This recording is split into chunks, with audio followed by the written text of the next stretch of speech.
with new DRF All Access past performances. With one best-in-class product, you now get all three past performance formats. Easily switch between views. Access the most trusted information in horse racing with DRF All Access past performances. Go to drf.com and use coupon code 1FREEPP for a free single card today.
Win big with new DRF All Access past performances.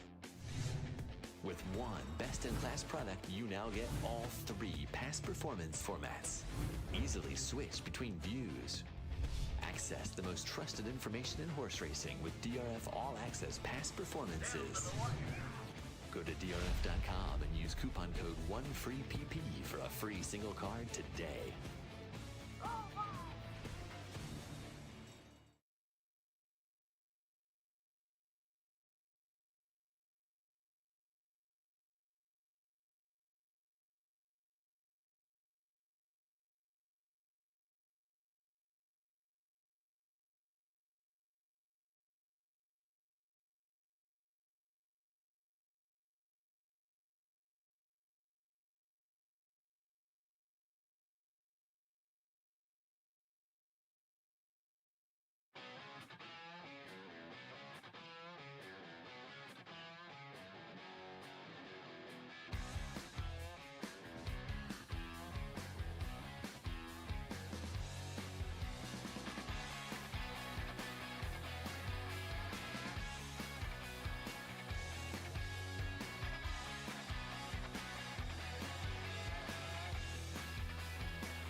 Win big with new DRF All Access past performances.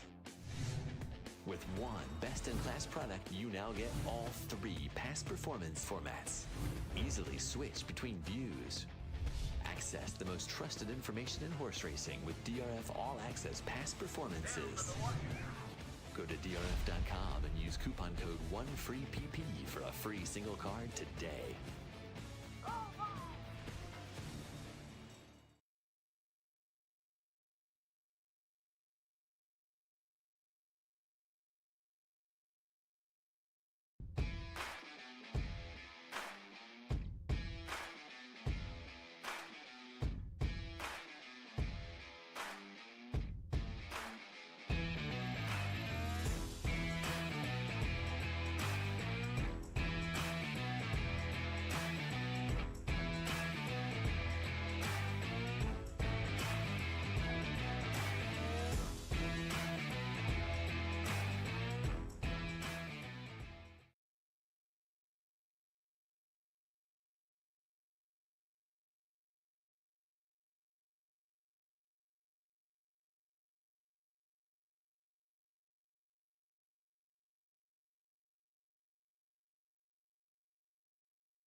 Win big with new DRF All Access past performances.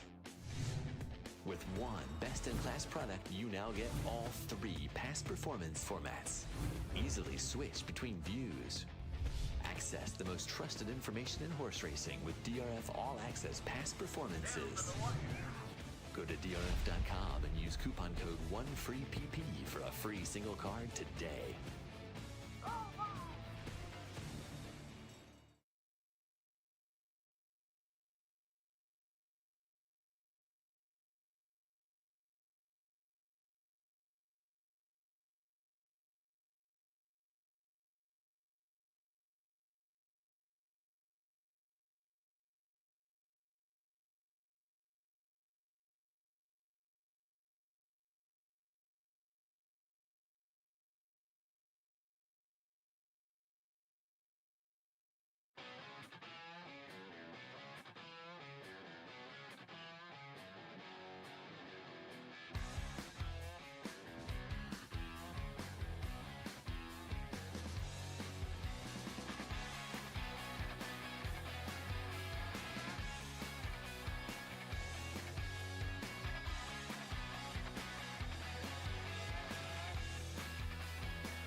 Win big with new DRF All Access past performances.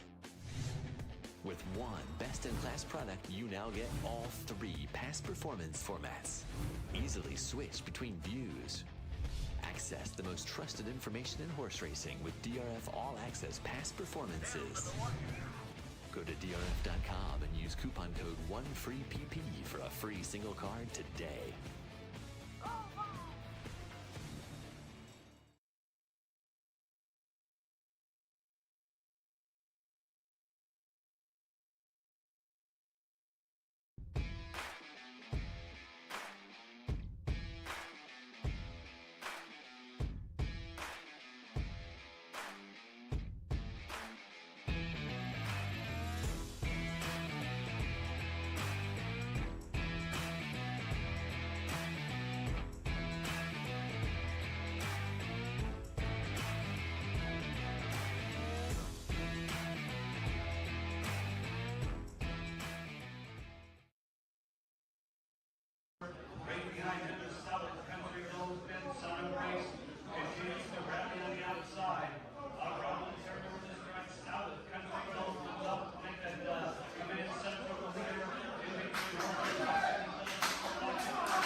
and welcome to the 2024 Hawthorne Invitational. I'm looking forward to this year. Watching that clip got me pretty excited. Joined once again by DeRosa and Mike Somich joining this year. Mike, nice to have you.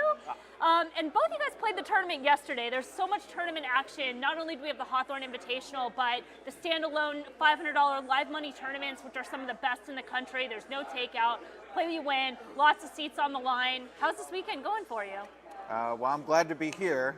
Did not do as well yesterday as I did last year coming into the Hawthorne Invitational, but had some fun, met a lot of great players, talked with Mike about stuff, and he and I both enjoy poker. And one of the things I like about the poker scene is a lot of the tournaments have a variety of games you can play. It's not just about that one big tournament. So I like what Hawthorne does. Make a weekend out of it. You have some options, so $500, obviously the Invitational. It's going to be a lot of fun today.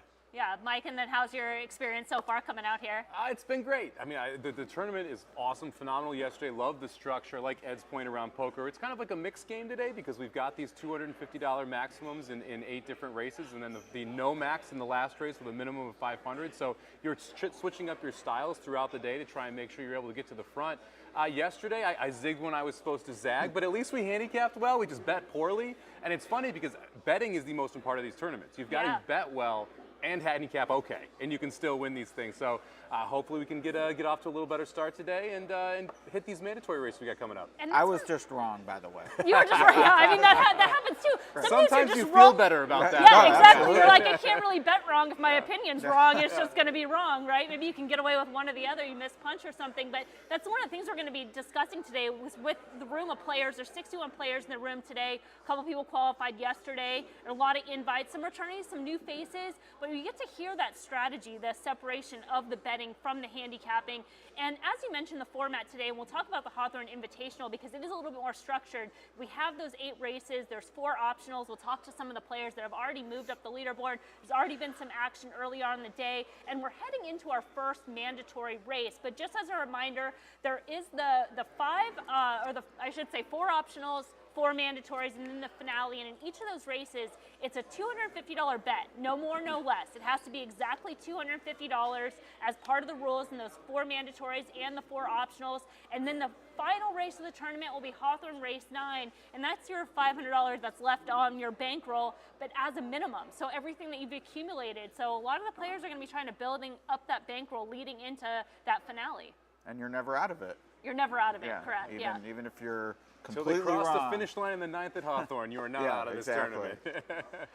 So one of the things with, Mike, you're going to play the Invitational this year. So a little bit different up here because we're going to be able to kind of talk to you from a playing standpoint, as well as obviously handicapping, but how you're structuring the plays. And our first mandatory race today, as we can see on the graphic right there, is Churchill Race 5. Again, a $250 wager. And these are all single race wagers. So no show betting, but you can do win, place, exacta, trifecta, and superfecta in those wagers. So it gives you a lot of options, but you still have to make sure that you bet $250 on the nose. So it can get a little tricky if you're starting to spread a little bit too much. I guess we intro race 5 at Churchill since we are. It's a big one to start, yeah. Yeah, one of the things that I guess before talking about that is the selection of mandatory races and putting everything together in the time zone. And with Churchill Race 5, one of the things I found interesting about it is your 2 morning line favorites were both horses that were coming off layoffs versus the rest of the field. And I thought that always kind of makes it interesting from a playing standpoint because you're kind of making a stand on those horses if they're going to be a little bit weaker favorites off the layoff and how you're going to play. So it creates some opportunities in the race. And you can see on the board right now that we are seeing number 7 Implementation as the current 3-1 favorite. But number 1, Mufasa, who is a 15-1 morning line, and I saw was taking money in the doubles and is now at 7-2, opened up at 3-1. So it seems like a live runner. I just thought this was a good race to start off as far as there was kind of no clear-cut favorite. Very interesting race to start off with, especially what we've seen early in the Churchill card here. We were commenting about how good speed has been early on. I like 2 closers when I looked at this race originally, so I'm sitting here deciding, do I want to change up that original handicap and pivot over to some horses that should be close to the front? It's awfully telling that Mufasa's taking this kind of money. Yes. Right. This is a horse that has only run in Chile, coming over here for Iggy Corrales. Got Jose Ortiz to ride. That kind of tipped the hand first off that this was probably a live runner. But the fact that you're seeing so much money, and you see that on this feed as well, Joe and Kevin both like this horse too. The momentum behind the one, awfully interesting here with that 15-1 morning down to 7-2. And the question is, does it create a value on a horse like the 9 Gulfport now sitting there at 5-1 that is going to show speed, but is coming off that long layoff like you mentioned? Yeah, and we were talking about this yesterday when I was on a show, talking about when you're handicapping a race, especially these mandatories, and in general, you should start by assessing the favorite. But then in this day and age, you should also be assessing the morning line, whether the morning line favorite is going to actually be the favorite. And in this case, when you have both the handicappers having the horse on top at 15-1, the early money coming in, the money coming in on the doubles, it's probably not so much that this was a 15-1 shot, that it was like a bad morning line. So now you're possibly dealing with that scenario as well, that if this horse had initially been assigned a 7-2 morning line or a 3-1 morning line, is it taking the action it's probably supposed to? And then to your point, there's probably creating value on other runners. Yeah, this horse was not in the pick 3. The imputed odds are 9.5-1, and then as you noted in the double, definitely took money. I'd be disappointed if I thought, man, even if you thought you were going to get 6 or 8-1 on this horse, now to see this board for a mandatory, I'd be pretty disappointed. To Mike's point about how the track's playing, I was actually on a horse who shows speed and is number 4 Squire Creek. If I were playing, I'd be inclined to just take my shot with him on top. Going into the race, like thinking about how I'd play today, it was, maybe you can hang around for a piece and look at the exactas and tries. But at this price and how the track's been playing, I think it'd be all on the nose for me. Yeah, I had Squire Creek in 4th originally, and that was before I saw how the track was playing with literally 3 closers in front of him. So it's like that horse gets elevated in this spot, and I think it is frustrating here. Morning line, making the morning line, everyone out there who does it, you're doing a great job. You deserve a pat on the back. It is the most thankless job in horse racing, and it can be tough to understand where that money is going to come once the window's open, and they're trying to make it as accurate as possible. And this is one of those situations where I don't envy the morning line maker, right? Because you could have made this horse 4-1. He's ice cold on the board and 15-1. Everyone's like, that's a terrible morning line. Right. Yeah, these are tough. It cuts both ways when you have horses like this. Now, and I would say, given that pick 3, I mean, 10 years ago, the morning line, I think, more aligned with the pick ends later in the sequence. But now, with all the reports out there and how people play, even when the line is bad, I've noticed the pick 3 kind of sniffs it out. This one clearly flew under the radar. Yep. Yeah, and I mean, let's talk about the track profile again, because I do think that in those scenarios, you can make adjustments, and you should make adjustments, because especially in a case with, like you're saying, with a horse that you like at 14, 15-1, can upgrade significantly. And the same thing, even the 3, Ludwig, you can start to look at and say, this horse has early speed as well at 9-1. Is this a horse that maybe I didn't love, but in this scenario, with some other horses taking money, with the way the track profile is playing, start to make some shifts? And in the previous race, which was a stakes for 2-year-olds, I think the winner showed she was best. So, she won gate to wire, but she sprung the latch and just ran away from him.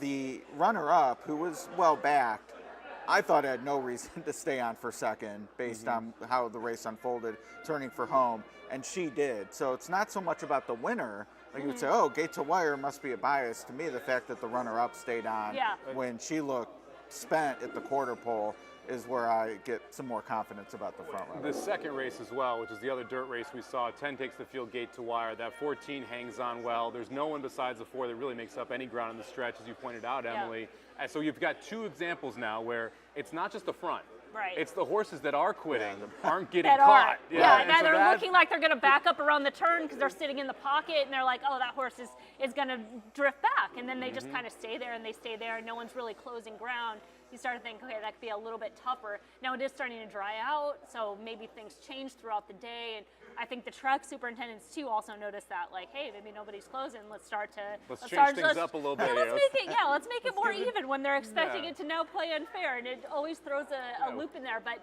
to get back to this race and the tournament as a whole, I think this is a good race to start out. We'll probably have a lot of movement. As far as the board, mentioning some of the players making some movement earlier, Paul Kalia, who is currently sitting at a little over 4,700 right now, with just one play. He hit that 10 horse that we talked about, Churchill, at 10-1, just a freak earlier on.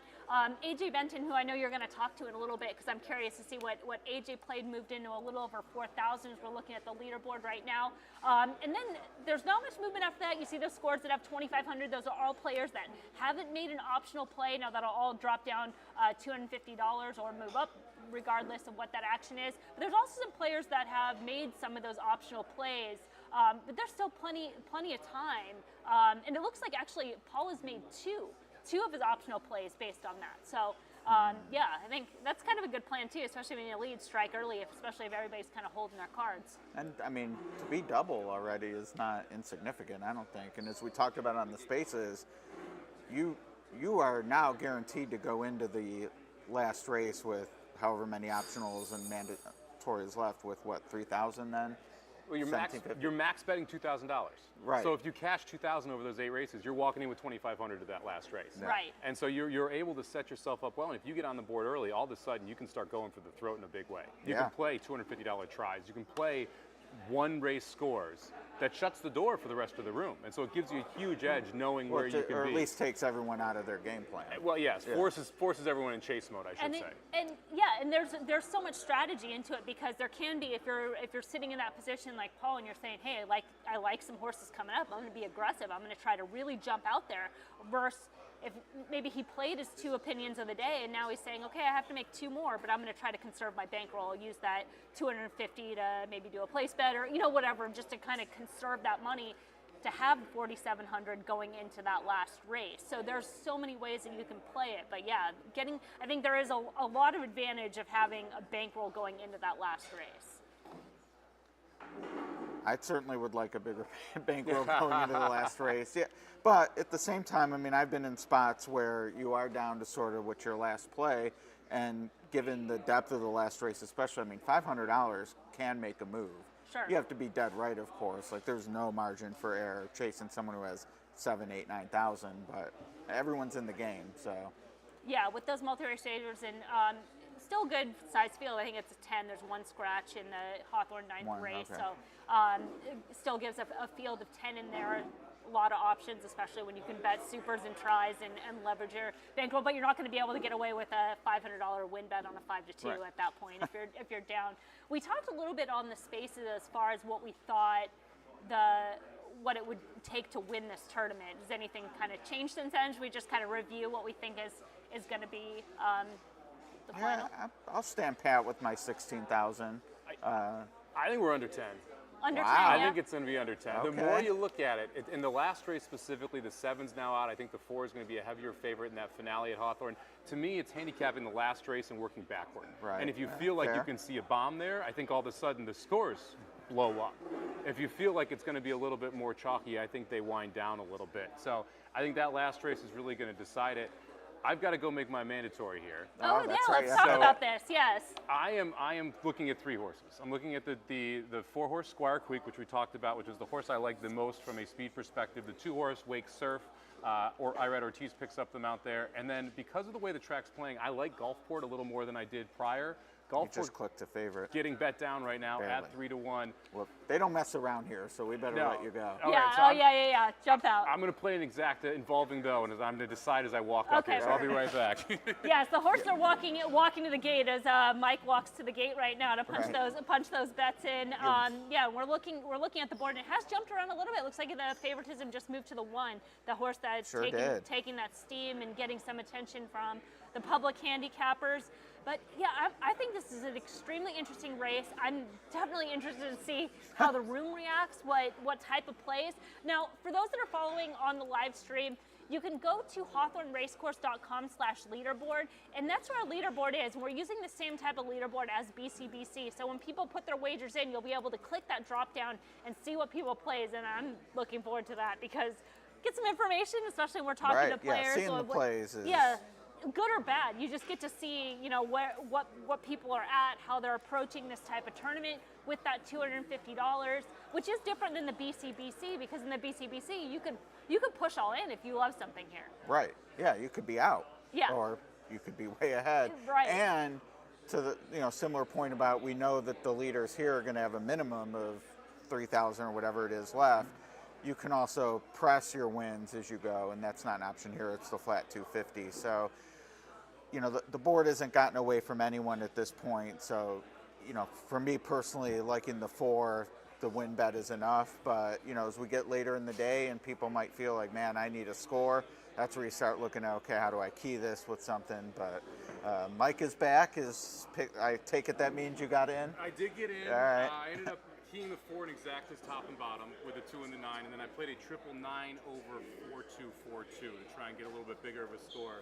I don't love this race, and I want to bet straight $250 exactas, $125 tries. But in this specific spot here, because it's changed so much, I decided to back off it a little bit. Yeah. Well, they're off right now. It looks like They're definitely hustling the 4. Hustling the 4 out of there. Yeah, definitely. I mean, I think that's the right plan. You've got the early speed horses that are out in front. Now, Mike, as you mentioned, you kind of spread your bets around a little bit. Were you looking for like a number to come out, say, okay, I'm betting 250, but I'm looking to get 1,500 out of the race? Were you kind of looking from that standpoint? I'm hoping for about 2,000 a bet. That's what I'm trying to get around. So I'm looking at about the 8-to-1 price point for the bets. And generally, I want to play one bet to do that. But like I said, because I don't love this race, I tried to mix it up a little bit just to see what we could get back. The trifecta is the big shot, right? Because I'm trying to get at something or some point where I can actually get a decent payout and be able to move forward. And this is working out okay right now. I like kind of where we're sitting here. We'll see if we can get this 9 going and how this speed holds on the 4. Yeah, the 1's looking for running room along the inside. The 4's got the lead. Looks like the 3 is, we would say would normally drop back, but is staying on. 9's got momentum on the outside. Yeah. It looks like it's going to be 9-1. Yeah, it's going to be 9-2. 2. On the outside? Oh, no, yeah. that's the 8. I'm sorry. Oh, the 8, yeah. The 2's coming down the outside. I know, I was Yeah, like, I mean, and the 6 is closing, so it looks like 6-8? It's funny, 6 was my top pick yesterday. Okay. Yeah. And the track, I just can't play that horse.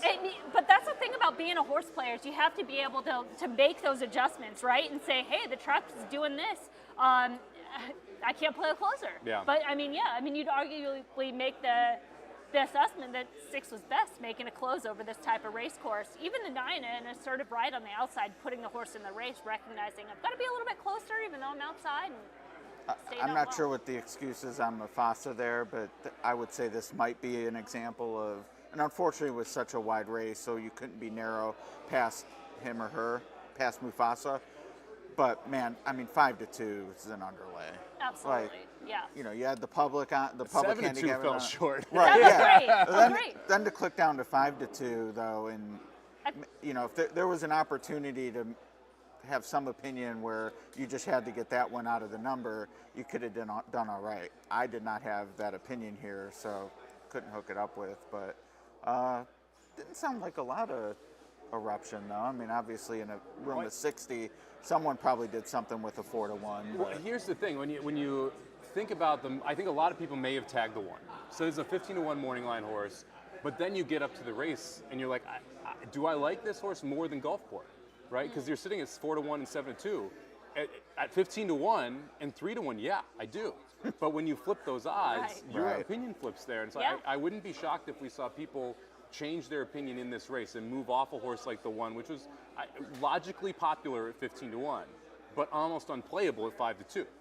And so when you make that type of move, I think it changes up how the room overall is going to feel about a horse. And Gulfport was, in my mind, a very logical horse, especially with the way the track's playing. A horse that's shown he can fire off the bench before, a horse that was really well thought of early in his career.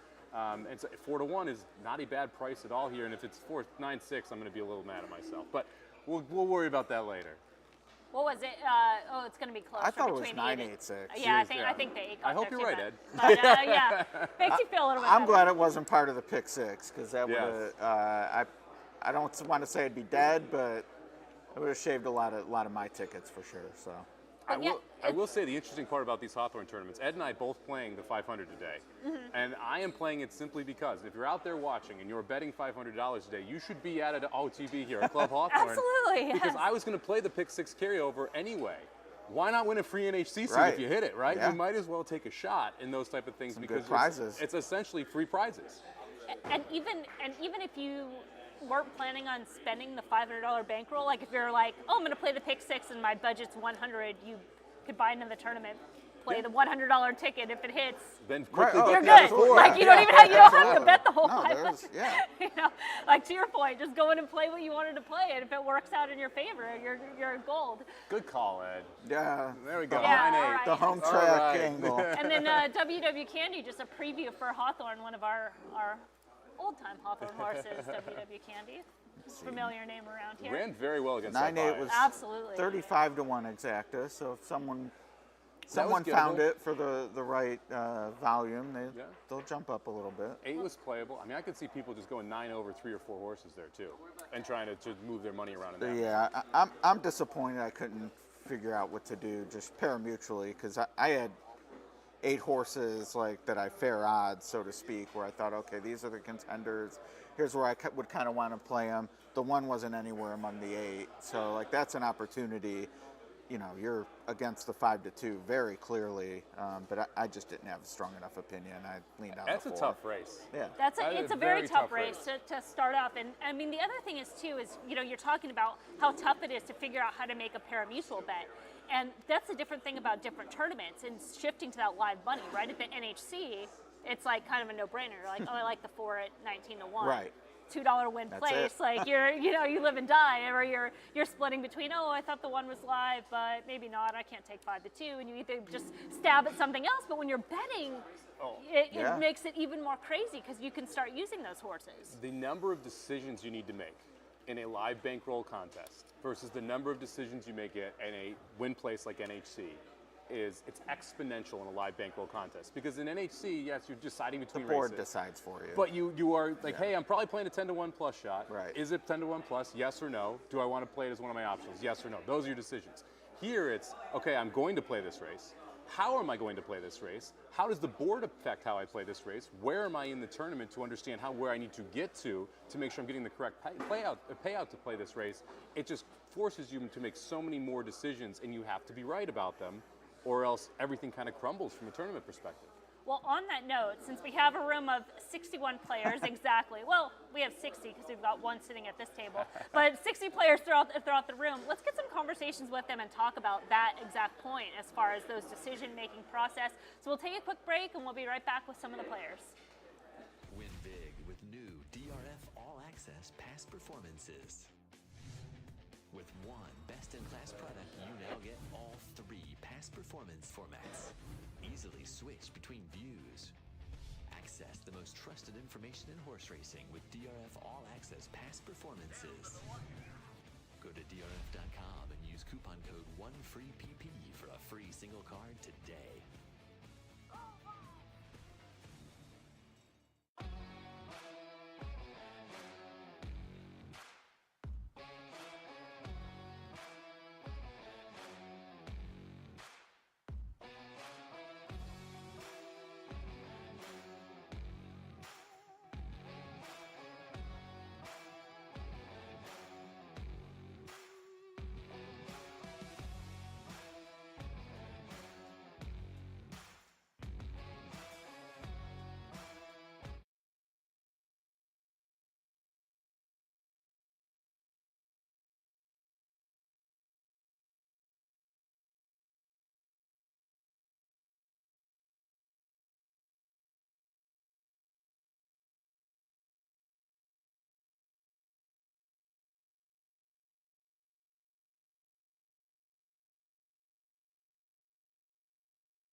with new DRF All Access past performances. With one best-in-class product, you now get all 3 past performance formats. Easily switch between views. Access the most trusted information in horse racing with DRF All Access past performances. Go to drf.com and use coupon code 1FREEPP for a free single card today.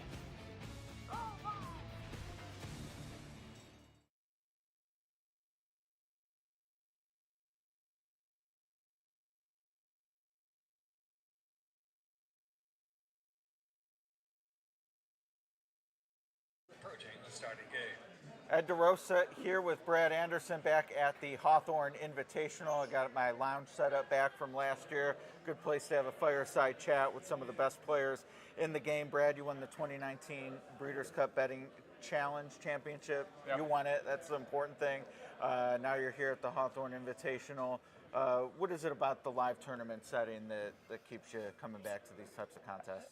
You know, when you like solving puzzles, to me, these live contests are all about a puzzle. You know, when you work backwards from an amount that you think is going to win, and then you strategize on what are those plays going to be. So to me, it is that kind of strategy along with the analytical side that I just love of the cash side. We've had a lot of discussion the last week of what the winning score is going to be. So that, you know, what are you working back from today? What were you kind of thinking? You know, the question is last year an aberration or not? Right. I think it is. Yeah, to go from 50 to 16 right. is... So to me, I'm conservatively right around 15. Yeah. So 15, I know the number I need going into that last race here at Hawthorne. So my mandatories and my optionals will just build to that number, hopefully. And it's the first time I've played in this contest.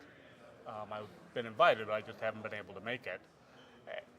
And I love the uniqueness of it. I mean, it's different than the traditional cash contest where if you like a horse, you can press your balance on it. Here, you got to be a little more strategical. I like playing in the double pool and the win pool.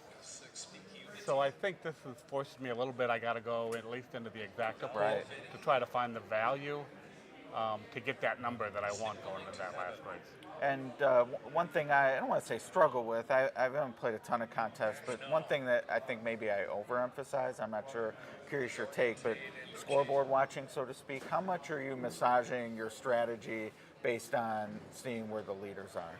I'm not. Now, I may, if somebody gets a large number and there's still, you know, a couple of mandatories left, I may adjust my plays. But yeah, I try not to look at it unless there's a large number. Now, you know, in this contest, it's a little bit different because everyone's got that $500 balance waiting for them in that last race. So, you know, unless you find a, you know, 25, 30 to 1 combination you like in that last race, you got to make sure you're at least within hitting distance of that leader. One thing I think about, like, at a minimum, obviously people are going to have more than 500, but at a minimum, there's 30,000 in handle on that last race, 500 times 60 players. So even if you think, well, with takeout, say 20% to keep it easy, but that's 24,000 that will be paid back, like on average. So, well, depending on how it divvies out. Right. And I think, I mean, when you look at the roster of players that are in this contest, I mean, these are the best, you know, tournament players. So you know that going into that last race, there's a lot of smart people that are going to be on that winner.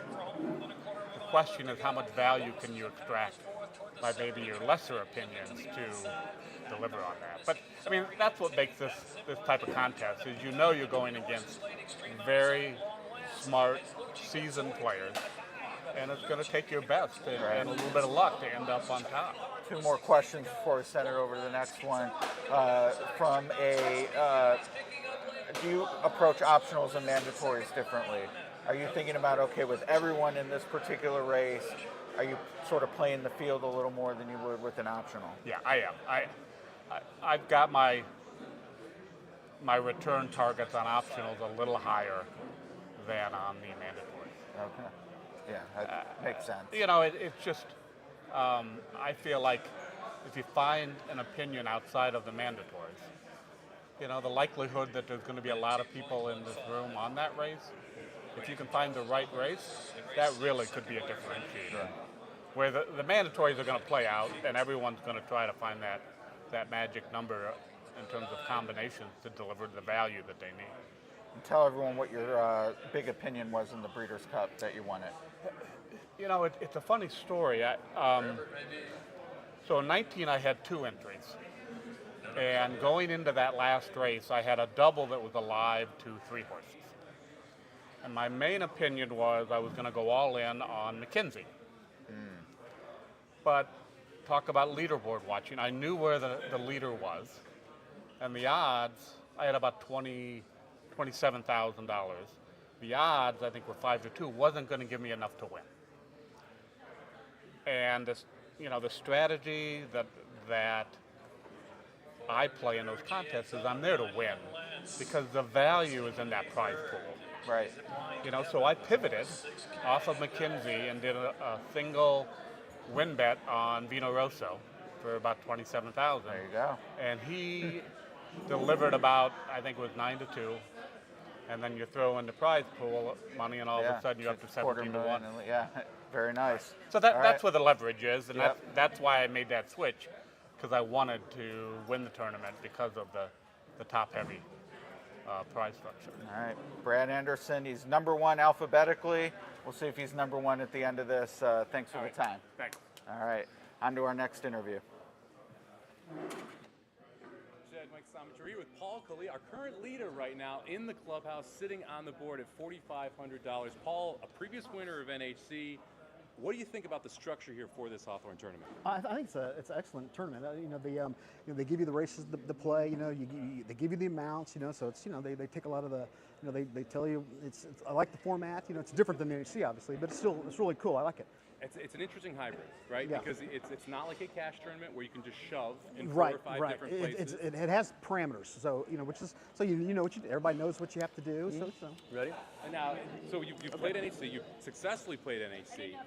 Are you looking at the same strategy here? With NHC, you're looking for those 10-1, 15-1 shots that you're trying to hit to move up. Are you looking for win bets here at 10, 15-1, or are you looking more for exactas and trifectas that you can go after? I basically try to find the horses that I like, and like the one that I hit, he was double figures, and I just bet it all to win. So I didn't want to miss it. Like I'm normally a trifecta player, but here I thought, I'm going to find the horses that I like. If I like them, I'm going to play them on top, and let chips fall where they may. And now we were talking a little bit before the interview started here. There's 7-8 tracks that you can play. Right. How did you decide to kind of narrow it down to make sure that you didn't get overwhelmed? I have watch lists that I keep. I study pedigrees, and I put them on my list, and it's very time consuming, and I keep Word documents of all this stuff because it doesn't stay online forever, and then because they may not run for 60 days or something, you know what I mean? So I have to go back and then basically the horse that are on my list, that 10 was on my list. I'm playing him, and I lost one that that he was on my list. I'm playing him, So it's amazing when fate lines up, because I think we all have watch lists, right? But you don't often get I have multiple different types. Right, exactly. I have multiple watch lists. So now you mentioned to me you've got a play in already. Yes. So you've played 2 optionals. Yes. You've got a 3rd bullet out there. Where are we going for this 3rd optional? It's Churchill. So basically, everything I'm doing is at Churchill. So Are they from Okay. All right. So we're going to focus on Churchill. Have you looked at the last at Hawthorne yet? yes, I have. Do you know? Do you have a thought of how you would like to play it now that you're guaranteed to have at least $2,000 for that race? It's a difficult. It's not an easy race, and Probably none on your watch list. It'd be one of those things. If someone said, I like this horse, I wouldn't argue with them because it's that type of race. I mean, see, if you have some type of feeling on something, I would never argue because my feeling's not strong from what I've looked at so far. It's a 20 maiden claimer on the turf, going 7.5. Yeah, that's not an easy call. No, that's not an easy call at all. So but I did look at it. There's like 3 of them that I like. So it just depends on when it comes up what I'll do. So now coming into today, did you have a minimum number you were willing to bet on some of these horses to win? Is the 10-1 okay? Is 8-1 okay? No, I play what's on my list. You're just looking for whoever Yeah, you can. as but winners. obviously if they're 4-5 or something, then I'm not doing that. But it's like the one that I lost on. he was 4-1. He kept switching from 7-2 to 4-1. 4-1 is kind of like the bottom of what I wanted to use. There wasn't a big field, so when you have 4-1 in a 6-horse field, that's fine by me. I'll take that. It depends. And then of course he clicked down where I wouldn't have played it. He clicked down the number that I wouldn't have used him, but that's the way it goes. Do you have any favorite horses for the people out there watching? Any one horse today you're very excited about playing?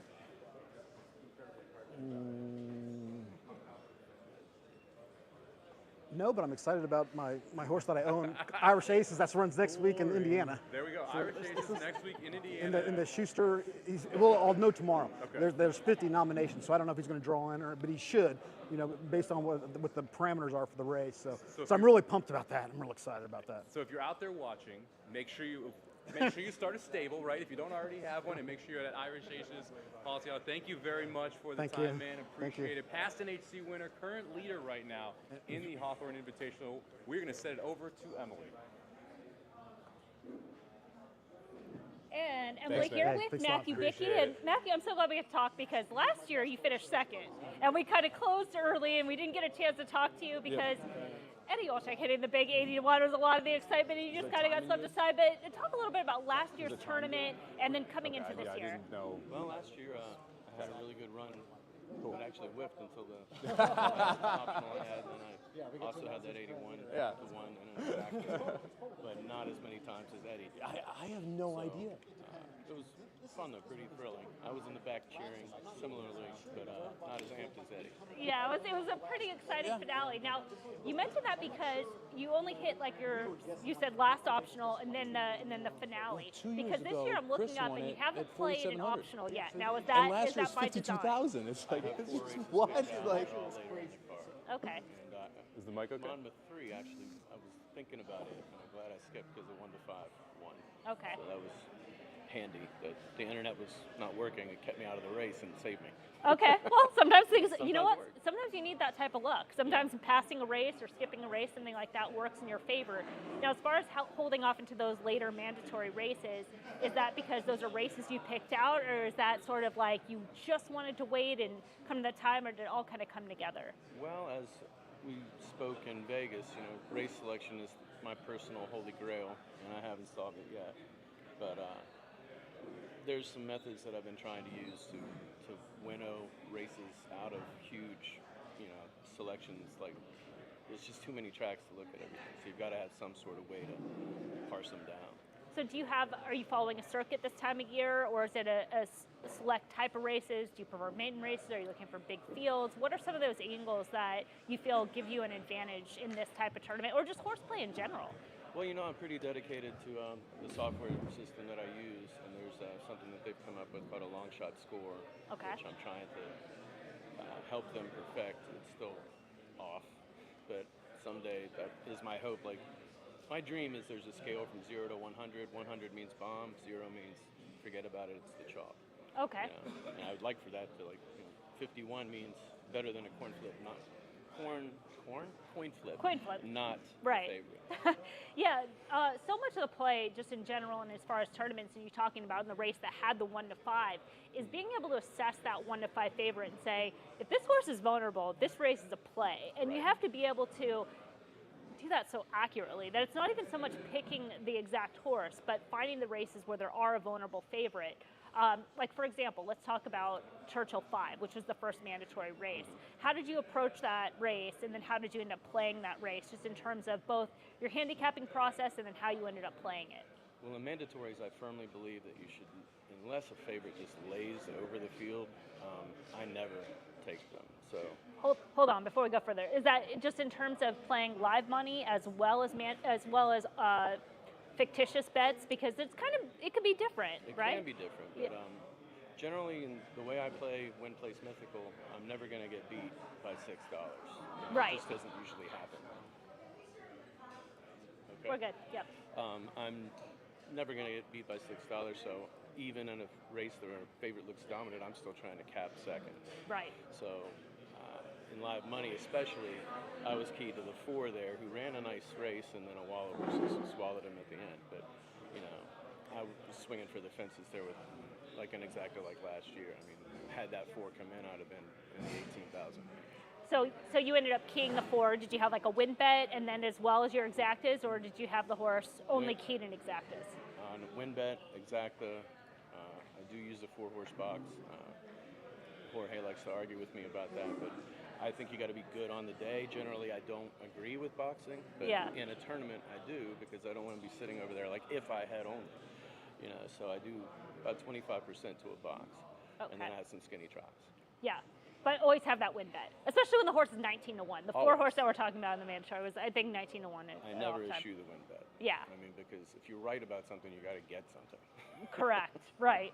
So I know that we're approaching the mandatory next coming up at Belmont Race 6, and you put some bets in. So good luck in that. If you, we'll maybe talk to you afterwards. Hopefully, we'll see your name go up there. Right. I won't get shut out this time. Okay. All right. We'll be there at the end. We'll let you go.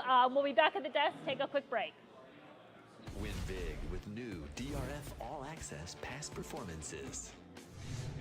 With one best-in-class product, you now get all 3 past performance formats. Easily switch between views. Access the most trusted information in horse racing with DRF All Access past performances. Go to DRF.com and use coupon code 1FREEPP for a free single card today.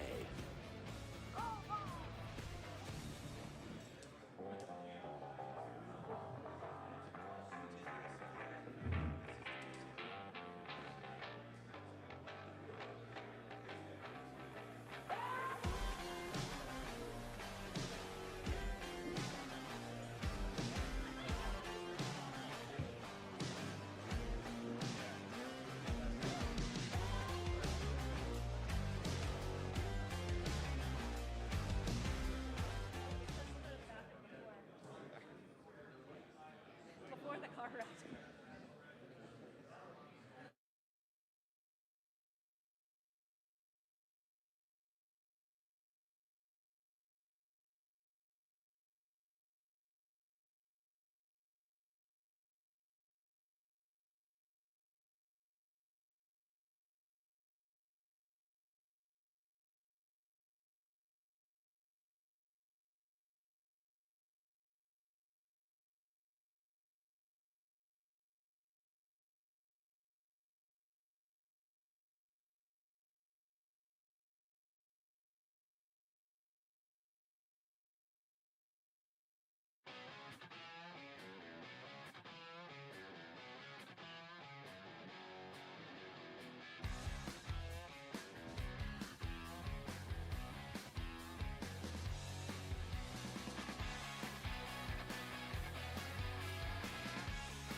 Well, we're back after the mandatory and some conversations, and we're already on that second mandatory. It's crazy how quick time flies.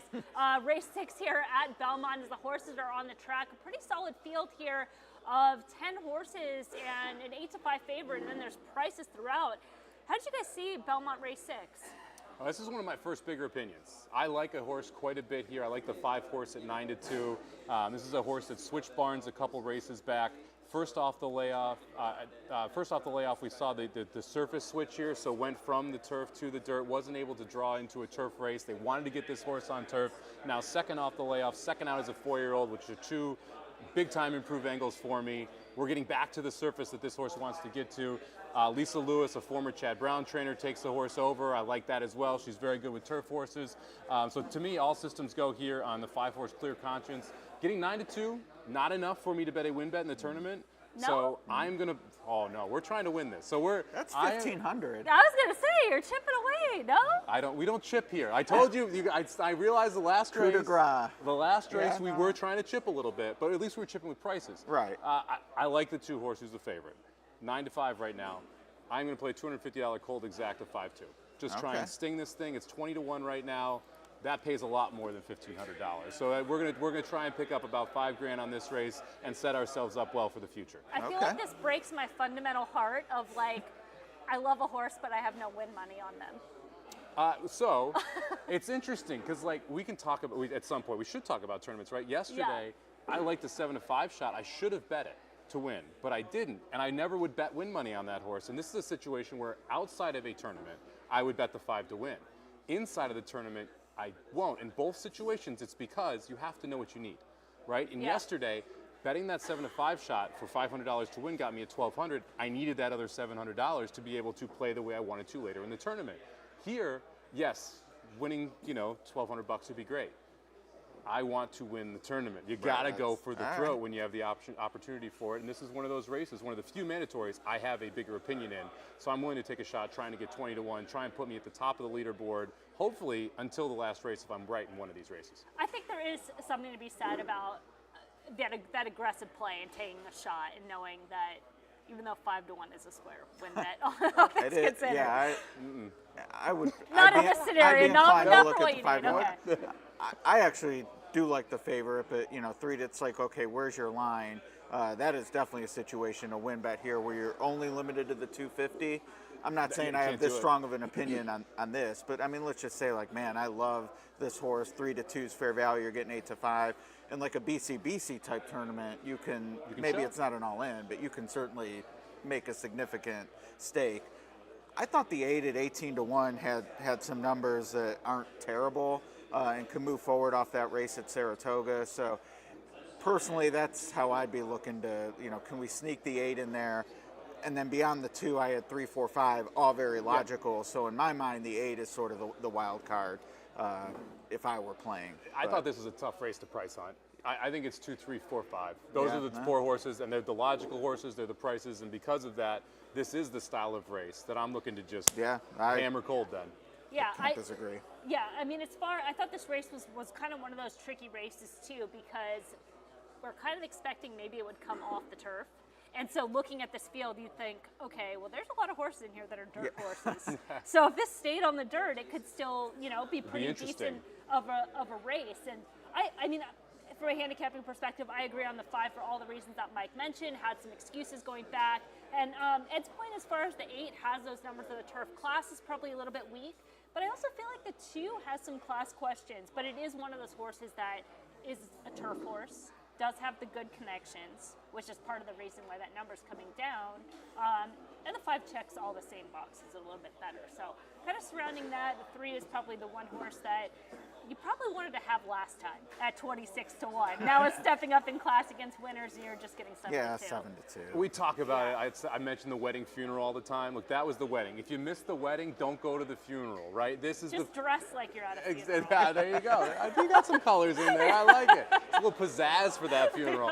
But it's so hard to take a horse against winners at 7-2 after you had the chance to play it against horses that had never won before 25-1. And 3 weeks ago. I realize that you now have form to look at, but that race doesn't win this race. Absolutely, yeah.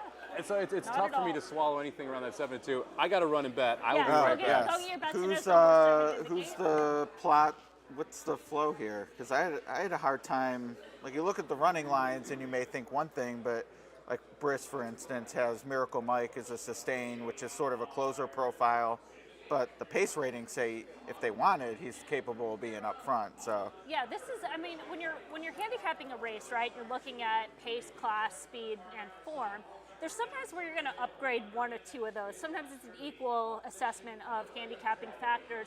And in this race, looking at the plot, we have a red plot fit. So it's basically saying what you said, where there's a lot of horses that have different run styles. And you have a horse like the second-time starter that we're talking about, who only has the 1 race, who came from off the pace. Well, maybe they could sit a little bit closer. Right. Yeah, some of those dirt horses. So it's one of those races from a pace perspective that I would just have a hard time spending too much time on, because you still have so many unknowns that I would probably lean on class a little bit more. I'm going to lean on speed. I'm going to lean on form, which is kind of where I went to the 5, where I said this horse is fast enough This horse has the class.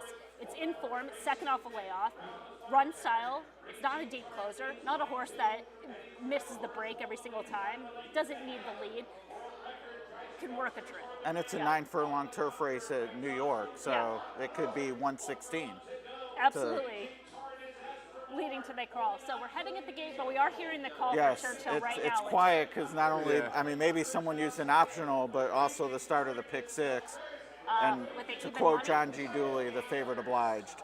The favorite obliged at even money to start off the pick 6. Unfortunately, the favorite obliged there. I didn't like that favorite. Let's go. Let's try and beat this one though. There you go. As far as but not so bad that he doesn't finish second. Beat a second, right? Yeah, exactly. We're going to First loser here. I'll take a 5-2-8, and then we can all enjoy the spoils. Now, as far as the leaderboard, there really hasn't been much movement even after that first mandatory. We saw Paul and AJ up there. I know you're going to talk to AJ soon because AJ's kind of one of those players that when he catches fire, watch out. It's amazing. He missed a 10-1 shot by a nose, or else that would be a very different leaderboard. And that was just a bad bob. That horse was there and just lost the photo. Yeah. Will be very interesting as we're heading in the gate. We're going to watch this race at Belmont here. I know you guys were mentioning the pace. I think the pace is going to be awfully interesting in this spot, especially with the 10 BD Saints scratching out. I thought that was one of the pace horses, and now without BD Saints in here, it's going to be interesting to see who does decide to go to the lead and how aggressive some of these inside horses who are moving up in class want to be in this spot. Yeah, and we'll see what the riders decide to do to Ed's point. Maybe they go 116. No one really wants it. Your favorite's going to be your leader. No, Miracle Mike right up there. I like this. I like the favorite in the lead and only one horse catches him. That's what we're looking for. There you go. The 5's in a good spot, covered up, not too far out of it. My bomber can see them all. Yeah. I mean, whenever you see that gap, though, in a race, on the turf specifically, I don't like those horses up front. You want them to be closer up. You know, you have a 2-3 length gap. It feels like they're exerting way too much early. And the 4 here, Miracle Mike, really hindering the 2 chances, Liar's Poker, to be able to try and take this field gate to wire. Going to be interesting to see if we get fractions here from this race, but definitely not the, if you're sitting there with a win bet on the 2 or the 4, not a great spot to be in. And handicapping pace, I don't think anybody who even liked the 4 thought, hey, I'm going to be in a duel early on. No. I don't think anybody saw that, so they're being a little bit more aggressive. It was one of those races I thought it was very tough to try. And even the 3, I talked about that. It was a horse that closed in to break their maiden first out and just sitting in the pocket right now. 5's getting a great trip. Yeah, the 5 has no excuses from that spot. Perfect trip. And the question for me is this 2 is the 2 going to be good? Be second best, for sure. Because the 5 I think is your winner right now. Absolutely. We'll see if he actually kicks, but come on, 5, get her going.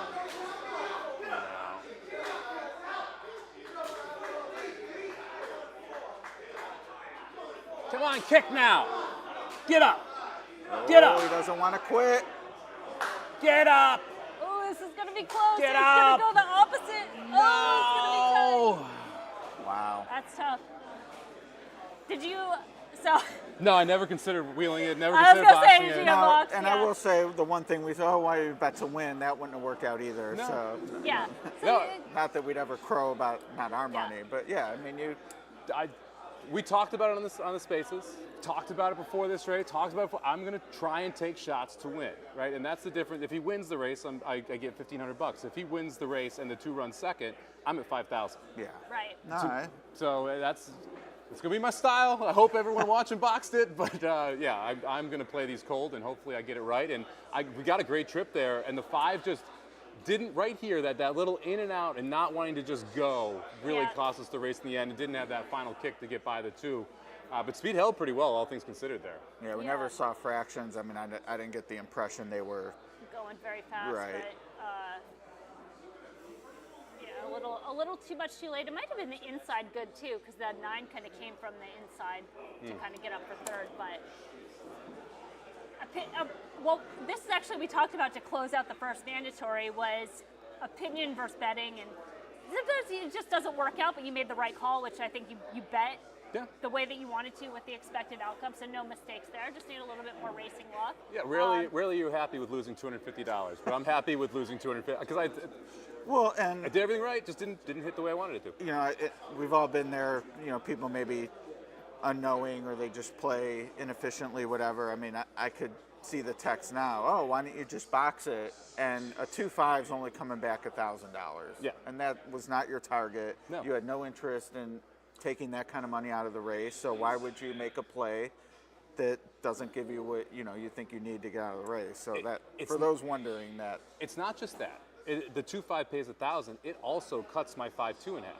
Because half my money all of a sudden goes to the other way that is not my opinion. Right. And one thing that I stress to people who are trying to get into horse racing or new horse players, you should be able to show me your tickets and not say a word after a race goes off, and I should know the exact order you like the horses. Correct. And in this case, I like the 5 more than the 2. Yeah. And if I bet a $200 5.2 and a $50 2.5, what does it do for me? Nothing. Correct. Yeah. Nothing. It's like betting. It's like betting the show. Exactly. Right? You're like, it's your Great, opinion I got is my you like the horse, $250 and then why'd you back. bet your show? Yeah. No, you go for the gusto, you go for the throw. To win in horse racing, when you are right, you have to get paid. And at these tournaments, it can be, I always kind of thought this, starting with poker on TV, and they talk about, oh, there's $8 million in the middle. Well, they're tournament chips. Like, that's not really $8 million. And, these are, in a way, sort of tournament chips. So you're watching, you're like, man, I could never bet a $250 exacta. Neither could I, quite honestly. I can bet a $10 exacta. You still play smart at the, lower levels of the daily pari-mutuel wagering. And I think, to me, the tournament play really focuses in on that efficient play. Well, while we're waiting for that to go official, and again, one of the other things I mentioned is Dylan Davis having quite a day out there at Belmont. But we're going to wait for this race to go official, and then we'll catch back up. We've got a few more people to talk to. I'm looking forward to that AJ interview. Ed, who are you talking to on the next break? Think Steven. Great. Steve Sabanovich, so we'll talk about that. And I'm going to talk to Dennis Montoro. So some good players coming up. We'll be right back. This is our longer time, too, between races. Win big with new DRF All Access past performances. With one best-in-class product, you now get all 3 past performance formats. Easily switch between views. Access the most trusted information in horse racing with DRF All Access past performances. Go to DRF.com and use coupon code 1FREEPP for a free single card today.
Ed DeRosa back with Steve Simonovich, who many of you know from the contest space, and you're soon to know him from Coffee with Dew. My new favorite web series.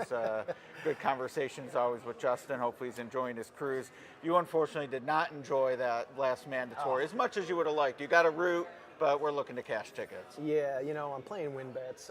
This is what I'm doing today. I'm betting 190 to win on all my picks. And I'm doing a $10 try with my pick over 3 horses. That's my strategy coming in. So I need to hit a winner. Right. Unfortunately, I ran second in the first mandatory, and I ran second just now with the Lisa Lewis runner. You know, it had 2 9-furlong races that were subpar. They looked bad on paper, but trip notes in both. And I thought it was live. It was live. It ran a good race, but I thought Castellano could have straightened him out a little bit better in the top of the lane. It did look like he was ready to maybe make that burst and then just... And it kind of grinded his way up to second. Right. Finished by, I don't know, lost by 3/4 of a length or whatever it was, but 0 for 2 on the Mandos. I'm 0 for 1 on one of my optionals, so I'm 0 for 3 so far. But I still have a lot of bullets left. Everybody's still alive. And Right. We'll see I what feel happens. like that's... I mean, you're always alive if you have money, regardless, in a live bankroll. But with this structure and the 250, you can't bet more or less until the last. Like, I feel like that keeps everyone grounded. Like, Yeah, okay, I'm not out of this. Nobody's going all in.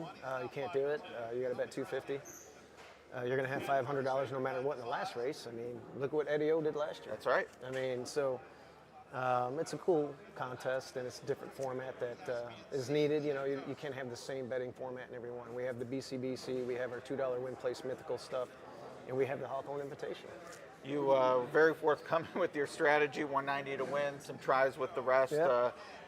You have a family member who is forced to be forthcoming with his strategy because he has a interest in a horse running in the finale the finale of the contest, Hawthorne Race 9. I'm not sure what your involvement is if you also have to declare, but what's sort of the vibe at the table with that in terms of what you're going to do in that race? Yeah, my dad owns the horse, so I guess I could play it, not being an owner. Right. I actually like Manny Perez's horse in that race. It looks like it might have some speed. It's getting back on turf, and it might be formidable on the front end today. So I'll probably be playing that one on top with Safecracker Suit underneath, and maybe with a couple of those other like maiden special weight droppers. But you know, they're both going to be prices, especially Safecracker. She's not much, as we say in horse racing, but the race isn't much. Right. And she is bred for turf, I suppose. I mean, she's out of a hard-spun broodmare, and by Connect. She showed a little bit last time going a mile and 16th. They're cutting back. She liked the turf last time. She hung a little bit, kind of shied away from the rail. So she's got an outside post. We'll see how that first turn comes, and the rails, I guess, are out 10 feet. We'll see if she can get position. And we don't want to get the Justin Dew trip of death. Which sort of the 4 got in that mandatory at Aqueduct. Right. If you're sitting second on the outside, Justin Dew, he's right about that. TOD. Yeah, trip of the death. trip of death. Don't be hanging outside of that pace setter. One thing I talked with Brad about, it was the BCBC winner, and he mentioned he called pretty much a complete audible when he won the BCBC, knew the score he needed, pivoted from what at the time was a key opinion, or he thought would be, going from McKinsey to Vino Rosso. As a player in live contests, are you the kind who will completely switch off a horse you like, or are you looking, okay, a win bet's not going to work, but I like this horse, I'm going to look vertically? How do you adapt when you know you need a bigger score than maybe you'd like? If I like a horse, and instead of doing just a win bet, then I'll try and get aggressive with an exacta or a trifecta then. I'm not going to get off my horse just because, you know, oh my God, I'm more money behind than normal. If a win bet won't work, then I'll try and do, like I said, a large exacta, $200 straight or something, or maybe a $50 or $25 trifecta, and then see if it'll come in. But I think to have a strong opinion on a horse and get off it for something for bigger odds, and then watch your horse win at lower odds, or maybe it wins and you're thinking maybe you're too far out, I think it's foolish. I think you should just try and work around and change your betting strategy. Right. All right. Well, he's Steve. He's in the Hawthorne Invitational. 6 bullets left, right? 5 plus the mandatory. I got. Well, what did I do? I used 3. So. Okay. I used 1 optional and 2 mandatory so far. So what's left there? Plenty of invitational left then. That's all that matters. Yeah. All right. Best of luck to you, and let's hear from someone else. Thanks a lot, guys. I'm here with AJ Benton. AJ, you've been crushing it for years now, online specifically. I know we're both at the final table together, NHC 2022. Kicked my butt. You ended up 3rd. I was 7th that year. Couldn't quite hang. Little different format here, but I feel like this is probably a good one specifically for that style because we've got these 8 races. where you're just looking to pick winners at prices, which is a lot of what we're trying to do there in those win-place tournaments as well. Absolutely. It's pretty much a $2 win-place format, but on steroids. You know what I mean? And you just have to be selective with what you pick. It pretty much plays out the same as an NHC. You have a certain amount of tracks. You have to pick races that you find value in. Now, going into the last race, where you can bet unlimited amount of money, does that change your style? Are you going to kind of switch this from that win-play style early to, I'm going to go all in, I'm going to take that big shot in the last race, or are you going to wait and see and kind of just feel it out? I'm going to feel it out, see what they look like on the track, and then I'll make my decision from that. Usually your eyes don't lie to you most of the time. Do you have a horse you like in the last? Yeah, I do. Okay, that's good. I'm not going to ask you who it is. I mean, I'm in the tournament too, but it's good to hear you like one. Yes. Now, interesting strategy. I know you're currently sitting in second right now on the leaderboard. Yep. You had one nice hit, and what was your strategy in that race that you scored on? I thought it was a price race, and I thought I could steal it, and I thought the favorite was very, very vulnerable in there, and I said, when things don't make sense, I bet them. And now, how many horses did you bet in that race? 2. So you took 2 of the horses, which is something you can't do. I guess if you have 2 entries in a win-place tournament, you can. But generally, with 1 entry, you kind of have to make that decision between the 2. Yep. So here you split it up between those 2 horses. Yep. And now you've got another play coming up, so you're going to use your third optional here shortly, and you're looking to do the same thing. Yep. Where are we headed? We're going with the 5 and the 7. Notice the volume went down when he said that. We got to keep it down here. So I won't say who it is, but AJ looking to fire that third bullet there. Any big opinions in the mandatories coming up? Yeah, I like a horse at a price later on down in race 9, so we'll see what happens. Maybe I get lucky. AJ being slot. You want to just hold up the number? I can turn my back so the people at home can see who it is. Thanks for the time, man. Really appreciate it. One last thing. The Hawthorne tournament. They're doing a great job here, putting it on. No takeout. Is this something you want to play every year? Oh, absolutely. As long as I get invited, I'll come back. You know what I mean? You're considered, one of the best players in the country. You know what I mean? Like, this is the toughest format and the toughest group of people you're going to play against. It's, obviously the field's smaller. It's not 700 or 800 like the NHC, but you got people that can do all sorts of things. You got people that can win in cash. You got people that can win in $2 win place. You got people that win cash games online, BCBC seats. You name it, they probably won it. Yeah, we've got 4 past tour winners. We've got 4 NHC winners, 3 BCBC winners, a laundry list of accomplishments all around the room. Yours not unincluded here. You've been phenomenal, specifically online, crushing it there. Final table at NHC. AJ Benton, everybody, thank you very much for the time. You can send it over to Emily now. See who she's with. Thank you very much, man. All right, Emily back with Dennis Montoro, who we got to meet in person yesterday out at Oak Brook because you played the Saturday tournament. And Dennis, if you don't follow, you should follow on X now at Denny Caps because you've put out some really good threads, some spaces, which I find wonderful because you're playing full time. So what's that like being a horse player full time and translating into tournament space? It's my passion, so I love doing it, but it's also a grind. It's like you say, it's the hardest way to make an easy living, or the easy way, whatever. Something like that. Yeah. So it's a lot harder than it seems, and probably a lot less glorious than people think. But it's my passion. I love doing it, and it's just my life now. Yeah, I think it's kind of, since this is my life too, not so much on the player side, but still doing horses full time, and 364 days a year, and even that 364 days a year, and that one day off, you're still collecting data, doing a bunch of other stuff. So it has to be that passion that you love, like an artist, where just even on a day off, it's still kind of in the back of your mind and thinking. So what has that process been for you, just in terms of making that transition into a full player and things that you've done, and how many years you've been doing this?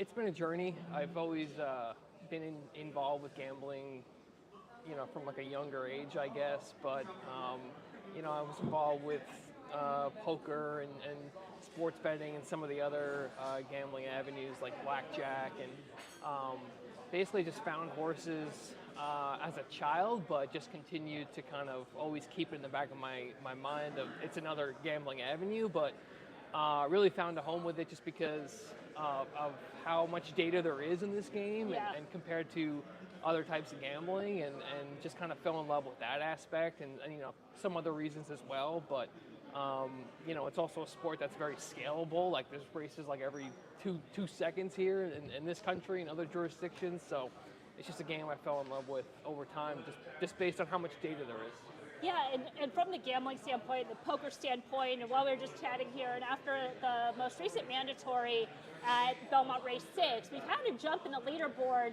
and I could see Dave Guffred moved up to the top as we talk about poker players, and David also playing full-time, plays a lot of poker. Would you say that having that gambling edge, 'cause I think that's one of the things we've talked about, just making that transition into being more of the gambling side, talking about the game, if that presents an advantage, not just in tournament play, but like in everyday play? Yeah, I think, with tournaments especially, I think definitely like look at this as a game.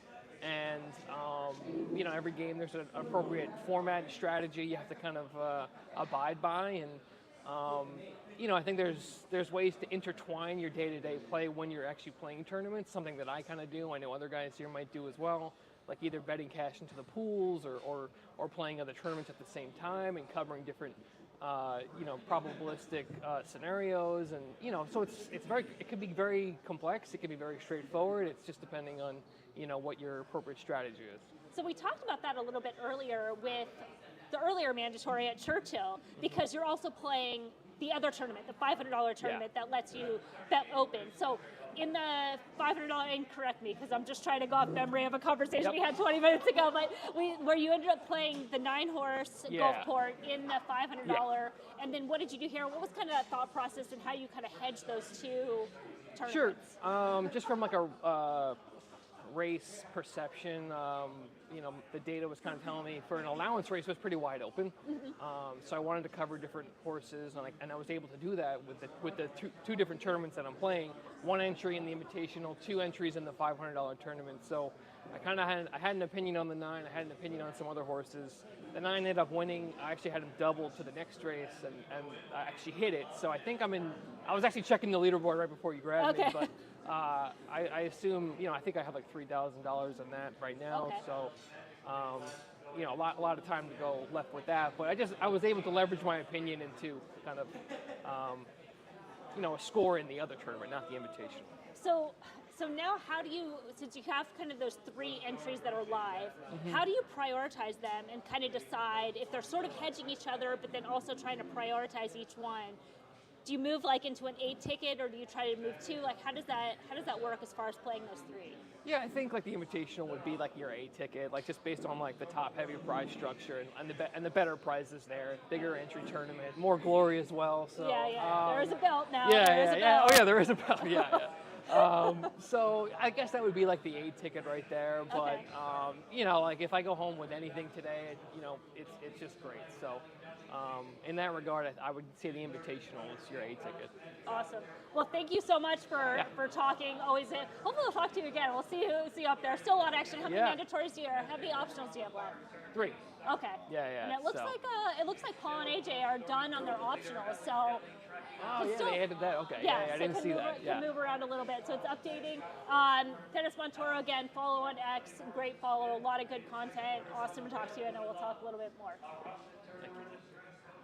Ed DeRosa back with you in the lounge environment here in the corner of the Hawthorne Invitational, joined by the NHC champion Mike Gillum, who told me you were on the board finally. Finally got on the board. As we learned from the NHC, when you get hot, watch out. That was a tour de force on the final day. Just a one-day tournament here, but looking to get hot again, I assume. Yes, trying to. Got a few plays left. So what? 3 mandatories and I think 2 option.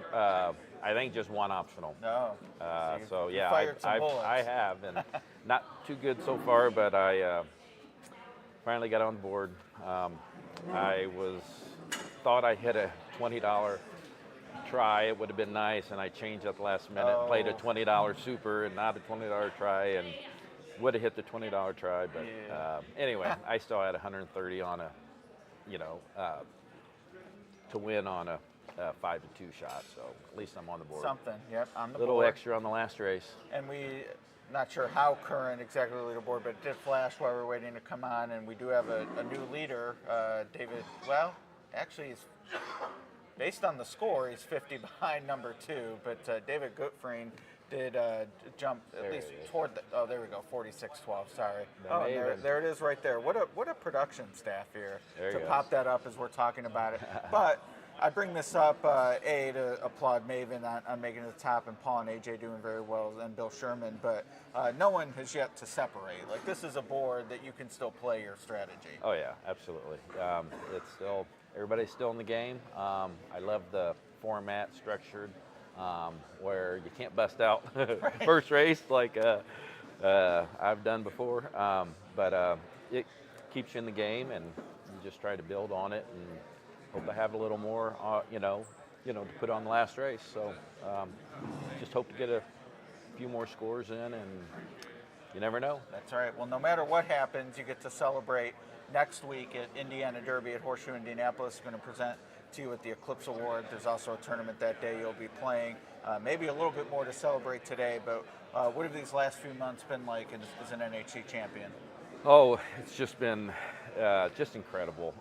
It's so fun, and I just wake up every day. I still can't believe it. I'm like, did I really win that thing? It's just so hard to even get there and to win it. It's just so happy.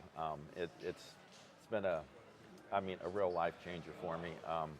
Got me right, financially in my life, and did some good with the money, and it's been fun. Yeah, boy, and you've been a good ambassador. I haven't seen you, that I'm aware of, turn anything down. You've popped up everywhere, and you're promoting the game.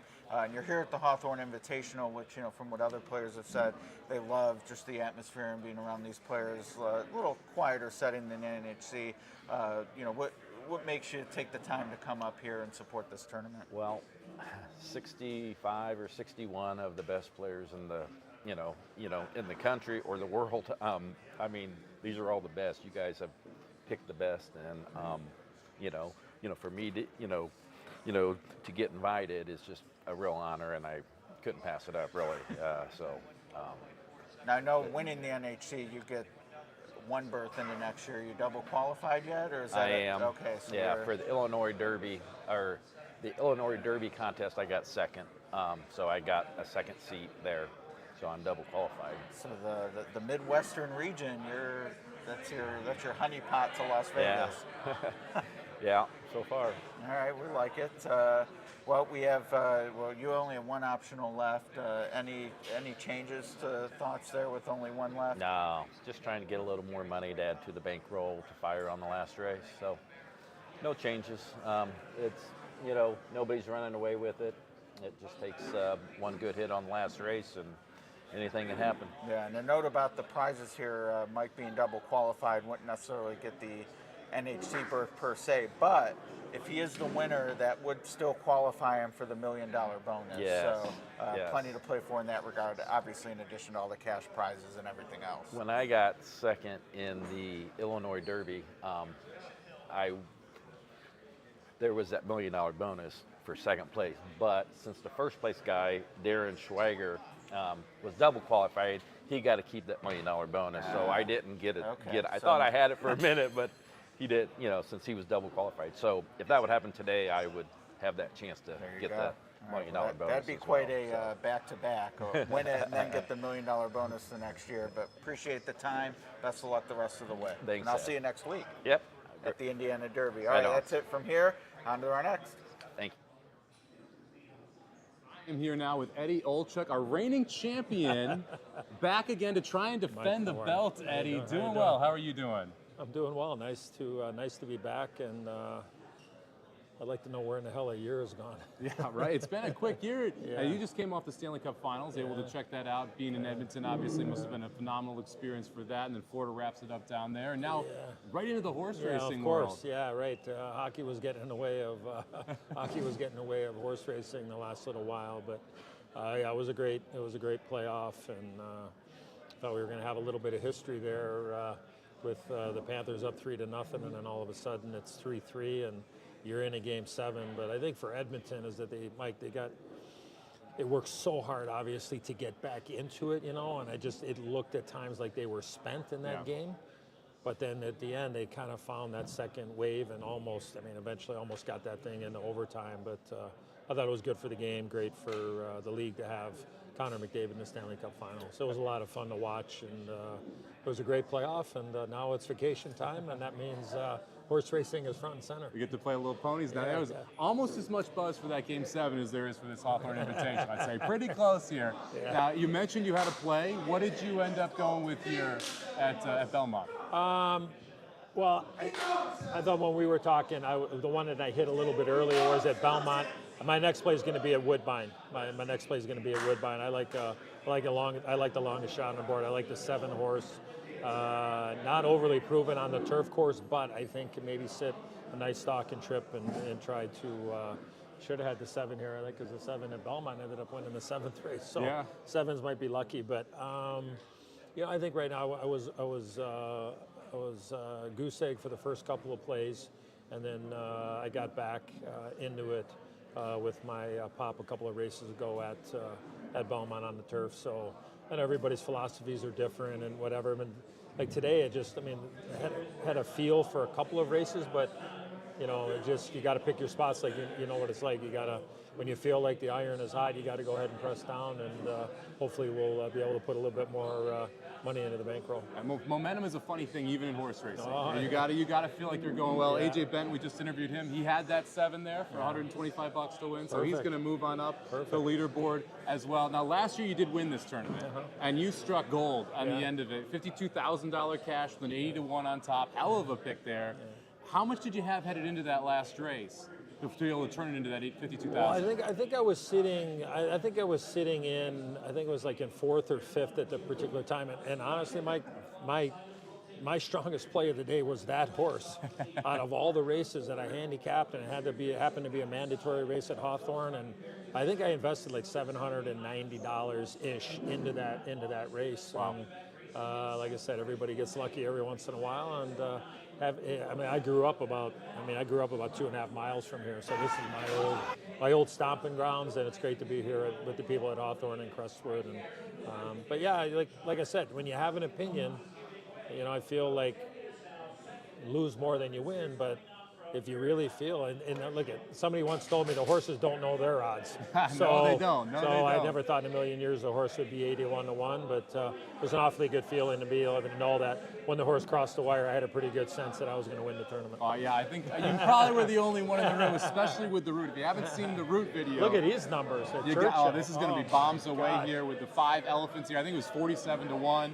Beating the 6, 25 plus to 1. Is that a 3 Chimneys horse that just went off at that big of a number? I believe it is. It looked like the silks at 3 Chimneys. We're going to have back-to-back bombs here. One at Belmont at the Big A. Another one here, 47-1 over 36-1. I think I went all in this race for the. I went all in the last one for the mandatory pick 6 today. I should have been all there. That was the all race. We missed one there, but we'll see if there's any jumping on the leaderboard here. I unfortunately did have that as an optional. I did not have the 5-6 exacta cold, or else I'd be like Eddie O over here to have a $52,000 score. Yeah. Thank you very much for the time, man. Great to be here. Really appreciate it. For having me back we are going to send this over to Emily now. All right, we just had a couple long shots come in, and we had a 30-1 over here. We just had a 47-1 at Churchill. And Dave, you just said that this tournament, in your opinion, you think is going to get ripped wide open at this point. I'd be shocked if somebody didn't hit for 5 figures in one of those 2 races wow. on an optional. I'd just be shocked. I mean, I wish it was me, but I wasn't close. One of the things that we've been talking about, and I want to get your opinion on this, as far as what do you think it's going to take to win this tournament? What were you playing for, at least? Whatever somebody could hit one of these 2 last races for, literally.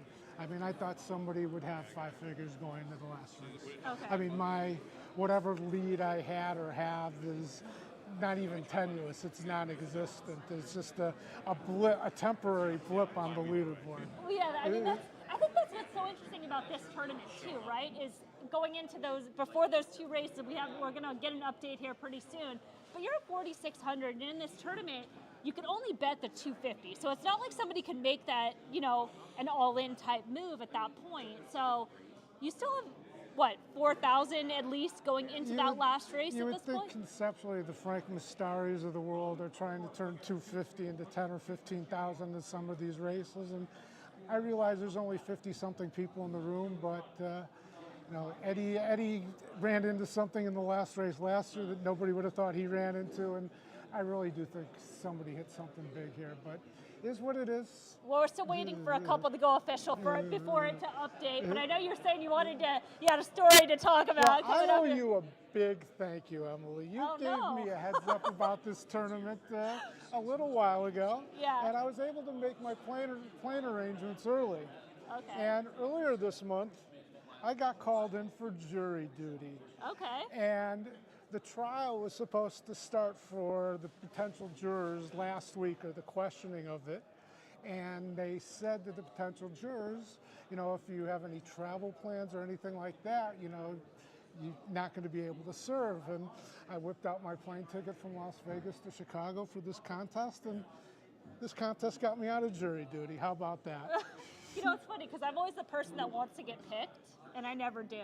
I think they can see right through me on that. So I'm glad you were able to get out of it. And it was also going on during World Series of Poker at time. And who wanted to be during World Series of Poker time on a jury duty? Well, we still haven't had an update right now. So as far as your optionals, you've played 3 so far. I played 2 optionals now with just playing that one race at Churchill. Okay, it's showing you that you played 3. Well, 3 total. Those are total races played. Those aren't optionals played. Oh, got it. Okay, well, I don't know why it's in the category. Okay, so you played 3, so you played 2 optionals, and you have to. So I've made 4 plays now. 2 optionals and 2 mandatories. Correct. Okay. So as far as like your optionals going forward, do you have those races picked out, or yes. are you? Okay. How do you? I'm looking for the races very similar to those. Churchill race had a full field. Belmont race had a full field. They looked wide open. They might produce opportunities to turn a little into a lot. And I think I have the 2 best opportunities remaining on the day to turn a little into a lot. And that's what I'll be trying to do. Yeah, so I'm imagining at least one of them's probably at Churchill, one of the races we didn't pick, one of Correct. the 10. Yeah. So one's at Churchill, one's at Belmont. I mean, it's not that. I mean, it's pretty obvious. Yeah, you got the big races. Like you said, you've got some opportunities. Well, it's not just the big fields, the competitive fields. You know, if you're trying to take out significant money in a race, you can't do it as far as optionals go. At Canterbury, for example, it's hard to get $10,000 out of a race at Canterbury. You got to be in pools that are liquid. Well, I'm glad that you threw Canterbury under the bus and not the other option, so that's much appreciated. So, Dave, thank you so much. We're going to send it over to Ed, waiting for his next interview.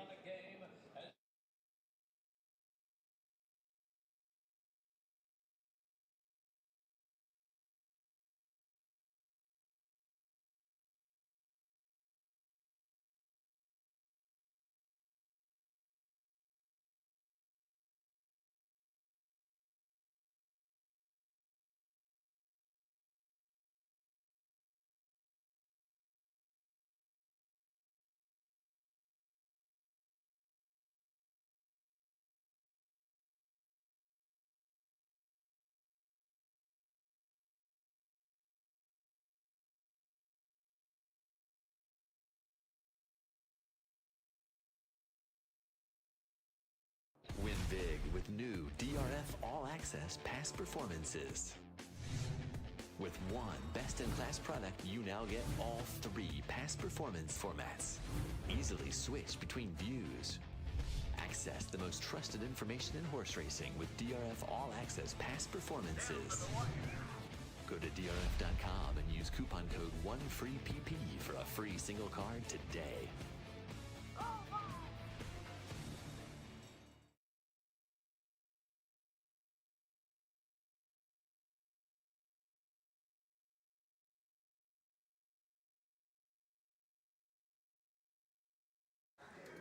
DeRosa back in the Players Lounge. Pleased to be joined by our current 5th place competitor, Bill Sherman, Hall of Fame horse player, won many contests, and famous horse player in general, I'd say. Not too many of them. And one of the reasons, Bill, we love doing the Hawthorne Invitational is it does get to shine a spotlight on the horse player, one of the key components of the game. And you're no stranger to traveling around to these things. Why for you is this something that you're willing to put time into and your passion? Seriously, it's the people, much more so than the horses. I mean, I love doing this. I've been doing it most of my life, but I enjoy the camaraderie that we all share. I'm here with my brother. I'm here with a couple of close friends that I've met through this hobby. Been doing it together for many, many years, and that's the main reason, to be honest with you. No, I love it. Got a buddy of mine from Texas up here. He's playing in his first invitational, and yeah, it's just that camaraderie. It can't be beat around the racetrack for sure, wherever people are betting the races at least. You're in fifth, which means you probably had a decent score, but you were telling me it could have been even better. Yeah, I had, in the last mandatory, I had the short price horse on top, but I thought it was kind of wide open underneath, so I had played some all with one horse in third, all with one horse and then the winner with one horse then all, and that's how it came in, but the third place horse was probably the third lowest price, third worst price. So it cost me like $1,000, but which, you know, but I collected and I won money on the race, so I'm happy. No, you're very much in the mix. 1,400 off the leader, but as we've talked about many times already with this tournament, you're restricted to the 250 until you get to that last race when you can bet at least 500. Are you at a point now where I would think whatever your strategy was coming in, you probably don't have to adapt too much given your place on the leaderboard. So you're probably standing pat on kind of what you thought you'd be playing, or are you already starting to move some pieces around? Actually, there's so few. I have 2 optionals left. And to be honest with you, trying to handicap 80 races in advance for 4 optionals, where the bets are exactly 250. I'm here for 9 hours. I got plenty of time to look at these races in advance. Now, yes, I'd like to know if there's something I like late, so I don't waste the pick early and then find, oh darn, I love that horse, don't have an optional left. So I've played 2, I'll hold 1 in case something like that happens late. But yeah, I find this contest plays a little bit like a mythical contest, a mythical $2 win place with a lot more money because of the fact that everybody's betting the same amounts. So it's not like, you know, somebody's tapping out early on a 3-to-1, you know, with a couple $1,000 and putting a lot of distance between themselves and everybody else. So it plays a little bit more like that, which is more to my liking. Well, speaking of distance, I did see we just got a leaderboard update. AJ Benton must have made a score. He nearly doubled his money. You're still at 5th though, because AJ was one of the few ahead of you. But yes, at 6,700, the new top score. And Bill, we've talked a lot about, you know, target score at the end and, you know, what's it going to take to win this thing. Because of the way this is structured, where the last race is the only race you can bet anything other than 250, do you also think of a target score that you want to have to bet that final race? No. What I'd like to have is I'd like to have, you know, $4,000 or $5,000 where I can, you know, maybe play 1,000 and still have a decent shot to collect if I miss, and take a shot to get to the lead. Yeah, that was one of the surprises for me last year, and obviously a sample of 1, so take it with a grain of salt. But I mean, after Eddie in first, Matthew in second, like it was super concentrated in that, you know, 3rd through 10th spot where, you know, anyone could have maybe moved up with a slightly different, you know, tweak to their opinion. This format, it's not my strongest format when you have a big money tournament, big live money tournament, because the winner is probably going to be somebody who goes into that last race with $4,000 or $5,000 and bets it all to win. And, you know, I might have trouble pulling that trigger. So I may be having to hit an exacta where somebody else, you know, who's willing to blow $4,000 or $5,000 on one race might only have to hit a win. So, you know, that's when it starts to diverge from the mythical. It's very real money. Did you also do the $500 I did, and I'm out. Okay, yeah. I did well yesterday, although I lost the last race by this much, and I would have won the contest, I think, unless somebody else had the same horse, that 4 horse. But yeah, but I still had a decent collection yesterday in that. All right. Well, Well, I'm out. You're out. I'm out already. You're still in this, 5th place. Which is good. I need the time. Yeah, there you go. So- Yeah, you don't have to worry about managing So, the other yeah. contests. Well, he's a Hall of Famer. He's on the leaderboard in the top 5. Bill Sherman, really appreciate the time. Thank you. All right. Appreciate it. Good luck. Thanks a lot. Thank you very much, Ed. I am here with Rick Vasquez, and Rick is one of our 2 contestants here who won this spot into this tournament yesterday, Rick. And you did it hitting a pick 5 over at Gulfstream. Yeah, yes, actually, ironically, that ticket wound up finishing 3rd. Oh, really? Yes, I had another one that was just about done, and I hit a double, and then at Los Al, and then a pick 3, and so here we are. I was just trying to hang in second with the other one, and wound up winning. It's an interesting format yesterday compared to today. Oh, absolutely. So in those $500 formats, you can play any race you want. You can play multi-races. You can play superfectas. And you put $500 a race or $5 a race, no matter what you want. Today here in the Hawthorne Invitational, we're playing $250 a race, 8 separate races, and then you can go crazy in that last at Hawthorne. How is your strategy adjust from playing yesterday to playing today? Well, I haven't done well. I'm kind of breaking. It's a bad even, adjustment, so, right? Yes, exactly. But I'm finding myself taking charter bets. Yeah. Smaller exactas, tickets to win. So. Do you have a number that you're looking to hit on each of these bets? Are you looking for something in the 4-to-1 range or 10, 20-to-1? Where are you trying to? Probably 4-to-1. 4-to-1. Then try and hit a couple, and then give yourself some ammo for that last. Yes. What do you think about that last race? We're going 7.5 furlongs on the turf, maiden claimers at Hawthorne. A very difficult race from what I thought. Yes. Did you have an opinion there? I have it. I think I liked the 3 or the 9, but it'll probably change as the odds change. So. It's going to be an interesting odds race as well. The 7-horse scratches out, second timer that I think was going to take a lot of money and be very popular in this room. The 4 now going to be the favorite in that spot. We'll kind of see how it plays out. Do you have a goal in your head that you'd like to have going into that last race? Oh, if I did, at least 2,500. Okay. Which I'm just trying to float. I like it. I like it. Now, you mentioned you're going to play a mandatory later at Canterbury.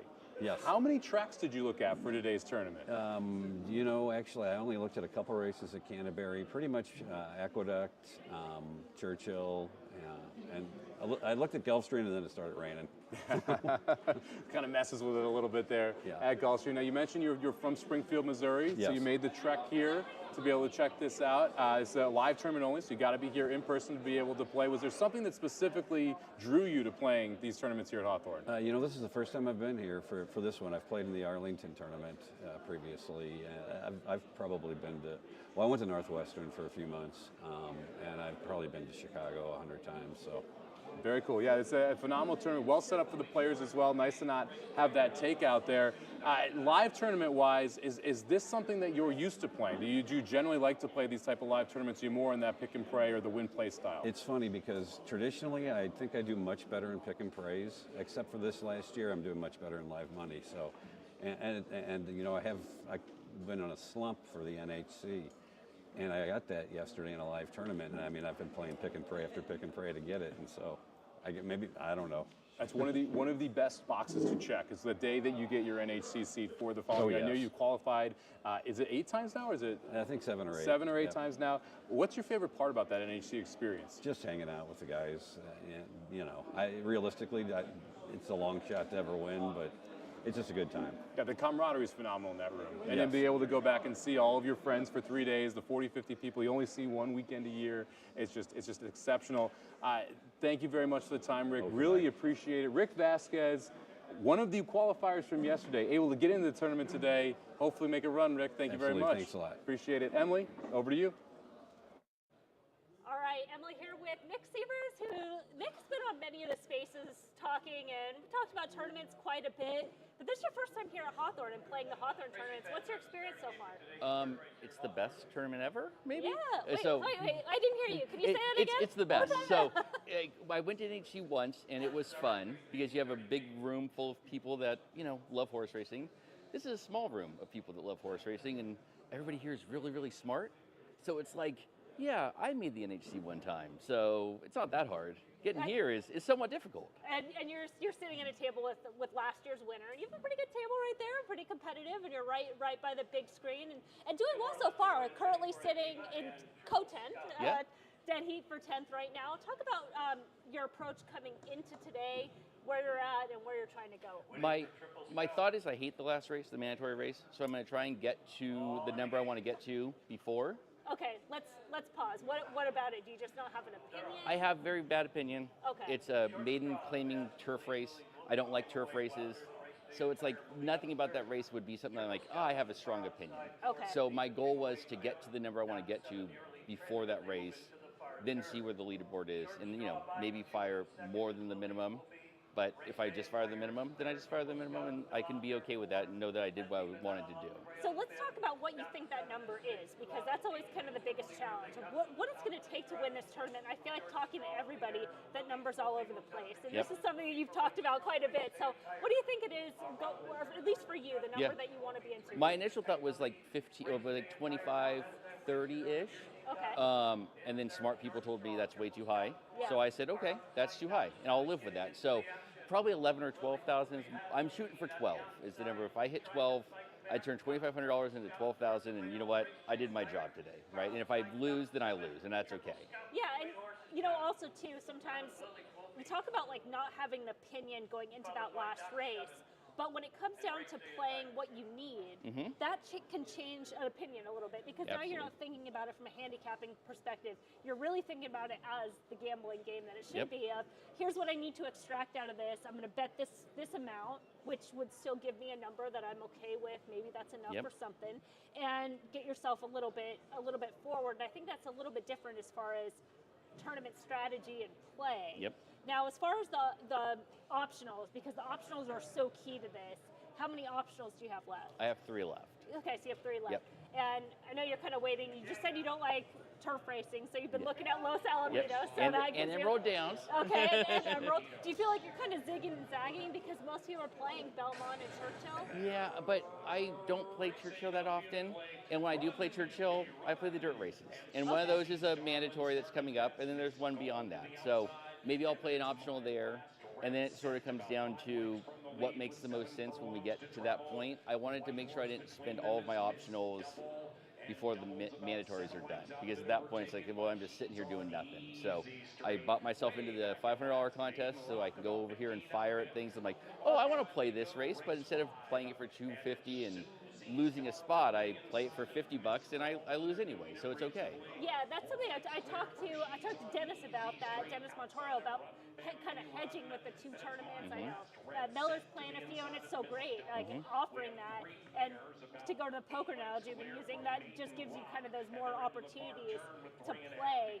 Now, picking your optionals and knowing you're trying to get to like 12,000 for each race, is that if you play one of your optionals at 250 and it blanks, does that now change how you're going to approach the next? Do you have to be a little bit more aggressive? Like, how does that work? Yeah, a little bit. So I want to hit basically 125 to 1, or $125 bet at 60 to 80 to 1 is sort of my goal to get there. So I basically have to hit twice. So if I miss, then it's okay. Well, I still have 2 left to go, so I'm okay also hitting it for the next one. So I'm also going to be moving forward on the mandatories. That's what I'm going to be doing, is playing it that way. I hit 1 chalk because I didn't like that race, and I hit for $800. So it gave me at least a little more ammo to fire. Now, I know for you, this is kind of something we've talked about on the Spaces, and like we've had ITP on, and I know he's talked to you about it, and it made so much sense to me. You have these conversations, you talk it out loud, that in a mandatory race, there is some value to preserving your bankroll and not trying to stab. Was that kind of what you were thinking in that race? Of like, Absolutely. So talk about that a little bit more. I mean, everybody in the room is trying to get 100 to 1, and if you get 8 to 1, well, you move up and they move down. Yeah. And so if I have an opinion that's better, then I'll play the opinion that's better. But I'm not going to sit here and be like, oh, I'm going to hit 100 to 1 for the first time in my life, because I'm sitting in this room with a bunch of people who've actually hit 100 to 1 before. Especially in this case where it's $250 that you can move forward into something later on. You might need that $250 versus trying to say, oh, I'm going to try to turn it into something that's a little bit more stabby. Exactly. That you can use that money on your opinion going forward. So the mandatory race, which I think we're still 1 on deck, it'll be Churchill race 9, right? So that's the one that you kind of feel like you have a good opinion on, that mandatory? No, it's a 2-year-old dirt race, so it's like my good opinion is bet against the favorite. and I'll kind of spread a little bit underneath and try and hit something that gets me in that 60 to 80 to 1. But I'm probably going to go a little bit higher because I'm going to not play it for 125. I'll play it for 25 or 50 and try and get a little bit longer of a price and try and catch something. But if I get 30 to 1, okay, I'll live, right? So it's not going to be a big deal if I miss 60 and I get 30. Like, okay, still moving forward. That'll still get you to your end goal, right? Still kind of chip away. Well, Nick, it's always nice to talk to you. I don't know if you've ever heard on the Hawthorne signal, but one of the things that we'll talk about is we'll say last to the paddock, first to the wire. And you're last to the tournament, so maybe you'll be first to the wire in the tournament. I like this idea. All right, so thank you guys. We're going to run a commercial, and then we'll be right back. Win big with new DRF All Access past performances. With one best-in-class product, you now get all 3 past performance formats. Easily switch between views. Access the most trusted information in horse racing with DRF All Access past performances. Go to drf.com and use coupon code 1FREEPP for a free single card today.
Win big with new DRF All Access past performances. With one best-in-class product, you now get all 3 past performance formats. Easily switch between views. Access the most trusted information in horse racing with DRF All Access past performances. Go to drf.com and use coupon code 1FREEPP for a free single card today.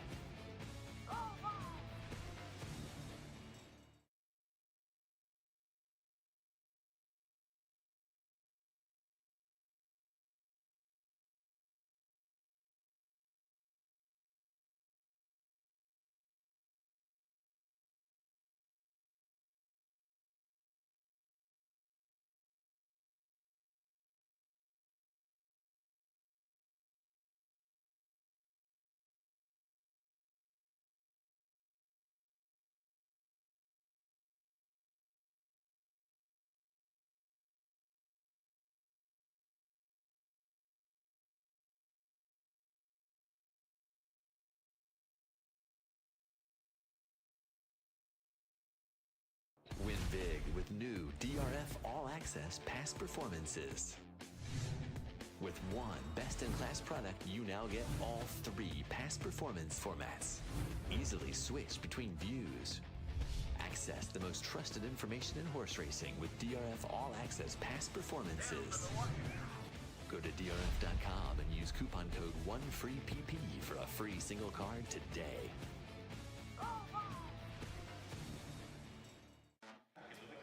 DeRosa back in the Horse Players Lounge with Hawthorne Invitational with Christy Moore, keeping it on the top 10. Currently in 9th, it looks like. Made a move. What was the winning play, or is that multiple scores?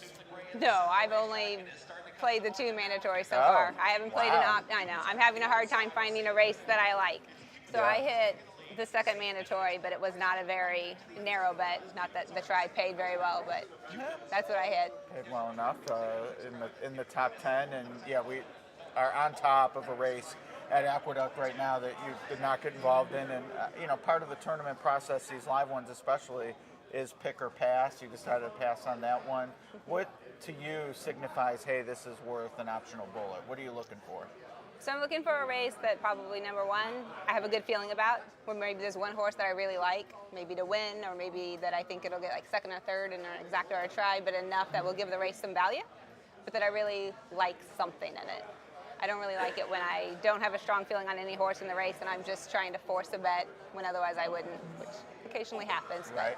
Yeah, that's the main thing I'm looking at. I mean, there was one race where I looked at and I was like, wow, I like these 2 horses, and they're both 2-2. There's not really much that I can do with that. And are you a scoreboard watcher? Are you? I am, and I think it's to my detriment, so I'm always curious how others approach it. But are you looking at the board to decide, how do I need to play? Do I need to switch things up? What's sort of as the tournament goes on, what are you looking for on the scoreboard, if at all? I don't watch it a whole lot because I feel like sometimes if it gets crazy early, it can mess with you as you're trying to figure out what you want to bet and you're thinking, oh, I'm way behind, but you're not.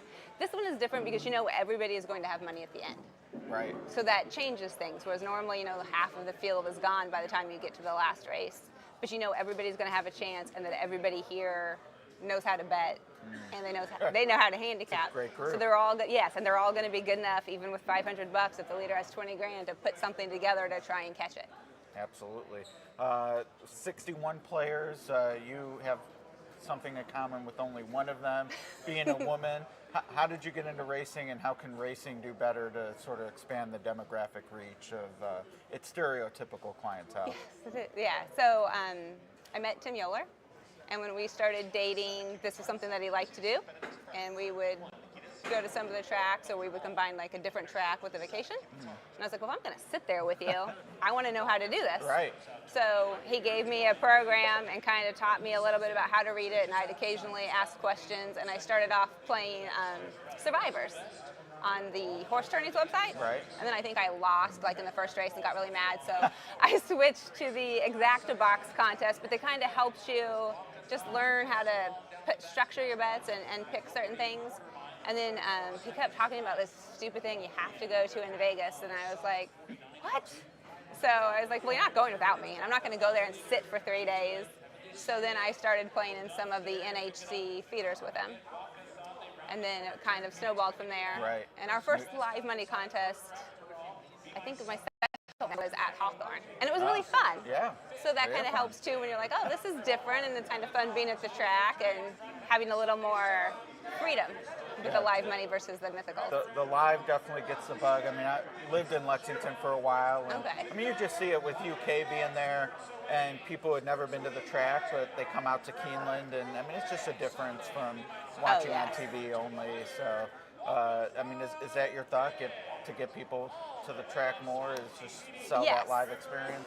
And Keeneland is a great one. Jim Goodman, I'm probably his biggest fan. He knows that I love him. Yeah, I tell everybody that. And that was one of the first contests, and he could not have been nicer. Everybody was just so kind and patient, and he was really nice about it when I went there, and it helps if you do well in one. Right. Well, and that is one of the prizes today, I believe, to the Fall Classic, or Grade 1 gambles in the spring. So whatever the fall one is, one of the prizes. And what's your sort of your personal trophy? What's your best finish? Or So when they used to have the Keeneland tournament on Saturday, Right. they'd get like 200 or 300 people in it, and so I won that one year. Okay, So it wasn't the grade one gamble, but it was the smaller one. But it was the first time I ever put together like a try that paid $1,500 for $1. So I was completely shocked and really excited just to have won there at Keeneland because it's one of my favorite places. I got 4th in the BCBC. That wasn't bad, but I would really, but I would love to win that one day. Of course. Oh, well, yeah. yeah. But I don't like enough. I've got to learn to like more races. You passed on the one at Aqueduct. You're forced into the one at Churchill. We just had race 8, so I know you wanted to plot your mandatory. So now that we're going to go official, don't want to keep you from that. So appreciate the time, though, and best of luck. Thank you. All right, Christy Moore currently still 9th. I don't know if we've gotten an update, but that's where she is. Wish her luck the rest of the way. On to our next interview. Thank you very much, Ed. Mike Somich here with Bill and Brian Chabert here. Now, guys, you just got a score on the board here. You guys hit a Churchill race, didn't you? Right. Yeah. I hit a trifecta 952 for $125. There we go. That should pay well. We got the 3-1 9 horse. So you get outside of the favorite there to start building it up. Now, you mentioned $125. We've got the $250 bet per race here. How did you use the other $125? I did 9 over the 5-7 over the 2. Okay, I like it. So you were trying to really key on that 9 horse, then create some value underneath to try and get a big time try payout. Correct. Yeah. And was that the first score of yours for the day? Yeah. I missed exacta by a nose for 14,000. Oh, that's painful. So. That would have been a nice little bump up. So you're taking big shots here to try and be able to get as much as you can going into that last race. I don't like the last race, but yeah. Yeah, it is a tough race. It's a tough race, isn't it? Tough race. Now, are you taking that same style there, where you want to try and just go for the gusto here early, or are you trying to chip up early? Actually, I just did a $50 exacta that I hit. Nice. 800 and some, so it's on the board. So trying that, but that's the only one I've done so far. I would happily trade you right now. I've missed both my optionals, missed both the mandatories, close on an exacta, but still trying to work it up. Now, I love this, so I got into the sport because of my father, and so he took me to the track. That's how we bonded. Obviously, father son playing here. Is it the same story on your side? How did you originally get your son involved? Yes, we started owning horses back in 1986. So excellent. Up in Canterbury, in fact. So. Oh, very good. So he started real young. And you guys have had a ton of success as well. I mean, a lot of live tournaments you've been able to score in. Do you like this live money format that we're playing today with these 250 and then that last big race? Or do you feel a little more comfortable when you're able to just push it when you want to push it? Well, this actually kind of levels the playing field, I think, because I'm the person I'll go all in any time if I like a race, but that a lot of other players do that too.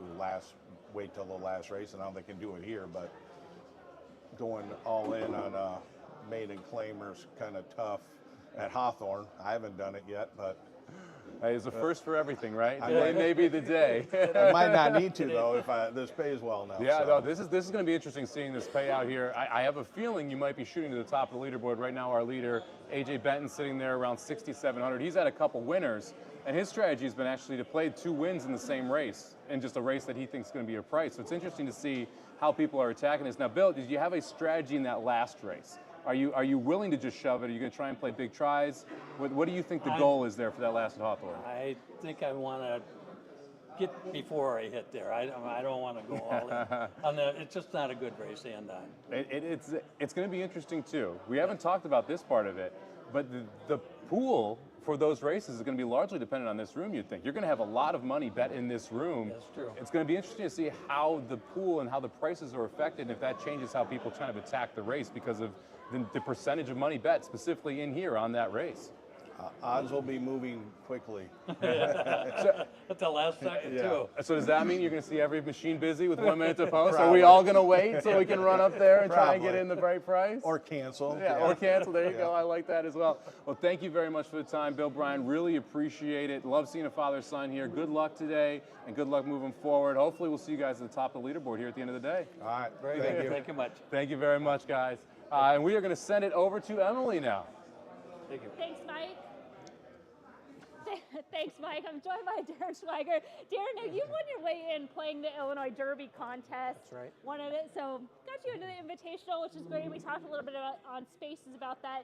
But you played online there and you played in person here. What's the difference between playing online, playing in person? Not too much. I mean, in person, you need to tone out a little bit of the distractions. People are cheering, and you just need to zone out and stick with your plan. Do you like that? Do you like the environment, being around other people? Do you get a little bit more excited than being at home? I like it somewhat. I do think it's a little bit distracting, so I probably on balance prefer to be at home, but I've played NHC a few times, so I'm used to being in a room like this. Yeah, it is totally different. I mean, the NHC room just gets really really wild and crazy. It's a little bit more intimate, but still has that live perspective. Now, Darren, as we're talking right now, you're currently sitting in 6th, just a tick shy of 3,000. How's today gone so far? Is this kind of where you wanted to be?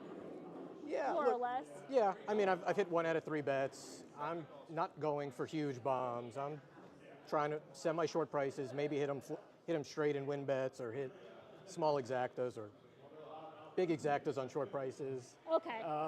Making a big bet, but making it a little bit tighter and connecting for like 250 on a cold exactly. exacta. Yeah. So as far as your optionals, we've had 2 mandatories down. You've played 2 optionals as well. I just played my second optional and missed. Okay.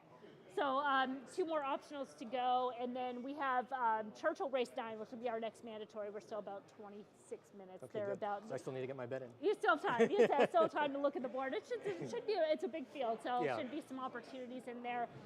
What's kind of your plan with those 2 mandatory races? Were there races that you had strong opinions on? Were there races that you're just trying to extract a number out of? Same. I'm just trying to move up a little bit so that I have a decent bankroll to fire into the last. I'm almost definitely firing all of my money into the last, and I don't have a very strong opinion, so the more money I have, the better shot I have.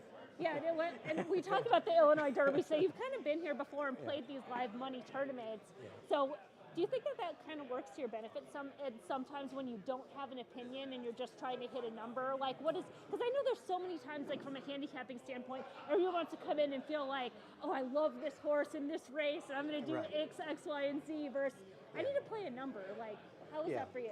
Definitely in the last race, I think I have an advantage, assuming I have a bankroll. I think I have a disadvantage in all the other races because my preferred style is to push all in on my strongest opinions. Okay. And so the cap on the first 8 races, I think, plays against me. Yeah, different formats. There's a couple other players that come from like the mythical $2 win place, and then they feel like they come in here and they're like, oh, I'm at a disadvantage. Now the 250 cap is kind of like that middle ground. I think it levels the playing field a lot and gives them a much greater chance than they would probably have in a normal style cash tournament. Would there have been an opportunity today where you would have gone on all in? There would have. I went all in the $500 tournament, and I hit. So I was sitting in second, and I'm going to go all in again and hopefully win. Okay. So there's so many people. I think it's such a great opportunity to have those 2 tournaments because one, you can hedge, plus you can do what you just did, where you said, "Hey, I have a stronger opinion here, and I can push all in." And you played Did you play yesterday? I didn't. I flew in this morning, so I'm pretty tired actually. It's not too far. I came from New York. I know. Not too it was far. a long travel day. Yeah. But playing here and you're towards advantage. So where are you wanting to be going into that last race to give yourself that best opportunity? I'm hoping, based on where I'm sitting now, I'm hoping to be at around 5,000, but we'll see. What do you think it's going to take to win this? Scores are pretty high. If they hold at this level, I would guess could be 20,000, maybe 15 or 20. 15 or 20. I mean, it probably depends on the prices that come in the last. If the prices are big, who knows? Well, even Eddie last year, I don't think he was expecting it to be what it was. I mean, but you're right. I don't think it'll be 50, but you never know. Somewhere around that 15 to 20. Yeah. All right. Well, Darren, awesome. I love catching up with you, meeting in person. The Spaces was great. Everybody can check it out on the Hawthorne. It's worth going back and listening to. We'll send it over to Ed, short break, and we'll go back over to Ed. Ed DeRosa back in the Horse Players Lounge area, joined by another top 10 denizen, Mike Cirencione. You got it. I got it. I've known him for years. Finally said his last name correctly. But Mike, on the leaderboard in 6th, and as we approach this mandatory race, I heard you're swinging for the fences here. Yeah, looking at the board, I've got a 9-1 and a 12-1. I'm going to try to exact the box together. And I also have them in the trifecta. on the ends. So I'm going to give it a shot. Yeah, those prices definitely could get you up to the leaderboard. This is your first, not only Hawthorne Invitational, but one of your first live money events. Traveled up from Texas. What made you take the plunge to come on up? Well, in Texas, not a whole lot of opportunity to do horse betting. You can go to Sam Houston, you can go to Lone Star, which I do from time to time and play in those contests. But other than the Grade 1 Gamble and Keeneland, those are the only ones that I've had the opportunity to do live betting on. So it's a little harder in Texas to be able to do that. So when I get the opportunity and can travel, I like to come to these live tournaments. And I've had some success. Yeah, no, and you've done well in the feeders. I know you've qualified through horse tourneys, and hopefully you don't mind me sharing this personal detail. Mike had a little bit of FOMO last year when myself and John Costin were sitting at a table together at the NHC, so I know you really want that berth to Las Vegas. Oh, absolutely. That would be a lot of fun. Just coming here and playing with some of the best and meeting a lot of the folks. Everybody's so gracious and welcoming, and I'm sure it's the same way in NHC in Vegas 100%. as well. Yeah, they do a great job with the hospitality, etc. You mentioned Churchill. You got some prices. Doesn't always shake out that way. You have one optional left? I do. I have one optional left. And then you'll have the one more mandatory after Churchill, and then the finale, of course. Are you starting? What are you thinking about your chess pieces, so to speak, going into your Well, I know bullets? going into the last, I'm going to have almost 2,200, 2,500 left to be able to play. In the last mandatory where you have to bet the 500. So, I hope to increase this a little bit. I haven't really looked too deep into the final yet. After this, I'm going to go kind of dig deep into that and see what I can do. You'll have some chips to play with for yeah, sure. especially if we get lucky in this next race coming up here. This will put me in a really nice position. Yeah, those are some big prices. Now, a lot of the people I've talked to, they actually moved up on mandatory races, but your score so far was an optional, right? It was. Yeah. I haven't had real good luck today on the mandatories. Well, there's still a few left. But what, race selection's a big part of success in this tournament with the optionals, how to weigh them, how to play them, etc. What attracted you to that Monmouth race? I'll be honest with you. Again, in Texas, since I don't have an online betting account and things like that, I've played a lot of the horse tourneys. That's really taught me to look into the data and look for opportunities and horses that have good value. I happened to see the 2 and the 6. I think they were the 2nd and 3rd or 2nd and 4th, maybe 2nd and 4th on the odds. I like both horses, so I just decided to put them together so I didn't miss it one way or the other. Right. And it paid off for $1,700 or $1,800. There you go. So that's kind of how I'm learning more and more is by the use of that horse tourneys and all the data that is available out there. And then, of course, being in a room with this quality of players, you can't help but pick up some tips along the way, I reckon. No, absolutely. Just like I said yesterday, talking to a lot of folks that I've only heard of or seen in these different tournaments, picking up some tips, dinners, and drinks. It's been good, and it is fun to see all those names on the leaderboard with me. Exactly. Seeing your name there, especially. Pretty cool. I'm not sure how many optionals are left between now and that 9th at Hawthorne, but they dwindle with every minute that goes by. Do you have a few in mind that you're going to look at the board? I've got 2 on my sheet. I'm not going to go ahead and give them away at this point in time. But so like I said, after this, I've got to go do my homework on the last couple. I had prepared with the ones I liked. A couple of them I didn't like prices, so I've scratched them. But there's 2 left that I'm going to have to go take a look at. All right, and you'll have to pick one of them, or I guess if both are awful, you could further move off of them, but. Come up with something for sure. Exactly. Well, you have something big here if it happens to come in. He's on a couple of long shots at Churchill. Emily, Mike, and I will be back with that mandatory race from Churchill Downs. It's race number 9. It's in 15 minutes. Mike, thanks for your time. Hey, thanks, Ed. Thank you very much, Ed. Mike here with Matt Miller and Howard Kravitz, 2 of the best to do it, both local Chicago boys here. Matt, now you've had a championship at BCBC. Howard, you've got a phenomenal podcast, just coming back from Ascot as well. Yeah. How much do you guys love this tournament scene? Matt, we'll start with you. The camaraderie in these type of rooms is just phenomenal, isn't it?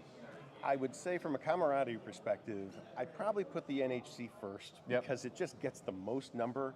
This is like an NHC light. It's a great feeling. Yesterday's contest was good. It was a little smaller in terms of spreading out. To get everybody in one room here and to see so many friendly faces, this is an absolute blast. I've been saying it for weeks. It's a lot of fun. Even if you're not in the Invitational, the $500 tournament, you can still hang with all these people, talk to all these people, see how people are playing. I love it here. Yeah, and great value as well, no takeout, and you can bet whatever you want.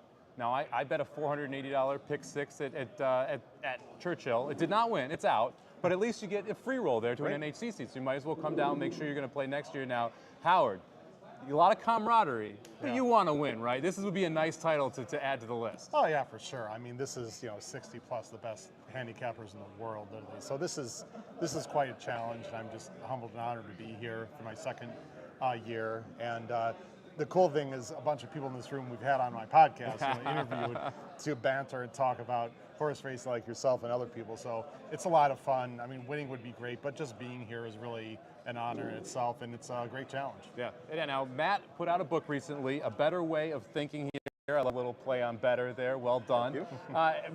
Love numbers, right? You love being able to kind of dial in, where do I need to be to win a tournament? And this is one of those situations where it's really hard to dial in where you need to be to win this tournament. How do you adjust your play for specifically this style of tournament where you've got those 8 $250 bets? So I'm looking into the camera. He's being mean to me because we talked right before this interview, and I said to him, this format is completely befuddling.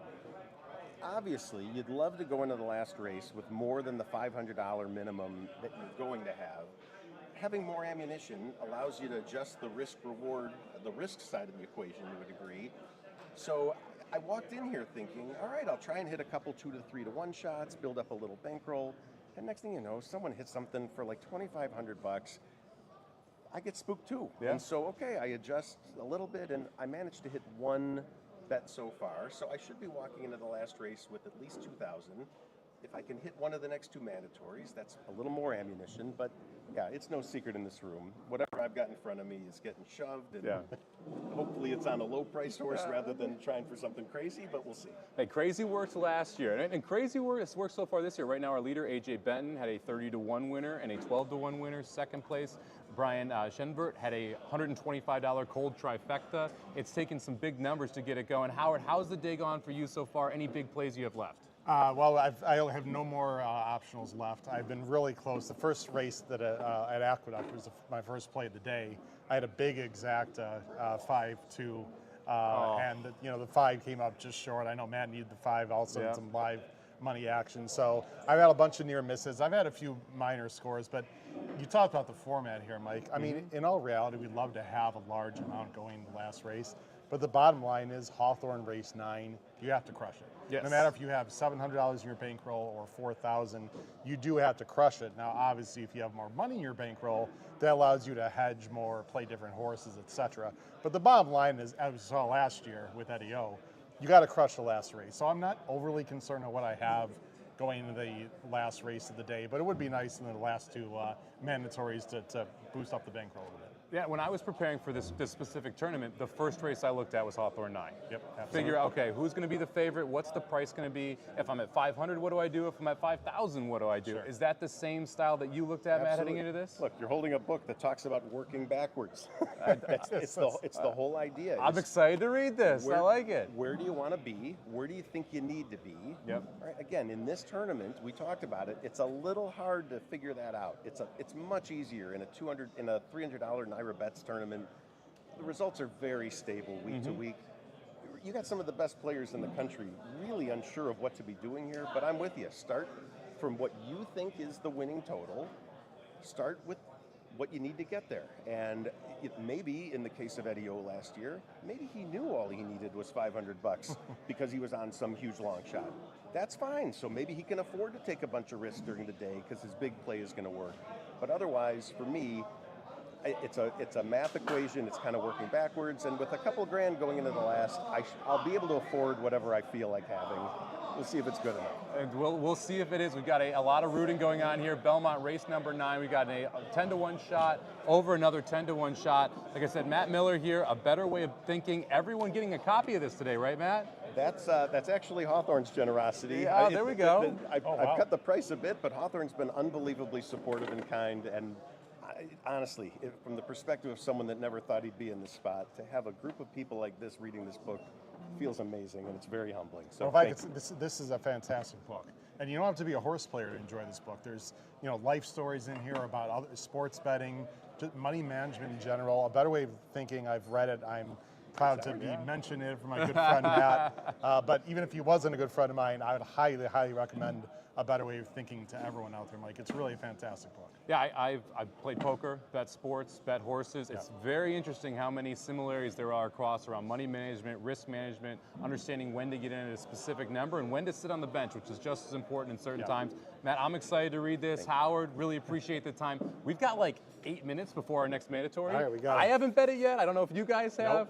So we're going to send it back to the desk with Emily and Ed here so I can run to the window. We can all run to the window, hopefully cash some tickets and build up for that last race. Thank you very much, guys. Really appreciate it. Thanks, Mike. Win big with new DRF All Access past performances.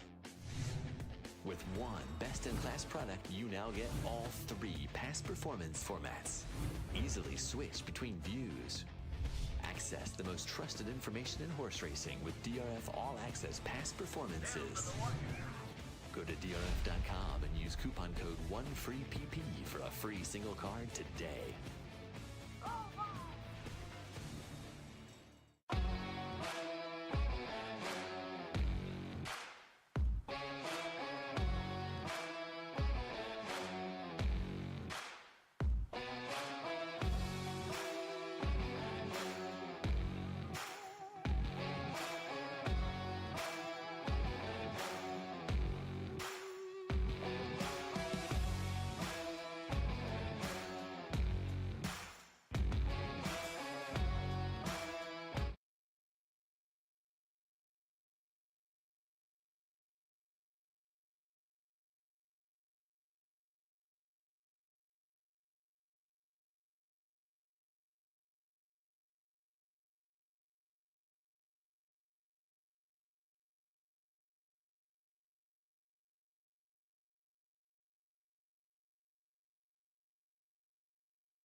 I feel like we haven't been back at the desk for so long. It's been 2 hours since the most recent mandatory race, but we have one on deck, which is kind of a tricky race here at Churchill Downs. But in terms of the tournament as a whole, is this kind of what you expected so far as the scores, as far as where you're making a no face? I would say the top 2 are probably where I expected.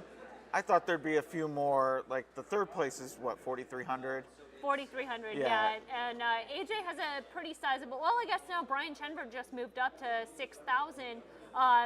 But yeah, those two kind of have a little bit of separation on Dave, who's at 4,300.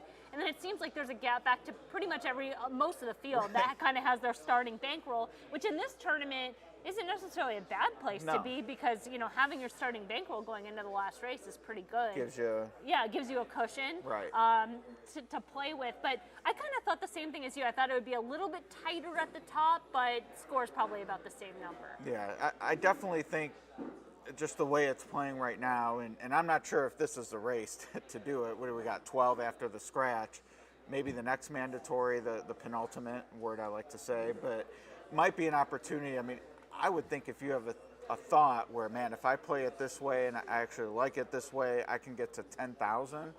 To me, I'd have to go for it. Like this is the type of strike where the iron is hot board where I'd be looking for separation. Yeah, and as we're looking at race 9 at Churchill, which is our third of the 4 mandatory races, which is the Bachelor Manor Stakes. This is a juvenile race, and I think what's tricky about it is you have a lot of horses. You just have 1 or 2 starts, a couple horses that are shipping in, including the favorite. And, as far as number 5, Bodacious, who is the current favorite right now, earned a really strong speed figure first out, but it's a speed figure going 4.5 furlongs over the Santa Anita main track with a lone trip, with the field spaced out behind. It's like there's so many unknowns going forward as we're getting a look at the horse on the screen right now. I just feel like there are so many unknowns in this race to be taking 2-1, even if you recognize, they're probably the most likely winner. I love the 5. Yeah, I'm here to. I was just saying, I took 2-1. Because of what you think, the speed figures? First off, it starts with the speed figures, right? It's proven there. But I like the fact, I love these horses that are cheap. that are inexpensive buys from ownership groups and trainers that don't generally point toward these stakes. They get top-class jockeys after running well in that first race. In this case, they call up Joel Rosario. He picks up the mount. Connections that don't often run. It's the first time this trainer's been at Churchill. Stakes races, only 5 starts, 1 for 5 in those races. So there are, to me. Didn't he win this race last year or 2 years ago? Parabon? He may have. Am I crazy? I think he did last year with a similar horse. First time he's running this meet. Okay. We'll put it that. But this meet. Yeah, yes, it's these type of horses that come in that I am attracted to, because you get a top jockey taking it for a smaller barn. It's a horse that didn't sell for a lot, that ran very well first outing. Now I'm not betting the 2-1. I liked the 5 and the 10. Those were the 2 horses I was keying on. The exacta probably doesn't pay too much because the 5 is now the favorite. So I'm probably going to play 5 over 10 over 8-9 to get prices underneath them for 125 each way, and hopefully we run 5-10, 8-9. Or 5-10, 9-8. Or 5-10, 9-8. Either one works there. I'll play a trifecta and just play 5 cold in the first spot, 10 cold in the second spot, and then 8 and 9 in that third spot. And Ed, you feel the same way about the 5 that you're saying a legitimate favorite? Yeah, and I might feel a little empowered because I was dubious in the debutante. You know, I wasn't sold on, I forget who the favorite was that ended up winning, but the 6th horse. Yeah. Clearly had the best Ragozin speed figure. I'm not sure how she looked on buyer, et cetera, but you know, those 2-year-olds, it was a short price, and ended up just being the best. Now the break was important. We've talked about good being on the front end, but I mean, that's sort of similar here. I mean, based on what we saw from Bodacious first out, if he springs the latch, he could be gone. Yeah, you know I think what's interesting about this race as a whole, especially, I mean, a lot of these 2-year-old races this time of year, is you get a lot of those 2-year-olds that win wire-to-wire first out, and a lot of them don't have a lot of pressure.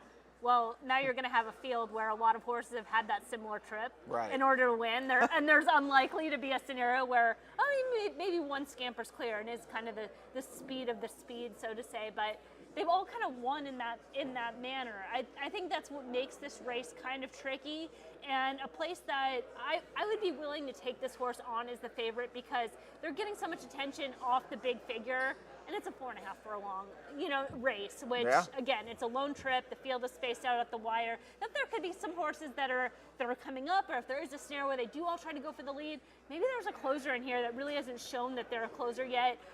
Number 2, Ivan the Great, was finished second on debut, not a big number, but I thought that effort was better than look. The horse was still pretty green, so figuring things out and coming in for the connections that have already had a win on the card. So I think this race, there's really, I don't know, not many surprises in here, and the 5 could certainly win. The stakes race Derby week, and granted that's early May, so you're dealing with pretty much only the Keeneland 4.5 horses, maybe a Gulfstream shipper.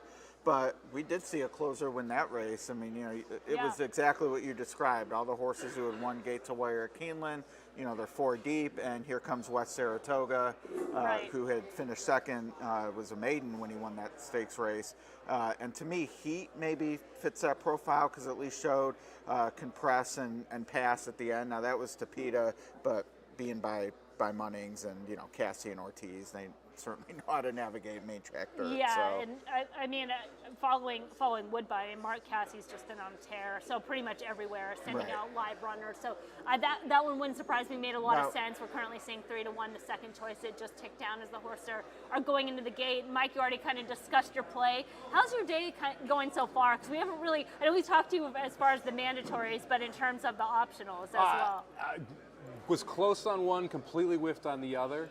So I haven't gotten a ticket home yet, but we're just playing to try and get one home. One puts us over that $5,000 mark, so we got 4 more bullets left to see if we can get one.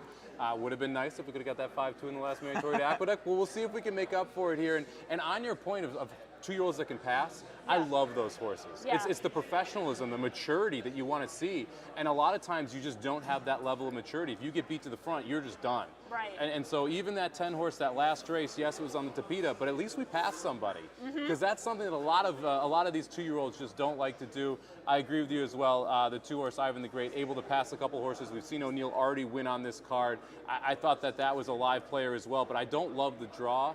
and that was also a 5-horse field. Now you're in a much larger field, which is another big-time stress from that inside post. Yeah, a lot of hurdles in here. Now, just looking up at the leaderboard, because we had some movement in there. A friend of the show, Steve DeCasper's made a move sitting in third, but AJ, we talked about AJ getting on a tear. He's currently at 7,500. So he keeps firing. He and added keeps to hitting. it. Yeah, he's been adding to it, because he was at 6,700 a minute ago, and somehow he's got exactly 7,500. So I'd like to know how he did that. He is playing this as a win-place tournament, and he's targeting specific races. Now, he's just betting to win, but he's willing to bet 2 horses in the same race if he thinks it's going to produce a price.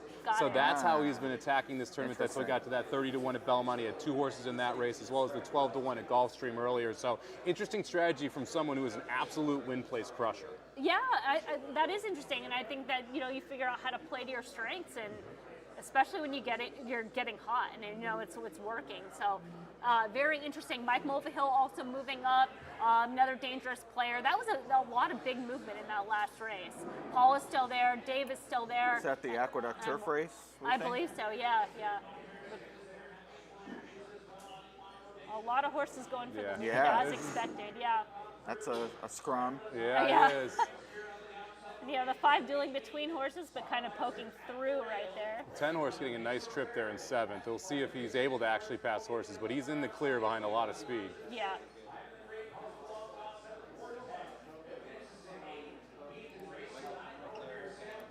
Be interesting to see if this track's going to kind of even out a little bit as it's been drying. It's funny.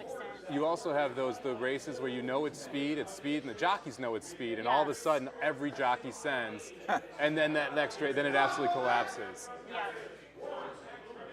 I wouldn't be loving the favorite right now. I'm not loving just the visuals, despite being in front. The 10 horses is going to get me here. The fact that everyone went wide, who's... Looks like the 6 on the outside. 6 is gone, yeah. Wow. And somebody else goes in at 13. Just exploded. Yeah. Yeah, should be a little spicy there. That's the first. With 6, 13, 2, and 12 under the wire, the favorite off the board, and the first and second choice both off the board. A wild race. I thought there'd be some opportunities to play against the favorite in that race, and we'll see if some people did. We already seen some board movement, heard the room get a little excitement, so I think there should be something in there. That was a horse that went gate to wire in debut, so showing a new dimension there. You'll love seeing that if you want to see a future for this type of horse. One of my favorite sires. I should have been on there. Violence, one of my favorite sires. Great on turf, great on dirt, able to get it done there. Politically correct, your winner for Chris Davis, and Jose Ortiz picks up one on the card now. Yeah, and I think there's some advantage too to actually having some local experience with running at Churchill, because there was a lot of horses that were shipping in. We have to see, where did 13 come from? 13 ran Evangeline, finished second there, but Barn Change, Hernandez sending out a lot of live runners, and then the 2, Ivan the Great, the horse that ran better than looked. Pretty good effort, all things considered, because he was up close chasing that first flight and stayed on well, considering the top 2 came from off the pace. But yeah, that collapsed pretty good there. That was the one, and you kind of saw that coming with that 21-4 or 21-2 opening quarter there. It's like, okay, let's see, can we push through this wall that we're going to eventually hit here? And it was beneficial to come from off the pace there. Someone has this exacta. It's gonna change it quite a bit here, because you got 7-1 over 32-1 here. And there might, this to me has the makeup of maybe some bad beats or shoulda, woulda, coulda. I like the 6, but I needed the 2 second or something. Yes. So the 13 was harder to find, I would say. Yeah. Yes, just slightly. So. Well, you know what? I mean. Yes, but if you're in this scenario where you're doing process of elimination, you're just saying, okay, I'm not using the 5, I'm not using the 10, right? And the 6 is my key, and then you can start piecing away at some others. Yeah, I mean, like 6 to 5 on debut, so took and money. I mean that 1 by 7 lengths. I mean, pretty decent. Moved up on an off track in the debut, so maybe having a little bit of cut. But it does seem like the main track at Churchill is evening out a little bit, but won't matter here because I think our only other mandatory is on the turf. Yes. So we're done with that main track. Yeah, now that they're fast, maybe the profile changed a bit, but the way they went at it early, I mean, Jose sat a nice Yeah, trip, just- got it, and was able to go wide and be able to just kind of fly right on by. The early pace there really set it up for someone to come in from off the pace, and the 6 ran phenomenal. I thought that was a very, very good race, especially from what we've seen with the track earlier in here. But I'm excited. I want to see these payouts. Like this is. We've had mandatory races. This one's, I think people had the 6. The question is, does anyone have the exact year? So you can see people make a jump up, pick up about $2,000 with a $250 win, but will someone have the exact and really 613 separate himself? was 192 for $1. Yeah, so even a $50 exact. Well, 50, yeah. I mean, you're rolling. Yeah, there was a lot of movement. Peter Bear just moved up. Tony Joe moved up quite a bit. I mean, and now we had the conversation 7 minutes ago talking about how the board, it was just like a couple people at the top, and now it's what we thought. Yeah. Everybody would be in that like almost $5,000 range in that top 5. So yeah, top 4 or 5. So you'd have to think top 7 or 8. We'll have 5 by the time we get to the finale. Yeah. And a word for those that might be looking on the leaderboard as I am now, but the column is labeled optionals played, and I believe it's actually all total played. It's totals played. Yeah. So subtract the mandatories, and then we've had 3. We've had 3 mandatories. So if we're looking at AJ, well, that'll be updated. So because that hasn't included that last one. Right. So his will be 7. Yeah, so if he's AJ did 7, say he's played all his optionals. Okay, so he has just 1 mandatory left. Where Brian he's got to have 2 left, 3 left. He's going to have 2 left. Two left. I Two think that's optionals right. and 1 mandatory left for Brian then. Yeah. But yeah, a lot of plays for a lot of players. Looks like Christy, you just talked to Christy earlier. Yeah, she hadn't played an optional yet. You know what? That's Christy, because talking to her at the NHC, she says she's a save bullets. So that's not a surprise. Yeah, know what you got. A lot of options here too. Like, there's a lot of different races tracks you can go to here. It's not just Churchill and Belmont at the Big 8. It looks like somebody played 8, so I'm not sure what what happened there. There's some error somewhere along the way. Or maybe user, maybe software. We're not sure which, but there is an error at some point there. I think that's one of the things too. We talk about like making mistakes or things going right. Like there's things that just don't work out. You have a bad opinion, or like, Mike, your bet where it just is 2-5 instead of 5-2, whatever. But you don't want to make the mistakes of, I played 1 race too many. Yeah. Like, oops, that's a mistake you can't come back from, or I bet $249 or $251. Right. Things like that. Following the rules is important, as is reading the rules, right, Ed? No, reading the rules. Yeah, I mean, coming in here thinking you can make a show bet to, use the obvious example.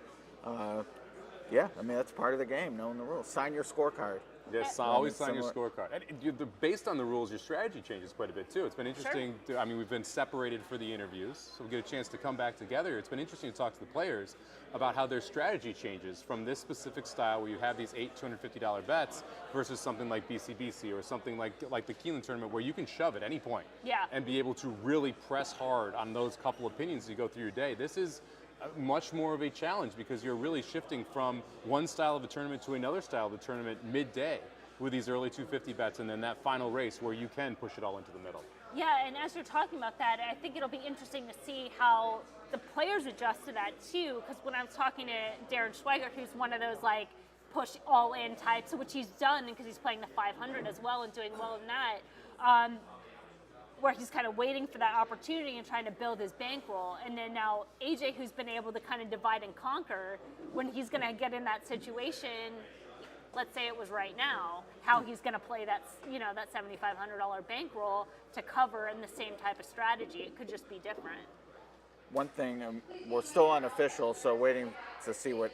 I can't imagine the super high 5 got hit, so we will have a carryover into the 10th race. Oh, interesting, yeah. And I know Nick was talking with both of us about, Nick Seabird, yeah. And now the issue there is with 250, a dollar super I5 gets pretty expensive quickly. Well, and also, but if you wanted to gamble and take your shot at a $30,000 score, that's the pool to do it in. Kind of like this idea. I'm not gonna lie. I'm over here like, wait a second. So I can play one for like $210. And you jump in with a $40 bet to get you a $250. That's one of the beauties of playing specifically here is like, look, you got to take advantage of advantages when you have them, and having a carryover pool like this where you're more likely to get a monstrous payout gives the opportunity to try and take a shot and come from behind. And like you said, reading the rules too, because there might be some players in here that don't think that that's on the table. Are we sure we can bet Super I-5 in here? I need to go read the rules myself. Okay, But well, I don't have the Nick rip said here. yes.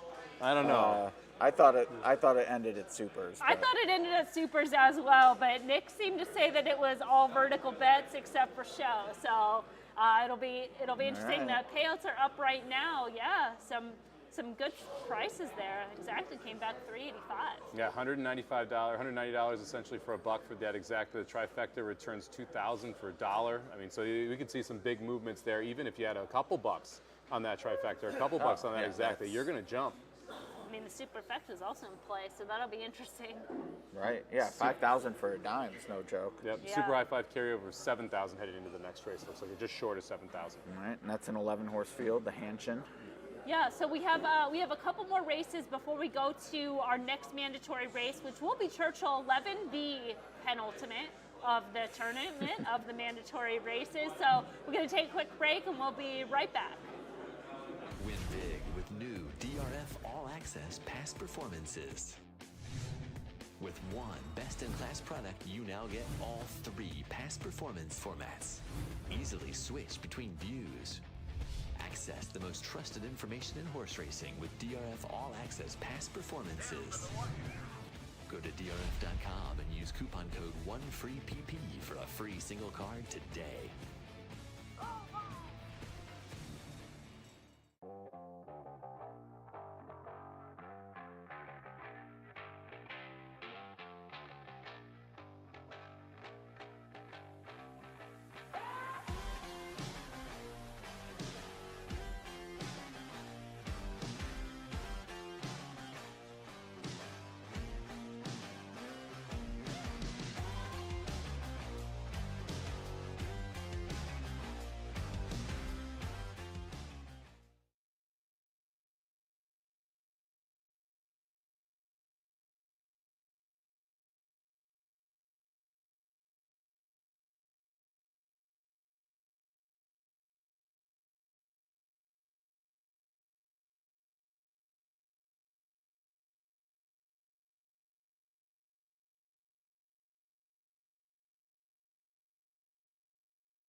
DeRosa back in the Horse Players Lounge. Hawthorne Invitational.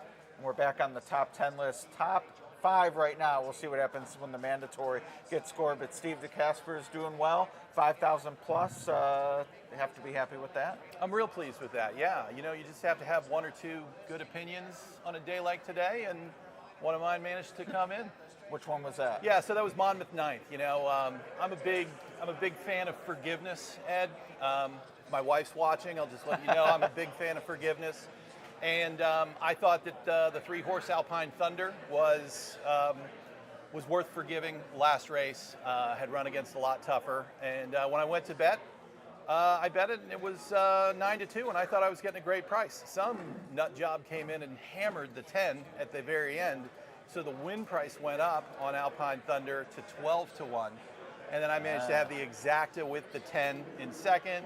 as well as the trifecta. You beat the CRW. Yeah, I did. That's exactly right. Love So it. that was great news. Forgive one bad effort at Philadelphia Park. Of course, came back to the form that he had been in previously, and I managed to win by about that much. So it's good. A win. That's a win. It's binary, thankfully. That was an optional since it was at Monmouth. You have one left. What's your thought process in terms of picking and actually taking the plunge? Because to me as a player, that's part of the psychological aspect of this game of, we've all been there when, I should have made that play, or why did I waste it on this? What, in your mind, what does make you pull the trigger? Sometimes the horses just jump off of the form at you. That probably was not the case with this horse. I think it was much more of a, it was a race where I thought I had some decent opinions. I can tell you want to talk about frustrating. I had two very good opinions at Laurel, and I'm confident that next week when these horses don't scratch and actually run back, they'll probably win by 6 lengths, but they both scratched today. Gotcha. So that was upsetting. I had, but really what you're looking for is a horse that you have a decently strong opinion on, a race that you have a strong opinion on, right? A disliking of a heavy favorite, where you think, oh well, this horse, might be able to do, all right, and you're getting the price. That's probably what's important. You can't worry about what happens today. You have to worry about what happens over the long term. Of course, that doesn't help my short-term mental condition, but yeah. And with one optional left, what are you putting on the balances to decide when to finally go for it? Do you have one in mind already? Oh, you'd like to know, wouldn't you? We all would. Honestly, I'll go on record right now and say I have no idea what my last option is going to be. I've been worried about that race at Hawthorne and trying to figure out that turf race at Hawthorne in the end, and I think I know exactly what I'm going to do there. But now with these last few races that are available, I'm just going to have to feel it out and see what I can, see where I can go. And for you, is with your bankroll, if you end up with more than let's say you have now, will you press that opinion, or do you know, hey, with this X amount that's static, I can get to the target score? I mentioned my wife earlier in this interview, so no, I'm not a plunger. I admire the guys like Frank Mastari and Tony Zhao, and 2 years ago, my good friend Justin Dew took a huge plunge on a horse that finished like 9th, and so that's not me. I will probably bet the $500 would be my guess. Okay. But I will make it count, and I will make sure that if the combination that I think is going to come in comes in, that'll put me over the top. All right. Well, you're not on top right now, but you're close to it. You can see the zenith. So. I like where I'm at. Yeah. I feel very good about where I'm at. So you have one mandatory, one optional, and then the finale. Yep. All right. Best of luck. Thank you very much. All right, I appreciate Steve it. DeCasper is currently in 4th. Let's hear from another one of our contest players. Hey, we're back here, and we're with Peter Bear, winner of the 2013 BCBC, and currently sitting 3rd on the leaderboard. Peter, you just had a score come home. Tell us about it. I did. Well, Dylan Davis, who's a very hot day, came in on the 11 horse of maiden at 11-1. So that was a nice score, and I had just a win of 250 on him. So, yeah, always seems smart when it comes in. So, yeah.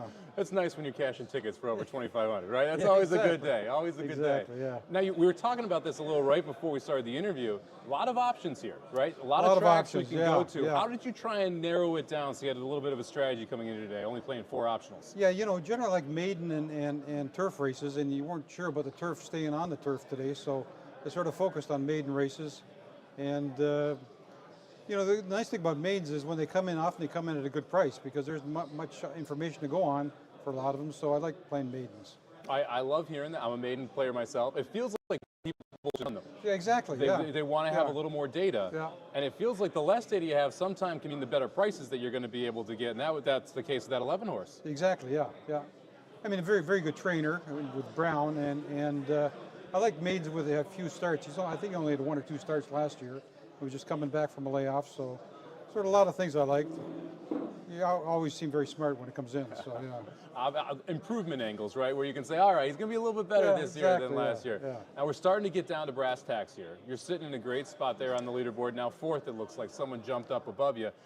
Is there a specific strategy you're looking for in the last race? Are you going to push the pedal to the metal, or are you just going to try and finesse your way around it? Generally I like price horses. I'm not real good at gimmicks. I don't play gimmicks very often, either exactors or factors. So, I mean, I'm looking for a win. So, and I very seldom bet a winner less than 4-1. So, I'm looking for something with a price. But going a little price. Are we going to shove the whole 5,000 in? Or are you going to save some of that back?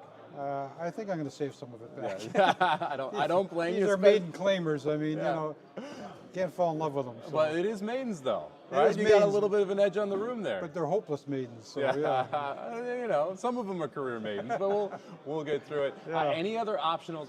How many optionals do you have left at this point? I've got 2 optionals left. So, yeah, both price horses. So if they come in, I'll be up there, and if they don't come in, I'll be down there. So it goes. So it sounds like you've got those races pegged. Then do you know I do. where you're going? Yeah, I know where I'm going. Yeah. Are you willing to give it away to the crowd? Sure, there? I'm going to the last race at Churchill and the last race at Woodbine. And are you expecting prices out of both those? Yeah.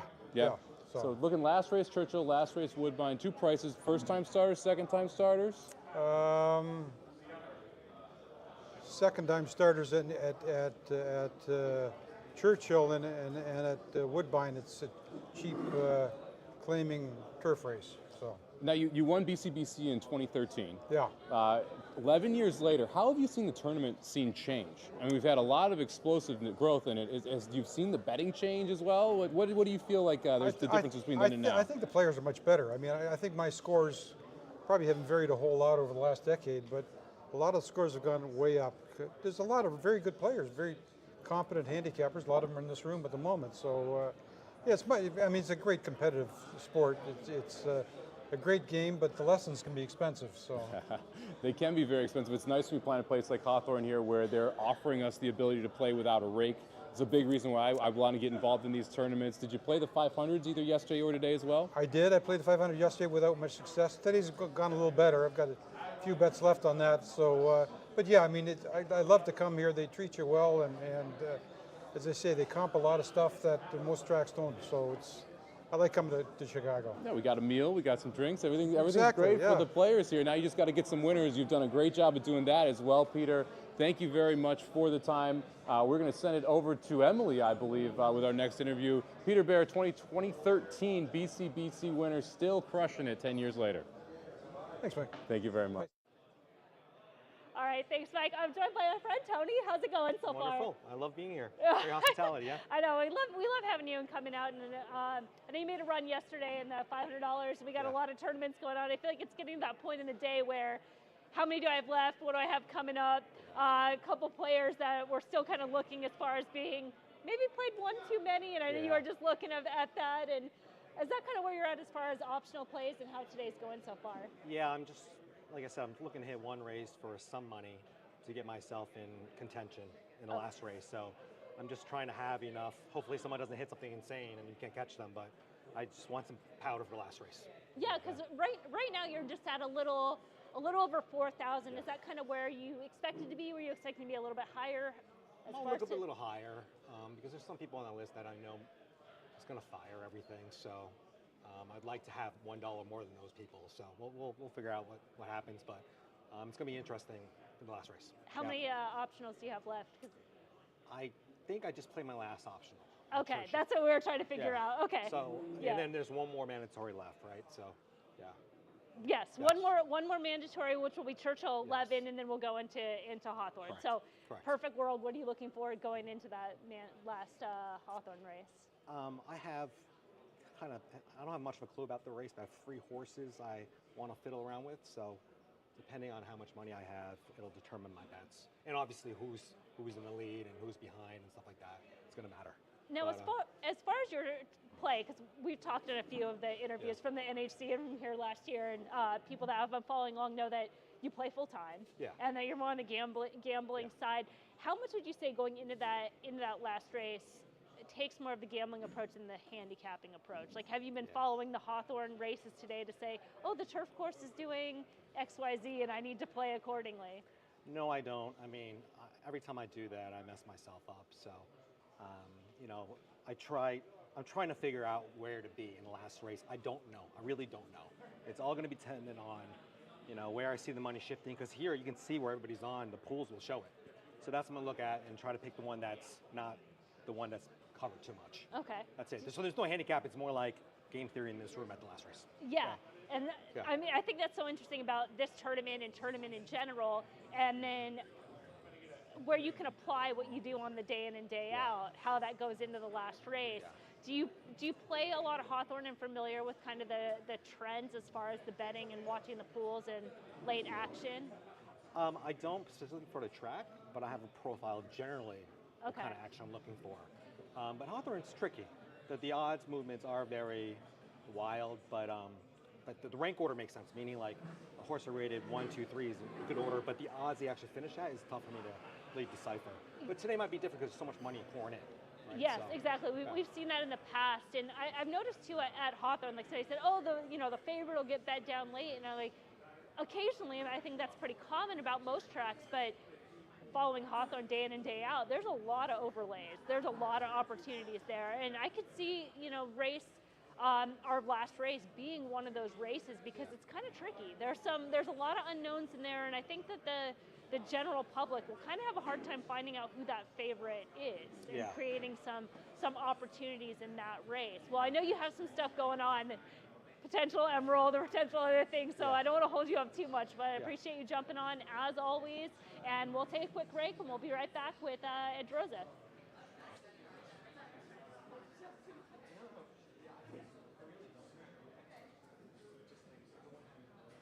Win big with new DRF All Access past performances.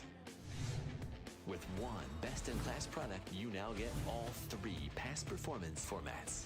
Easily switch between views. Access the most trusted information in horse racing with DRF All Access past performances.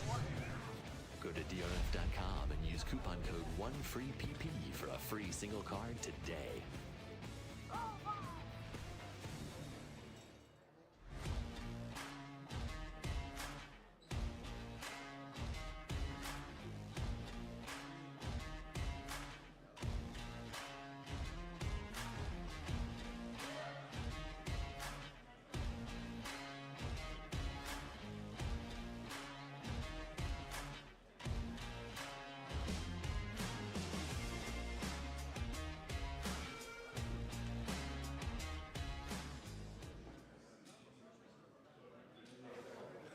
Ed DeRosa back in the Horse Player Lounge area with Alexa Zepp. And Alexa, I'm going to be honest with you. You're the first person I've talked to not in the top 10. Oh, but bummer. It's a tournament, and part of that is, you're always in it, especially this one, because everyone's going to have at least 500 for the finale. What's your thought process as we sort of made the turn for home, more than halfway done? How are you going to climb this leaderboard?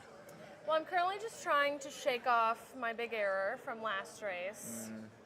Wagering error? Yeah, I really should have cashed big in that race and didn't. So, but that's just how it goes. You got to make these tough calls in these tournaments. So I'm just like working on shaking it off and regrouping for the next one. All right. How many optionals do you have left? I'm out of optionals. Oh, you're out. So you're down to so I have the 2 left. mandatories left. All right. Well, that's a $250 bullet in the last race at Churchill, and then at least 500 in the Hopefully Hawthorne more. nine. I plan to and hit this hopefully one. more, of course. I've been playing wins and exactas today for the most And what was the part. mistake? So I loved that 13, that 32, Oh. 36 to 1 that got second. I absolutely loved that 13. It was just a pedigree play. And I liked 5 horses. And other than that, I didn't have a super strong opinion. Right. And I needed to get it down to 4 other horses to make it worth it. I was playing $25 exactas, and they were all paying like $5,000 to $7,000. They were robust. They were huge. And my original pick was the 6, 9, and 13. And I faded the 6 for the 7. I even I texted a friend, I think I'm going to fade the 6 and use the 7 instead. So that was just a bummer. Yeah. That was a bummer. I mean, we've all been there on one hand, but on the other, some of us get to sleep on it and come back. You have to come right back. You gotta come right in back. a couple races with the mandatory. But you joined us, so that's good karma. I know, this is good, yeah. You're in good shape. Changing the pace. Now, what about the finale? Have you looked much? Like, do you have an idea of, depending on what your range of caches going into it, or? Well, you know, I was hoping to have more going into it. Now, I know I still have one left, but I was hoping to have a little more to work with than I do. So I might have to get a little more creative, but I do think that race looks like a lot could happen. Right. Maiden claim around the turf. Yeah, a lot could happen in it. So there's definitely price opportunities, even if all you've got left is your 500. And I believe you and I are both driving back to Kentucky tonight. We'll diverge eventually. You're going to Lexington. I'm in Louisville, but you're heading back, right? I'm going tomorrow night. Oh, okay. You decided to wait. Good for you. Yeah, I thought it might be a little too tough to do it tonight. I do like seeing the windmills at night on 65. That's kind of cool, but otherwise I'm dreading the drive. How long is your drive? You're in 4.5 hours. Okay, 5.5. Just like a little too much. A touch far. Yeah, I get it for sure. But you're newish to Kentucky. What do you think of the Lexington vibe? I love it. Okay, I moved a year ago today. Oh wow. Yeah, so I've been. Which is why you didn't play here last year, right? Right. Yeah. It would have been like the day before moving across the country, and I was like, that might be a little stressful. I might not be able to focus, so I wasn't here. But I love Lexington. I'm so happy there. Awesome. I'm close to the horses, close to the industry. I have my own racing syndicate, so it's nice being like right by all the sales and everything. Yeah, it's all there. Now, I'd be remiss because I asked Christy, who is the one person you have something in common with in this room among the players, being 2 women out of 61. I mean, I'd like to see the demographic shift a little bit from the stereotype. I mean, love my guys, but you know, it's good to mix it up. What can racing do to appeal more or to get women excited? Quite frankly, I think. So I'm a part of the Horse Racing Women's Summit, where we have events around the country to get women engaged in the sport. And when I've done some like handicapping lessons and handicapping tournaments within that group, and women love it. Like, they love learning, they love competing, and I think it's just making it more accessible and educating people on how to handicap, because I think there's not a lot out there for just new players because if you look at the form, it's really just overwhelming. Yeah, you know? there's a lot so there. I like time form. I think that's really great for new players. So it's just easier to look at, easier to visualize the races. So I think a lot of it's just educating and then making it known that you can play for $18, you can play for cheap to learn how to do it. So I don't know how we break that barrier down, but just got to chip away, erosion chip away at it. Social media is always good. Right. Yeah, let people see that girls can do it too. Right. Well, and you know, and the tournament, like you said, you can do it for $18. I mean, you can do it for $2, really. Yeah, And you know, we love talking tournaments, and people, you know, maybe are checking in on it, might be intimidated, like, oh, these people bet $250 a race. That's not for me. Well, you know, that's because this is a tournament. Right. If you want to play the races, you can. I'm not do it. betting $2,500 every Sunday. Right. Like, that's not my life. Yeah. It's a lot you can do with, you know, whatever your bankroll is, you can make it fit. So always, you know, remind people of that. But you're right. I mean, the resources just need to improve, and you know, whether that's my employer, HRN, yours, DRF, Hawthorne's doing its part for sure. So hopefully we can just get the news out there and get more people involved. I think we're on the right path too with sports betting becoming so popular everywhere and legalized everywhere. I think if we can kind of insert ourselves with horse racing into that market, it'd be good. Yep. So. All right. Well, I'm in now. Really, we could chew your ear off for another half hour because you just have one race left. I've got the mandatory, but plenty of other people to chat with, and looking at the board, not sure I see much change. I'm Steve, I know, lost with that race. The prices being so low so far. I've heard more people cheering than the leaderboard reflects. I would agree, and I'm a little surprised because we've definitely seen some prices come in.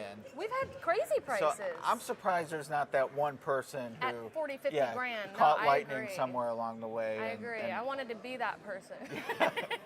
Well, there's still time. One race left, and it's a good one. That finale of Churchill on the turf. Stay tuned for that. And as we wrap things up, we got another horse player on deck. Thank you very much, Ed. I am standing beside not only a Hall of Fame member, but also someone I am proud to call a friend here, Ken Jordan, joining us here on the show. And I got to tell him how we met, Ken. So my first live tournament was actually NHC, I believe it was 2019. And I walked into the room on a Wednesday, sat down, it was the first chance, last chance, and you were the first person to sit down with me. Phenomenal person, extremely nice to me, made me feel very comfortable sitting down at that table. I really appreciate that. And it speaks to the camaraderie inside this room and how, yes, we're all competing against each other, but everyone's still rooting for each other, and you create these lifelong bonds. Thanks, Mike. That's just how I wrote it. So you're playing the tournament today, the 2500, the Hawthorne Invitational. Yes. The structure's a little different. It's kind of a blended pick and pray and also live tournament at the same time. How are you approaching this with your optional bullets and with the mandatory races of 250? Are you attacking it and really going for one big score? Are you spreading it out and just trying to chip up little by little? The optional plays, I'm a little more aggressive. The mandatories swung and missed a couple of times, and that's been my history in Vegas too. The mandatories are killers, but I cashed a few shorties before, and we've got some things coming up with our last optional at Woodbine, and hopefully we can create some magic in the big mandatory at Hawthorne. It's going to be interesting here, and we've got Churchill going on right now. Raise Kane at 20-1, trying to make a big move here and run down Cagliostro. We'll see if Cagliostro gets the wire today. Needed him to get the wire last time, but hey, what can you do? Tumbarumba also making a big run. You mentioned the last at Hawthorne. We've got a $20,000 maiden claimer, 7.5 on the turf. I think a horse that was going to be very popular in this room, scratched out in the 7 horse. Did you have a plan going into the day on what you want to do in that last race? I was going to try to bet horses that I figure would be towards the front. I know a lot of guys spend time on breeding in races like that, but with those horses in the maiden claiming ranks and the maiden specials at Hawthorne, the elevator's going down. Once they're exposed, the breeding doesn't matter to me. There's a couple of things I might do, but I don't have my sheet here now. But I'm going to try to get the horses towards the front. I did see the pace collapsed in the earlier turf race, but I don't think that was a reasonable pace. Yeah, it worked out for Eddie O last year, catching that 80-1, going gate to wire. And when you get down to this bottom level of those claimers, sometimes passing is optional. You know, these horses just don't want to get by. We'll see if that's the case today. It's going to be an exciting finish anyway. Everyone's got at least $500 for it. Are you planning on shoving all in that last race? Of course. We came 1,000 miles. You got to shove in. If they shove back, that's good too. Yeah, we came to dance. We might as well do it. All right, let's send it over to Emily here. One more interview before we get to our last mandatory.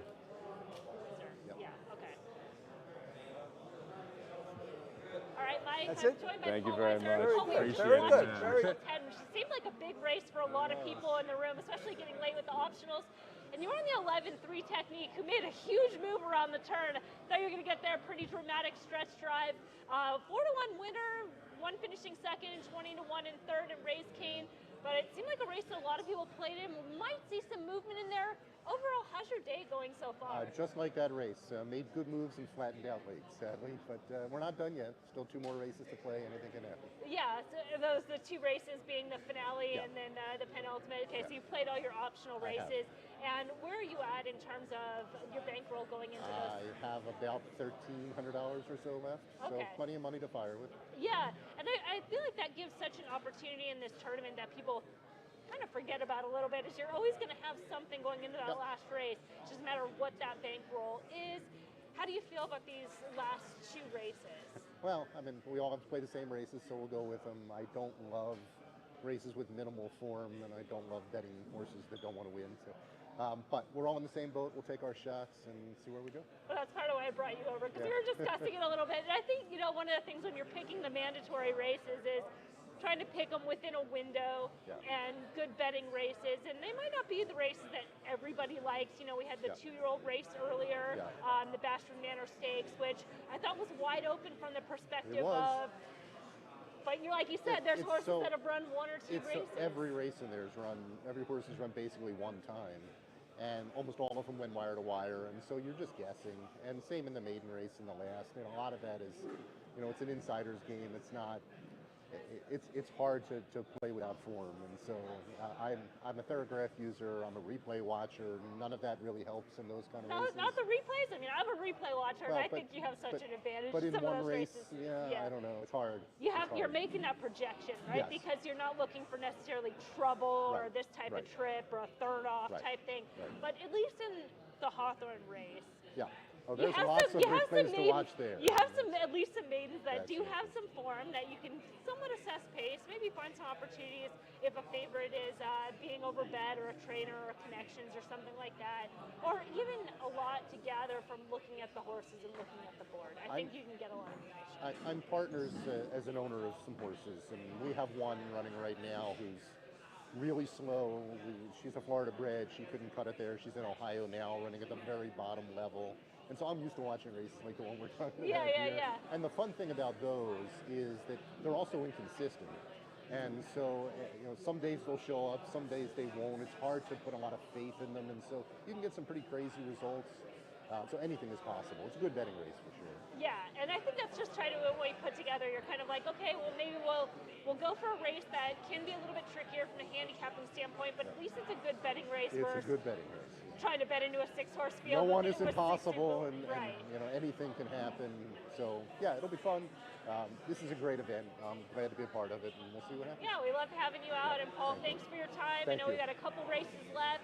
We'll jump back over to Ed, get a couple more conversations before we head back into the penultimate mandatory race. You guys ready? Go. Yeah. Thank you. We're all looking at the leaderboard, but we are back in the Horse Player Lounge at DeRosa with Brent Schraff, who is in 9th, although we think maybe an update might be coming. Yeah, we might shake that up. I might drop to 10th. Let's hope not. Right, but regardless, you have some bullets left. Yes, so, got some plays left. Yeah, so plenty of time now. You need to more than double your money to get to the top. Yeah. But with the way this tournament works, the big bet does come at the end. So probably not as worried about maybe the leader score per se. Is more just getting in position. Yeah, exactly. It actually hasn't been. It was kind of a disaster day to start. I got to tell a funny story. I was bet the race at Monmouth. I think it was the next to the last race at Monmouth. Really liked the 3-horse at 12-1. Put the ticket in 250 to win, and after looking at the pace scenario, went back up, canceled the bet with literally 30 seconds and that horse won at 12-1. I would have had 250. Almost didn't get it canceled. I wish my fingers wouldn't have been so fast. You were quick on the draw, unfortunately. Yeah, that would have been a nice thing to add on to what I have right now. Right, very nice. Very much in the mix. Well, and the question is, the play you ended up making instead, did that? I did the play that I have not used that bet yet. I'm going to look at. I have a play at Hawthorne that I'll be using, but I definitely should have left it alone. My best friend Steve DeCaspers left his bet, and he's currently he's actually going to move up after that race into probably 3rd. So I was happy for him, and as we didn't even talk about it, so I was like, "You had the 3?" And he's like, "Yes, I did." I was like, "Well, I just canceled the 3." And he was like, "I'm so sorry." But yeah. Well, maybe it's good luck to be on here because he and I spoke, and maybe you are. Yeah, you are definitely the blessing. We'll see what you can do from here.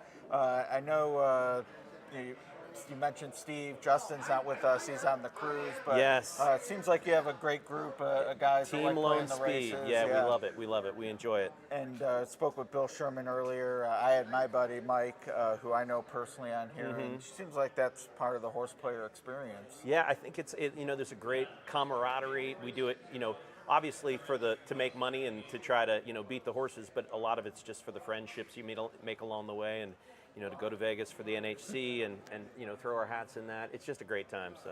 Now, I've actually been surprised somewhat. I'd say it's about 50-50. The people I've talked to have candidly said, I'm not looking to push all in on the last. I'll make, a play, of course. You have to, $500 minimum. I'll make a play to try to get to, the score I think I would need to cash. Others have said, I'll do what it takes to win. Where do you sort of fall in terms of what you think you might need to do with that final play? It's tricky because I'm also, I'm in the first half points contest for the NHC, so I'm currently in 2nd in that. So, you want to win the contest, but you also want to you want to finish high and rank high. But I like to give myself a chance to win. If that means betting more than the 500 that you got to bet, I have no problem doing that. But I don't think I'll be betting all in. I'm not a Justin Dew. He's notorious for that. No plunge. Yeah, a little. Few names up there. I know Tony among them. Yes, he would. Yes, he would totally go all in on his. So. And you mentioned waiting a leaderboard update, and Steve is now up to 5,500. Yep, he's in 5th, and I lost a place, but not by much. So well, and at this stage, obviously the place is less important than the cash itself. But Maven hit something. He's back in the top 2 with almost 6,900. So I honestly thought our scores would be higher today than like 8. I saw 8. I was like, wow, that's achievable. That's for a lot of these guys who are behind. That's a 2-to-1 shot away. That's betting on going all in on the fade. Right. I thought, because we've seen a few 30-to-1s. I've noticed in optional races, big price in a mandatory finished second at Churchill. I thought among the 60, I'm thinking, someone has this for 15 grand. I thought there'd be one of those. And we'll see where it shakes out. No, I said winner's going to have somewhere. The goal would be to get 15 to 20. I think is what wins it. So I've got a long way to go, but there's still hope. Now I know you have some credits to your name, so if people are recognizing your voice, are you active in anything? Yeah, right now? I do. I'm a TV film actor and also do mostly voiceover work. Okay. Yeah, I spent like 14 years in LA and kind of did a lot of TV film and then moved to the East Coast. And when I was kind of away from LA, I started focusing on voiceover, and that just kind of took off. So you'll hear me on a Skechers commercial right now with Sugar Ray Leonard, Muhammad Ali. That would be an AI miracle. Which it's coming, yes, for better or worse. Absolutely, yeah. For now, totally. the real voice makes a difference. Have you ever thought about calling a race or dabbling in that? I've always thought about it. It's very interesting to me. Finally combining my favorite things. So definitely something I look into. Well, favorite thing of all horse players would be to move up that leaderboard. So best of luck. I'm going to go work on the rest of the way. that. Yeah, Appreciate thanks a lot. Thank you. Appreciate it. That's Brent. Let's hear from another horse player. Hey, thank you very much, Ed. Here with Paul Matisse, one of the legends in the tournament game. Right. Love to see you here at Hawthorne playing the Hawthorne Invitational. How's it going for you so far today? Well, it's been frustrating, but I got some bullets, so I just hit that last exact at the 9-1. Oh, there we go. So. Yeah, I like the 9 and the 1. Unfortunately, they were my 3rd and 4th horses, and that doesn't usually get you to the exacta in these type of tournaments. No. Now, this is an interesting mix because we've got these 8 $250 races before that big $500 race. When you were prepping for this tournament, what was your theory coming into it, how you wanted to attack those $250 races? I really had no idea. We were talking about that, Charlie and I were talking about that earlier, because it's such a unique contest. It goes, you really don't know what you should do and what you shouldn't do. And I screwed up the race at the 2-year-old race at Churchill. I keyed the winner and everything, and I didn't bet him to win at all. And I didn't use the 13. Oh.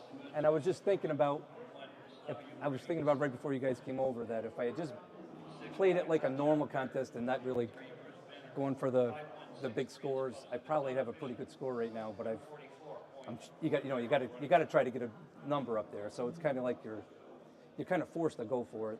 But that's the name of the game.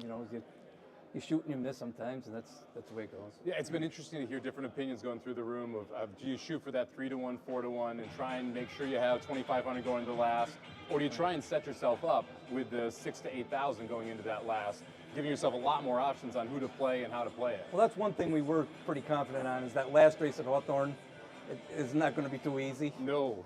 So we wanted to get, when coming in, I wanted to get a break, before that and take a shot somewhere. And I probably would be in a good position if I had just played a little more conservative early. I think the next time I played, I might try to a kind of a different scenario where, maybe twofold, because you have so much leeway in what you can do. Maybe just play more win and then, just pinpoint on top of it, and try to get big, take shots at tries or, something like that. Yeah, it's interesting. I'm wondering if I'm coming in, I'm swinging. $250 cold exactas, trying to find that one score that gets you way up there. Maybe I should have played a couple win bets early, right? To just get a little bit of a bankroll going toward that last race, which is ultra difficult. And I do know that if you going into that last race, with your just your 500, you're really going to be you're going to be really shooting in the wind. So that's why I think maybe next year I'll have a different strategy. But I'm not totally out of it today either, so I haven't given up yet. We got this one mandatory coming up. You said you have an optional. Yep. We're not sure where that's going. No. So we'll have to figure that out. But this last mandatory here at Churchill Downs, any horses that you're really interested in keying in on? Yeah, I kind of like the first-time starter, that Little Cherie. The one horse. Yeah. Yep. And so I'm going to definitely use her. I just don't know exactly how I'm going to do it yet. Yeah, Cherie DeVoe, one of my favorite trainers to bet. Seems like she's still getting underbet across the board, be it stakes races, first-time starts. It's nice as a player when you can find one of those trainers. Right. Oh yeah, she's Well, I've known her quite a while. She used to gallop for my brother when she first came around the racetrack. Well, tell her she's doing a wonderful job. Yeah, right? she certainly has. She's a nice woman too. She's the best. Yeah, it's great to see her having success, both in stakes company as well as in these first-time maiden special weight races. Paul, thank you very much for the time. Thank you. Nice really meeting you. appreciate it. Great to meet you as well. All right, we're going to send it over to Emily before we talk about this final mandatory here at Churchill. All right, thanks, Mike. And for anybody that follows any of the Hawthorne streams, whether it's the NHC or last year's stream, they'll recognize John Gasper and Jorge, who we missed at the NHC this year. Not this But year. we know these two, especially for the final table, which I still get compliments on. But I'm glad to have you guys here again and played yesterday. And Jorge drew in at the last minute, off the also eligible, qualified a couple times, through horse tourneys to get in, and then ended up playing.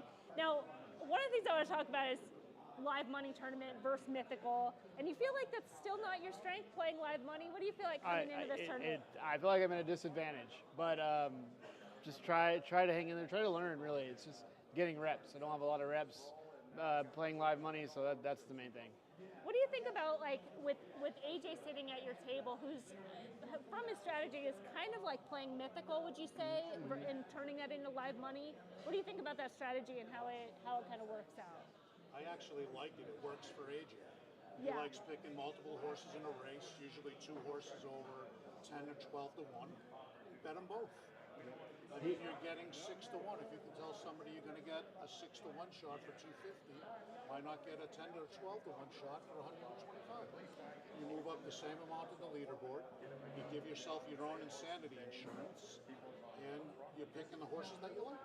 Right, and then you're not playing 2 entries trying to move up one and then move up the other. You can kind of split on the one. It simplifies it for you. Yeah. Have you thought about a similar? He tends to like longer horses than I do, so it's kind of hard to do that same strategy with the horses that I tend to gravitate towards. So I kind of have to get more creative, and that's where the issue comes. Sometimes I get too creative, sometimes not enough, and I haven't put all the pieces together yet. And I think that is like a good distinction, because as you mentioned, if you're splitting 2 12 to 1s, you are getting 6 to 1. When you start splitting 3 to 1s, all of a sudden you're getting, you're kind of getting 8 to 5s, and you're like, oh, I don't know if that's going to quite get me to that final goal. Now we are getting a little bit late in the day. We just have the one mandatory before the finale. Where are you at in terms of optionals, opinions, done with optionals? Done. We are in the same boat together. We both have our $500 left to fire away in the lost. Well, you have the two, $750.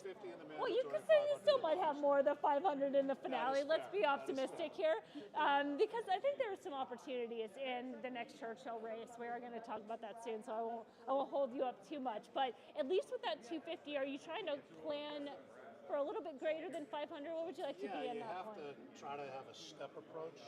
So if you like a horse at Hawthorne, depending on his price, and you have a number that you think you need to get to win the tournament, which say is between 10 and 12,000, and your horse is 10 to 1 in the finale, you've got to make sure you have at least a $1,000 bankroll.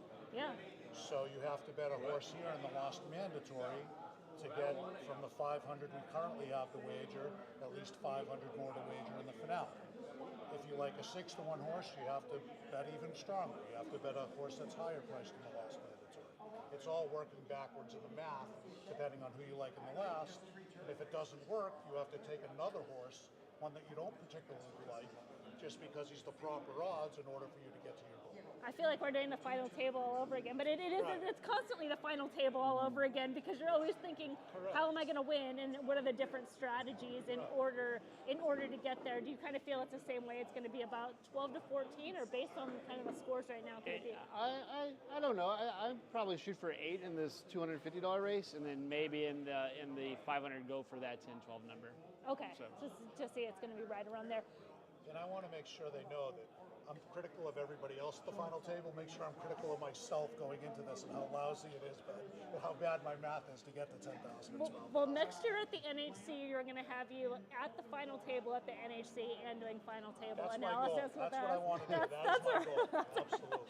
We love that. All right, we're gonna take a quick break. We're gonna go back to the table because we have that next mandatory, that final mandatory race before the finale. So thank you, John, Jorge. Good luck in this race. Thank you. Thank you, Emily. All right. Win big with new DRF All Access past performances. With one best-in-class product, you now get all 3 past performance formats. Easily switch between views. Access the most trusted information in horse racing with DRF All Access Past Performances. Go to DRF.com and use coupon code 1FREEPP for a free single card today.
Win big with new DRF All Access Past Performances.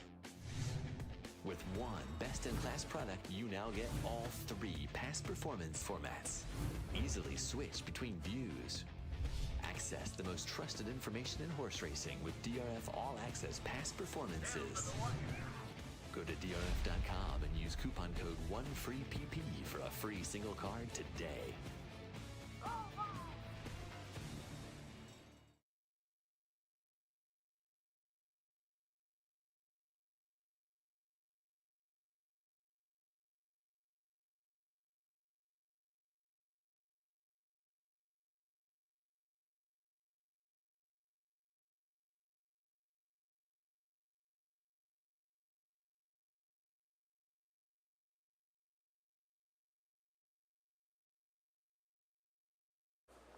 All right, we're all back at the table, and we have just one more mandatory race before the finale. And for a lot of players, this is just their last 2 plays. They've used a lot of our optionals, even though we're going to have about an hour or so between those 2 races.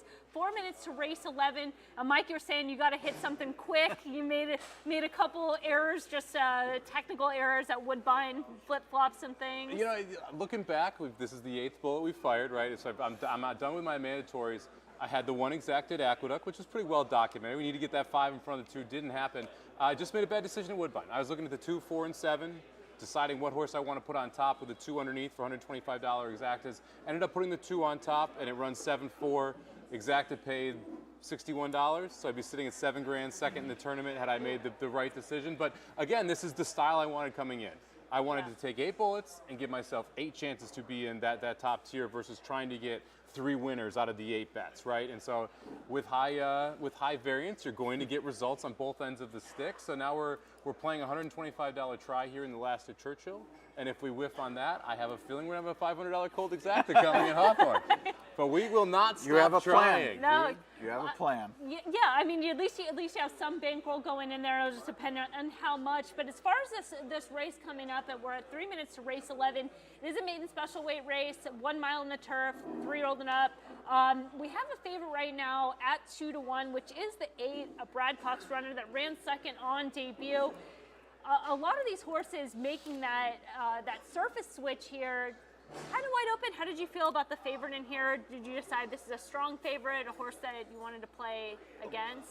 Logical favorite, right? Yeah. I think this horse makes a lot of sense. Second-time starter. The first race came off the turf, so now getting back onto the preferred surface here by Candy Ride. So there is some good turf breeding there. I think you're going to see the 8 run pretty well. I don't want to bet the 8 at 2-1. I'm not trying to put the 8 on top and anything at 2-1. I think the 8 is relevant at the end. So I played a single horse over 2 other horses. So I played 1 over 7-8 over 7-8. So I do think that the 8 is a legitimate contender in the race, can run here in the top 3, but at that specific price, not a horse I want to put on top of an exotic wager when I'm trying to make a move in a tournament, and not a horse I would bet at that price. You know, this is one, sorry to cut you off, Ed, but when we talked about the maiden race earlier, was it, this day is already so long, I don't think it was one that we were on camera for us right before we started, but it was a first-time starter, and I'm like, it's a first-time starter debuting late in the meet. Now, I feel like my opinion would switch for this race, and part of that is, one, obviously the odds, but looking at every horse in this field that has run, I'm completely underwhelmed. I'm looking for a new face, so I would be looking at those first-time starters just saying, hey, I know pointing towards debuting on closing day maybe isn't the most ideal, but a new face at a price, I can definitely get there. So I would be looking at 1, 2, and 10. Just through straight up process of elimination, those are the 3 new faces in this race. Well, I like a new face on the turf at least. I think Remarkable Mo can improve, and not only do you get turf, which is new, but 2 turns, so maybe something there, and I think the price is generous. What I was going to mention on the 8, the favorite, part of the reason I'm against, a little inside baseball, Emily, maybe you've dealt with this at Hawthorne, but when I was doing public handicapping for Churchill, and it was anecdotal, shame on me for not having the data because it's there, but anecdotally, I did not like when Brad Cox horses shipped to Churchill from Ellis, meaning training at Ellis, not laid off since Ellis.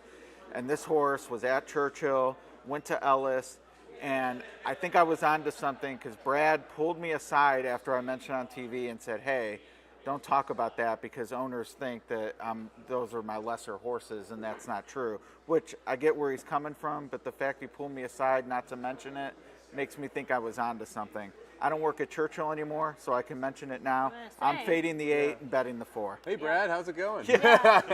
Swing Thoroughbred's going to be like, what the heck? Anything can be said here on this live stream. This is YouTube. Anything goes. It is interesting that you mentioned that, Ed, because I rank Chad Brown turf horses based on where they debut and where they're training. Sure. I mean, you've got Monmouth, you've got Tampa, you've got Gulfstream, you've got Saratoga, all different destinations for Chad Brown, and depending on where he debuts them and the jockey he uses, it kind of tips the hand on what he believes in that horse long term. Now that may change, but at least it gives you a good starting point for some of those turf horses when you have multiple of them facing each other. If you have an extremely good horse and they're running maiden races for $150,000, like so many are, and then you run one for a maiden special weight for $30,000, that tells you a lot. They're off here at Churchill in race 11, the last mandatory race before the finale. Good luck. This couldn't be going better or worse. Did you play the 4 to win here, Ed? I sure did. Nice. 18-1. You got to like that spot, especially the way Speed's been playing on this course.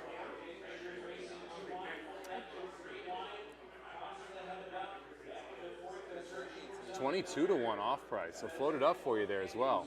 Taking on the CRW. I'm interested to see how this race gets played from the room as well, because it is the second to last. Are you going to see some big time swings right before that last race? Are you going to see a little more conservative play? Maybe try and chip up just a little bit if you haven't anything. This is going to be one of those where it's going to be interesting to see what type of jumps we get, especially if you get a 22-to-1 shot that wins the race. Yeah, and especially the way that the leaderboard is right now, where everything is kind of getting a little bit congested up at the top, where people have $4,000 or $5,000, and in this race, you kind of think, am I going to try to find some even more separation here, or conserve my bankroll and try to go into that last I'm race? hoping to find some separation turning for home. Well, you found about a length or two. Now it's now it's the getting cavalry a little charge sweat going is here. into this spot. I think you're What? home. Did you just give him the kiss of death right here? Come on, Shap's going to get this was Shap's top pick. Yeah. Well, and there's one of your first time starters. Yeah, I mean that was like, the angle. It's just I've seen everybody in the race, Yep. and I want a new face. And watching Yeah. there's a. I can't really take credit for it. This is like a Mark Kramer thing, but it's like you really are the lesser of evils. It's just really a process of elimination. Everybody that's run, I don't want on top. I'm down to the first-time starters. There's 3 of them. 2 are 20, the longest price of the 3 won. So By far. there's some angle there. But yeah, and one of the things that I talked about on Howard's podcast coming in, as far as talking about the last mandatory or the final race at Hawthorne, a way to approach is by eliminating horses. If you're looking at that field and saying, here's a field of 10, I can start, I'm not using this horse at all. I'm not using, you eliminate 3 horses. Now you've cut it down to a field of 7. From that field of 7, who can you eliminate on the top? Cut another 2. Okay, now you're down, and you should start playing that way versus trying to think, who do I like? Who can I go get away from, and then kind of close your bets around that. It's just a different way of looking at the race. And I thought Cherie at 4-to-1 just was too light. So Yeah. then that's another layer. That's you another can lop top, on. yeah. Yeah. And then if you're playing AJ, then you're betting 250 on the 2 and the 10 at both 26-to-1, and you're doing okay. You just That's got right, home a $250 yeah. bet. Yeah. I'm a Cherie stan. I she- love her no. as a trainer, and she usually does not get bet. Right. Usually she is one of the more underbet trainers as well, Absolutely. especially towards stakes races. So I have a soft spot in my heart for Cherie DeVaux horses at this point. And the break I wish was a little better on that one. The one really stumbled bad at the gate. That's a horse I'm interested in coming back. We'll see if we get anything. The 4 I thought ran very well there, and the 2 just a solid effort there. We're going to have the longest shot on the board over the second longest shot on the board. Oh my, yes. We heard a little clapping. There was a couple high fives over your shoulder there. I bet we have a win bet at worst. At the very here. least, Yeah. the exact is $3.11 for $1. Wow. Okay. So that's moving territory. And look, if you got jazzy with liking the favorite and somehow find a key box or something, it's not out of the realm of possibility. Yeah, and then we have, I'm just kind of looking up right now, it looks like Paul, Mike Mulvihill, and Brent, who are all in the top 10, 11 right now, still have an optional. And they still have time. We're going Hawthorne race 9, and race 7 is heading to post right now. And this could be a playable race at Hawthorne. One that I think a lot of people looked at and thought maybe race 7 was going to be the last race of the tournament. So that's a possibility for players right now. Yeah, I talked to Paul. He has no idea what race he's using. Okay. He said he had one earlier that he pegged. The price didn't work out. Yep. So he decided to just pass, and he's now looking for that race to be able to fill in. It's nice to have, like you said, that hour. You've got a couple options. I think this one and the next one, to be honest, at Hawthorne are both playable. If you want to go either route there, Los Alamitos, you've got a nice 8-horse field. You got a 1-2 shot there, so you might have to get a little creative. But there's a couple races left here where I think people can try to make moves. But now it's all about this final race and how people are going to look at the 9th at Hawthorne. Yeah, I know it's going to take a little bit to get the leaderboard up after this race, but it'll be interesting to see what is moving around and where people are at bankroll-wise going into that last race. Mike Mulvihill's got a lot of work to do. It looks like he's got three more races. He's going to be firing left, there's right, definitely and center. 2 Hawthorne between. True. So get involved in there. Well, I know we want to talk to a few more players before our last mandatory race. $55 on the $55.04 thanks to the breakage in Kentucky. 1984 for the place, so some decent payouts there that could definitely shake things up. But we will take a short break, and then we'll get back with a couple more interviews before we meet up once again for that finale. Basically, time to start talking about how to win the thing. Do you want to talk about that now? No, I meant with the players. Oh, yes, yeah, of no. $500 exactly. Yeah, That's how we know win your this play. thing. Yeah.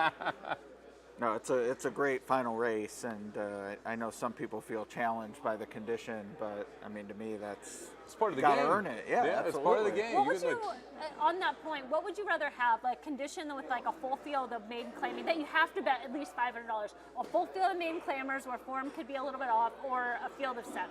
What would you rather? In this format, I'd rather have the full field because that's the only race you can go all in on, and I'd feel cheated having to have my final stand be on a 6-horse field where you're like in your case, you might be looking at a cold try at that point. Whereas with this level field, you can decide, well, I'm going to play longer shots and an exacta could get you there. If you want to be chalky, then maybe you need to look at the try. But I feel with this format, with that being the only one you can extend, you want the bigger field. Yeah. Now, when it's a BC style, I think that matters less because you have every race at your disposal to make a push, but not here. Yeah, that's the key, right? When you have 8 races where your max bet is 250, you need to make sure that last race allows people to make up ground. Absolutely. And with this style of race, with this style of field, you can make up ground. You're going to get some random results, right? But that means we saw that last year. Exactly, but that means that you're going to be able to go from the $500 to the winner's circle. And because of the way that this tournament has been styled, you want that. That's what you want, everyone in the room to be live. And if you play a 7-horse field, not everyone in the room is going to be live because someone is going to have the exact same bet as you for more money than you have if you're sitting there with $500. It's just the truth of the matter. So you have to make sure that if this is the style you're going to play, where it does come down to this last race, that every opinion is live to win the actual contest. Well, I know in BCBC, not last year, but the year before, it was the year that it ended on the sprint, right? That was last year. Last year. Oh, was that last year? Turf, that was last year. Turf sprint, then the sprint. So it made things a little bit tricky because you had that smaller field, right? So, anyway, okay, we're gonna now we're really enough chit chat. We're gonna take a quick break and we'll be back with some interviews before the finale.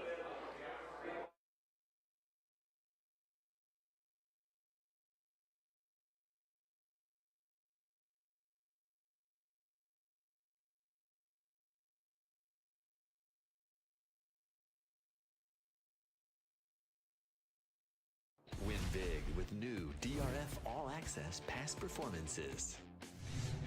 With one best-in-class product, you now get all 3 past performance formats. Easily switch between views. Access the most trusted information in horse racing with DRF All Access past performances. Go to DRF.com and use coupon code 1FREEPP for a free single card today.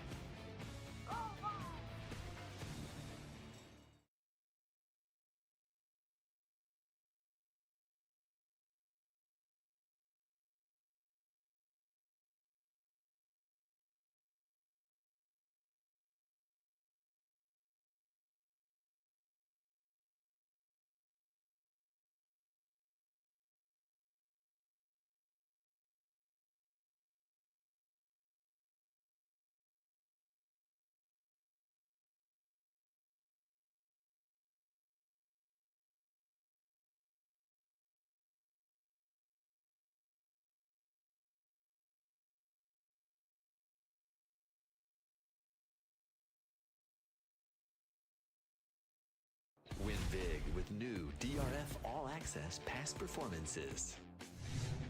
With one best-in-class product, you now get all 3 past performance formats. Easily switch between views. Access the most trusted information in horse racing with DRF All Access past performances.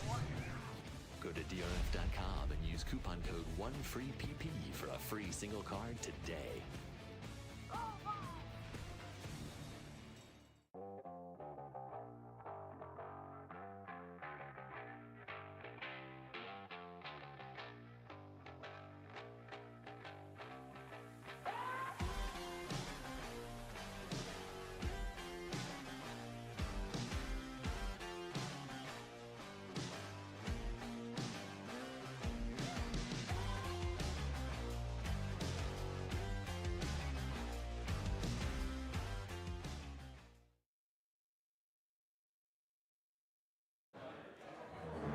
DeRosa back at the Hawthorne Invitational. I've had the pleasure to talk to many players who are in town for the contest.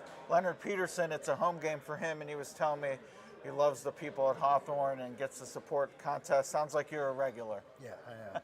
What keeps bringing you back to these types of events? I love Hawthorne. That's about it. And Hawthorne's still around, which love for them, a lot of man. Chicago tracks, Yeah, unfortunately. they're supposed to be doing some remodeling, so that's my home track. It's always been. And heading into the last mandatory, which we have Hawthorne 8, and then the 9th is the finale, and you said you hit one of your bullets, so you'll have a little bit more than 500 to play with if you choose. Do you play contests outside of the Hawthorne environment? Yeah, or I played the NHC. Okay. I led the tour first half last year, so I was first. And overall, second half, I was 16th place. So. All right, and there's a first half prize, right? BCBC, 10,000. Oh, okay. There you go, not too bad. I picked up another 7,000 for the second half. For the 16th. That's not too bad. Are you? Do you prefer the mythical win place, or do you like betting it? I like the 2 and 2. I'm not really good at live money because you never know when to fire and when not to fire. You know, so you fire, you don't have any bullets left. So 2 and 2, you just hang in there. And what? You a native of Chicago? Yeah. Was Hawthorne always the track? Hawthorne and Sportsman. Sure. What is it? A family affair, or you just ended up starting going to the track? No, it's just I think me and my 2 brothers. Okay. Yeah, it seems like a lot of players talk to the Shermans and Matisse, their brothers, and then the other camaraderie. Are you an OTB guy, or do you actually go to the live racing? I'm live. You're there. I like it. Yeah. I don't like to cut on the OTVs. No, but if you can. So when I do live, they don't take anything out. Right. Well, that's part of it too. But yeah, I'd been to the harness races before many years ago. Illinois Derby weekend was my first live race, and I was impressed with the crowd. People were into it, and hopefully when they get the casino, it'll be even more robust. Oh, I'm hoping. Be a lot of fun. Yeah. So have you thought about what you're going to do in the finale? Is it? No, I'm probably going to bet 1,000 on somebody just to win. I'm not a gimmick player. Right. That's why I don't do really good in live money, because I don't play pick 6s and 5s, and I'm straight win better. So. Well, it's a maiden claimer on the turf, so you're going to have a lot of options. It's going to be challenging for sure. Yeah. Do you have a favorite local jockey or trainer? You just find yourself gravitating toward? No, that's good. Some horse players have that bias. I think it costs them. No, I first try to find the horse, and if I get lucky and get one of the top jocks, that's a big plus for me. They can't carry him to the finish line, so you get enough horse. These guys are professionals, so I think anybody could get a nice horse across the finish line. Yeah. No, so I don't get caught up on. Now I will favor top trainers more than jockeys. Okay. Yeah, I think the separation in talent isn't that great. So overvaluing a jockey, I'm with you. I've gotten into trouble doing it. Over the years, trying to play. I'll play this jockey just because horse don't go any place. Right. So I just try to get me a horse. If I get lucky to have a top jock, that's a big plus. And have you qualified for NHC yet for next year? Okay, so I had 2 last year. Right. So this year I got 1 already. I'm working on the second.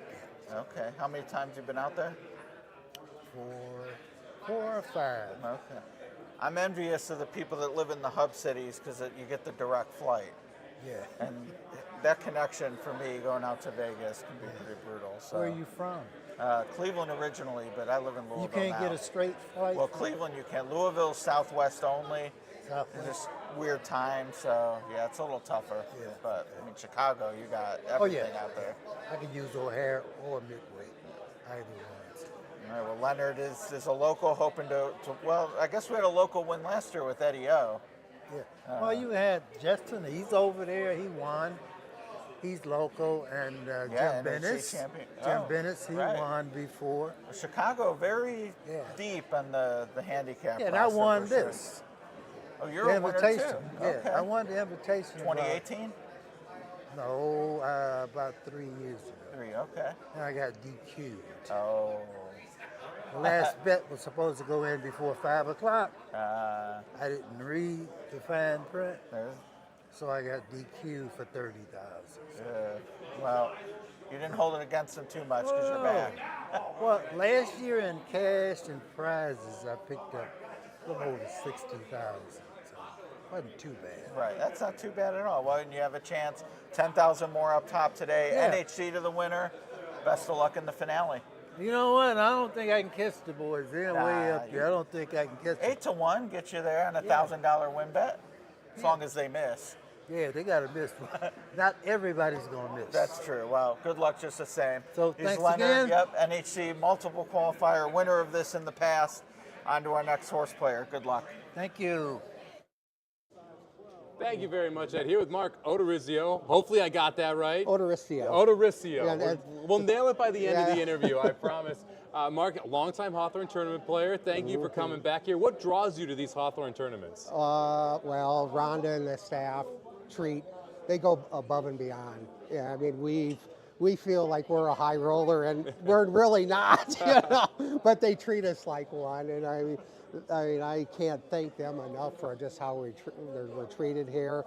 And we kind of we always usually have some good luck here. You know, at least somebody in our gang usually has a good showing one day or at these tournaments. So, but yeah, it's great. So It's been phenomenal hospitality so far from Hawthorne. Food was good. Food was Appreciate excellent. that. Yeah. Race has been good so far to you as well. I'm sitting there up- 13th on the leaderboard? Well, I don't know. I haven't really looked to see. I know I'm plus about 100. So Okay. yeah, for the day, yeah, it's I blew on that last race there. I mean, I think a lot of people blew on that last race there. But I'm holding my own. I got off to a bad start, but I've hit a couple of races since then.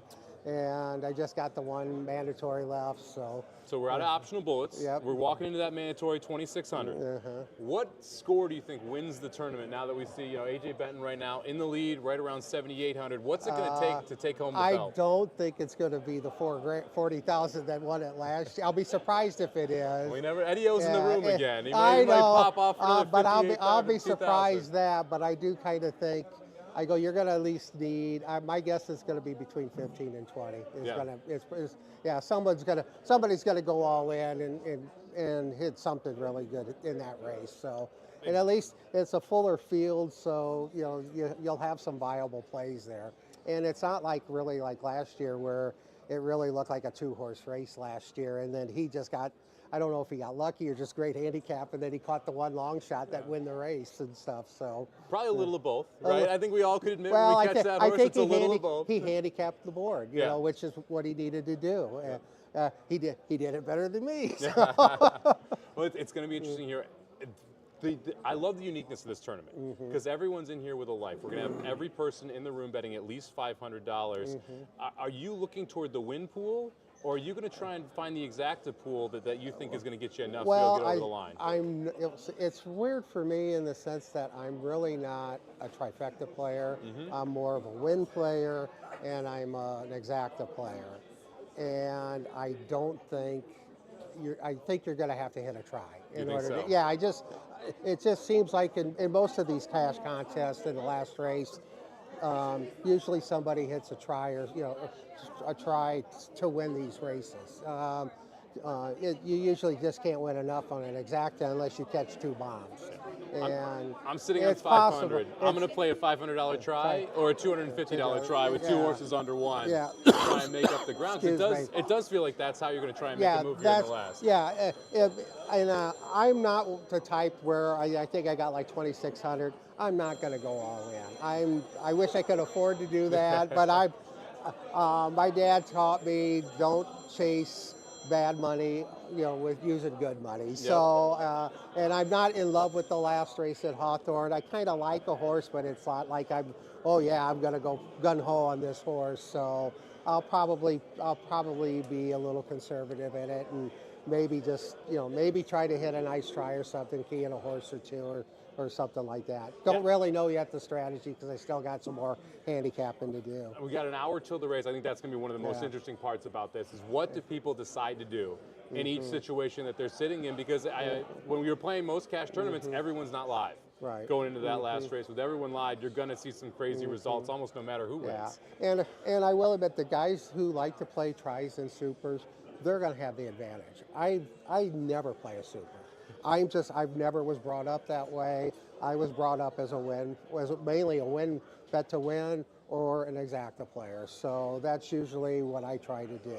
Well, so that's at least that's my strategy. And I don't want to. It's tough for me to veer away from what I always am comfortable about doing. That's why when I have to bet a try, I'm always a little leery. I have enough trouble trying to hit an exacta. It's hard enough to get one, right? Let alone two or three. It's tough for me to hit an exacta, let alone to try to hit a try. So. Well, we'll see what everyone does here. We got Mark O. We're going to go with Mark O here. That's it. Constant Hawthorne tournament player coming back for this weekend. Really appreciate it. Thank you very much. And we'll be back in Thanksgiving. I love it. Back for the Thanksgiving. With our cohorts. Got the whole posse over here. We're going to send it over to Emily as we do the next player interview before we head to our final race. Okay. Brian Gross. Brian, one of the local players. And for a lot of people, they might not know that I got my start playing tournaments, but Brian is well aware that I got my start playing tournaments because I think my very first tournament in Las Vegas, I wound up sitting at your table way back when. So you were probably surprised when all of a sudden you turned on the Hawthorne feed and you said, hey, this girl looks a little bit familiar. No. I knew you were going places then. I mean, I knew you had just gotten started at that time. And just sitting at the table, I could tell that you had a really strong understanding of the sport already, and you were just, you were taking it like a sponge. You really absorbed the information, and I knew you were going to be good, and so I wasn't surprised when I saw it. Okay. One of the things about playing tournaments, as you mentioned, is you get to sit around people and talk horse racing and learn from everybody at your table. I think that's one of the really cool experiences about tournament play that made me always want to go to Vegas and be in that experience. This is back at the Orleans, where it would be 3-day-long tournaments, and you're kind of the same thing, where it's like you're at a round table with some people. Very similar. And now you're at a good table right now. You got Leonard next to you, who's just an awesome local player, and Darren Schweigert, who's up in third, of just a great cash money player. And you're having a good day yourself. You're sitting at about 3,000? It was the Churchill race, the mandatory at Churchill. I played the outside horse, the 13 horse. Okay. And I had him to win, and he finished second, and I back-wheeled him in the exacta just to get some coverage that way. So when he hit I hit the exacta there and picked up some money, but that was really a major one for today. And I mean, a lot of times in these live money tournaments, it can just be one race. Just betting, having a good opinion, or even just saying, I have a mild opinion, but I'm going to bet it accordingly, can put you in that spot. Now, I know Hawthorne Race 8 is the last optional. Have you used all your optional races? I've used the last one. So you played this race here? I played the, the seventh race I played. Oh, you played the seventh, okay. So I'm out of my optionals, and I've got the final mandatory, and kind of know what I'm going to do there. Okay, so as kind of a local Chicago player, do you feel like you have an advantage into this race at Hawthorne? Maybe knowing the track, knowing the trainers. I know you say you don't play Hawthorne that much, but even still, you've been around long enough. Well, look, I've played Hawthorne for many, many years, and I can tell you, do I have an advantage? No. I mean, the talent in this room is incredible, and any edge you think you have, you lose it pretty quickly with just the players that are here. But look, I think you guys are doing a great job, and this is a wonderful tournament, and just a pleasure to be a part of it. So thank you for having me. And I just think that things like these types of tournaments just say a lot for the players. And I think Hawthorne's got a big future ahead of it with all the work that's going on, and I think there'll be a lot of opportunity going forward. Well, I mean, I fully believe that. I'm so happy to be at Hawthorne. I'm so proud. I love these events. Even the racing, I think the racing is good. I'm excited for race 9. I think race 8 as well. But race 9, I think it's very playable, maiden race on the turf, playing fair. I'm looking forward to that. Brian, thank you so much for coming on. I know we had to drag you. Absolutely, no, happy to do it. I know Thanks you so are. much. Thank you so much for supporting Hawthorne and here in Absolutely. Chicago as well. Absolutely. All right, we'll send it back to Ed, and we'll come back around. Win big with new DRF All Access past performances. With one best-in-class product, you now get all 3 past performance formats. Easily switch between views. Access the most trusted information in horse racing with DRF All Access past performances. Go to DRF.com and use coupon code 1FREEPP for a free single card today.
Win big with new DRF All Access past performances. With one best-in-class product, you now get all 3 past performance formats. Easily switch between views. Access the most trusted information in horse racing with DRF All Access past performances. Go to DRF.com and use coupon code 1FREEPP for a free single card today.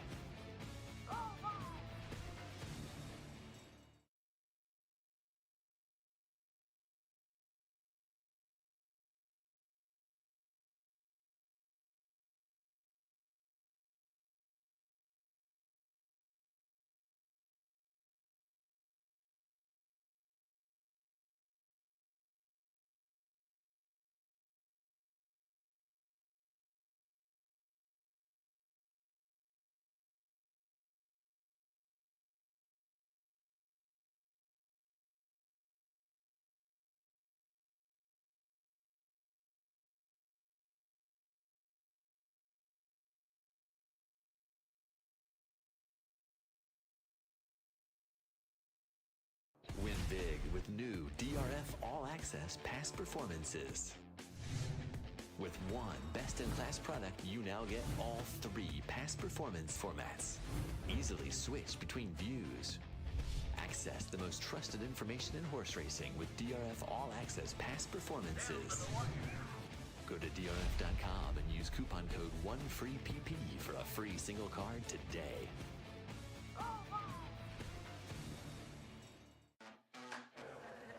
DeRosa back in the Players Lounge area. Hawthorne Invitational winding down.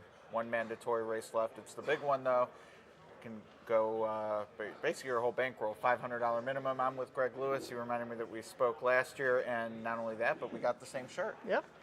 Got a deal on him. Shirt. Got a deal on him. It is very comfy. Wrote a check, got a shirt. Love it. Well, and you've already put in your last play, it sounds like. Yeah, I just want to get it over with. Well, we've all been there. Is that because of how today has gone, or you just know what you want to play? So I know what I want to play, and so I just put it in there, and we'll see what happens. All right. Well, what has happened so far today? Any bad beats or just? No, my horses last 2 days have run not where I wanted to. I got very lucky. Last race at Churchill, had a small win ticket on the winner.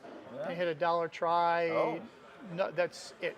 I've done nothing else. Some bullets, though. Yeah, I gave you some money. I was very surprised. It ran well and it paid. Did you push all in, or did you just play the 500?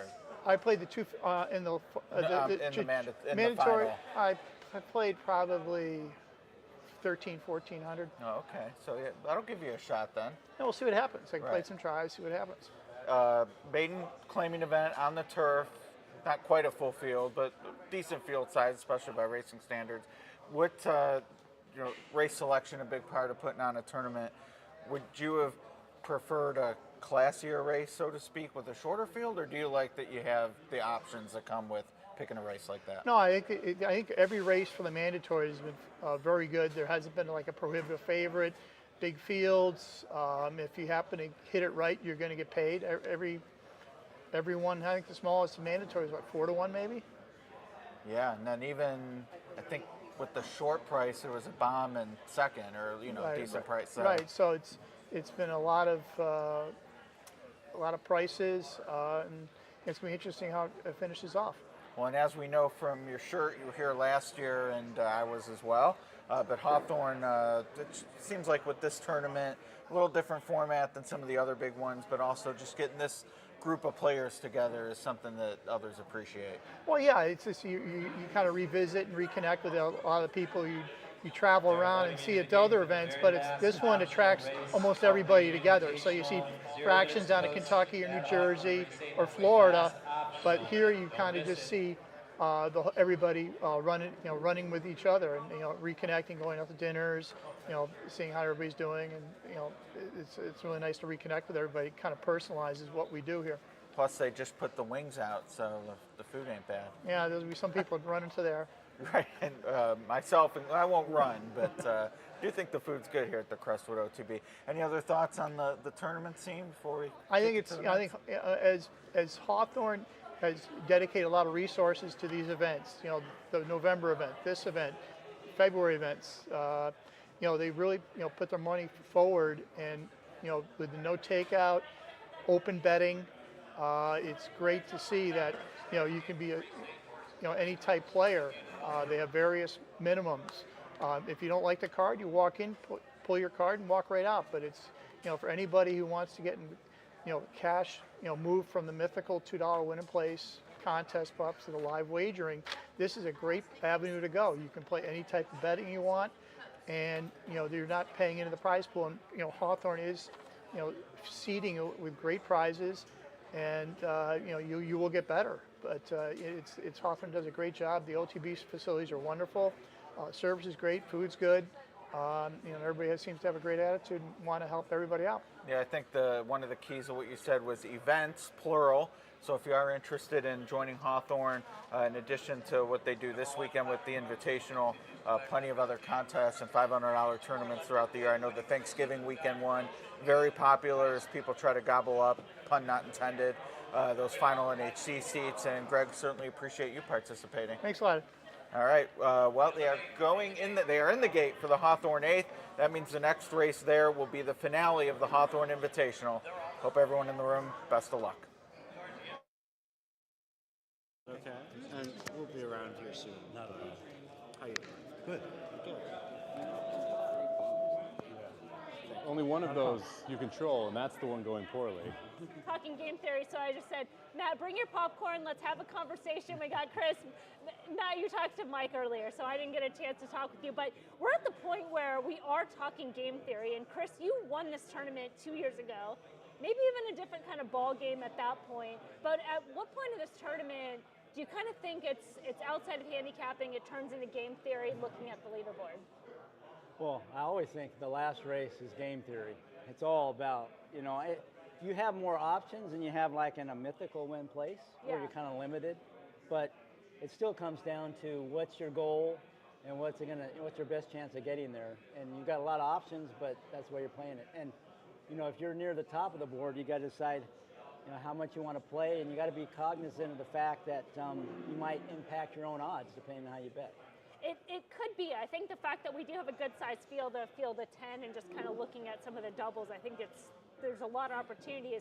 Matt, you're nodding your head, so I know you were talking a little bit about the game theory of it and how you think people are going to play based on their bankroll and based on this field going into this last race. Yeah, this is my favorite part. I love this stuff, and this is really a story of two tournaments where you're building a bankroll with the one variable that's held constant is how much you can bet and what type of bets you could make.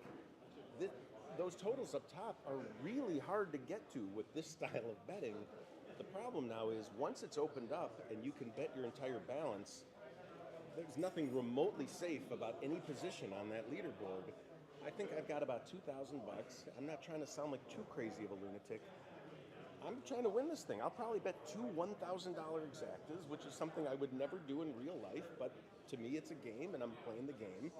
And for someone that's been working their butt off all day to get to 7,600 and get snapped by that Excuse kind of me, a is he play. on camera again? How many Yes. times are you going to put this guy on camera? Really? Well, we've put Chris on for the last 3 years, so I figure we can have Matt on twice in one day. Just kidding, Chris. We love having you on. But you mentioned yes, you're going to take your 2,000 and bet those two heavy bets. But I think there's so many people in this room that whether they're at their final 500 or they have 1,000, or even if they have 3,000, they're doing the same thing. So now it's going to come down to how they're going to play it, which combination, and getting that type of racing luck. Chris, what's your approach? Where are you at, and kind of what's your approach going into this last race? Well, I'm about half of what so I haven't had a good day. But I knew at least I'd have 500, right? Yeah. I could, unless I broke the rules. So, I think you have to think about where the people that are in your zone. You want to separate yourself somehow. So, I'm going to try to make a bet that I don't think anybody else in the room will have. So if I hit it, I'll get rewarded. Now, I'll probably have to sacrifice some likelihood of hitting it by doing that. I got to trade it off. But I'll probably find a bet that I think's plausible, but it's speculative, but it will be a separator. Yeah. That's kind of what I'm going to try to do. No, the year that you won, this was a couple years ago. This is back when we were at Villa Park, and we thought the scores were going to be kind of outrageous. Then all of a sudden they were on the lower side. Where do you kind of think where it's gonna be from right now? Kind of double what the leader has. It's just kind of what everybody's guessing is going to be about 12 to 14. Or do you think it might even stay kind of closer to what it is right now? I'll ask each of you. I think if it's a favorite kind of chalky result, you'll probably see some of those names stay at the top. Okay. If something unexpected happens like last year, it could flip completely. So it's really hard to predict, I think. Super hard to predict. And this is unlike a format I've seen before. It's not like there's a standard typical multiple that wins this thing, and this is just a free-for-all with people starting with different amounts, and no one really knows how to value this. And look, winning an invitational, I'm sorry, to some people, winning an invitational is just the money. This would mean the world to me. And so, having that trophy, whatever, everyone attaches a different value to these things. And I respect someone that wants to protect what they've built all day and not want to risk that. Respect for everyone. Just be intentional with what you're trying to do and have a goal and go after that goal.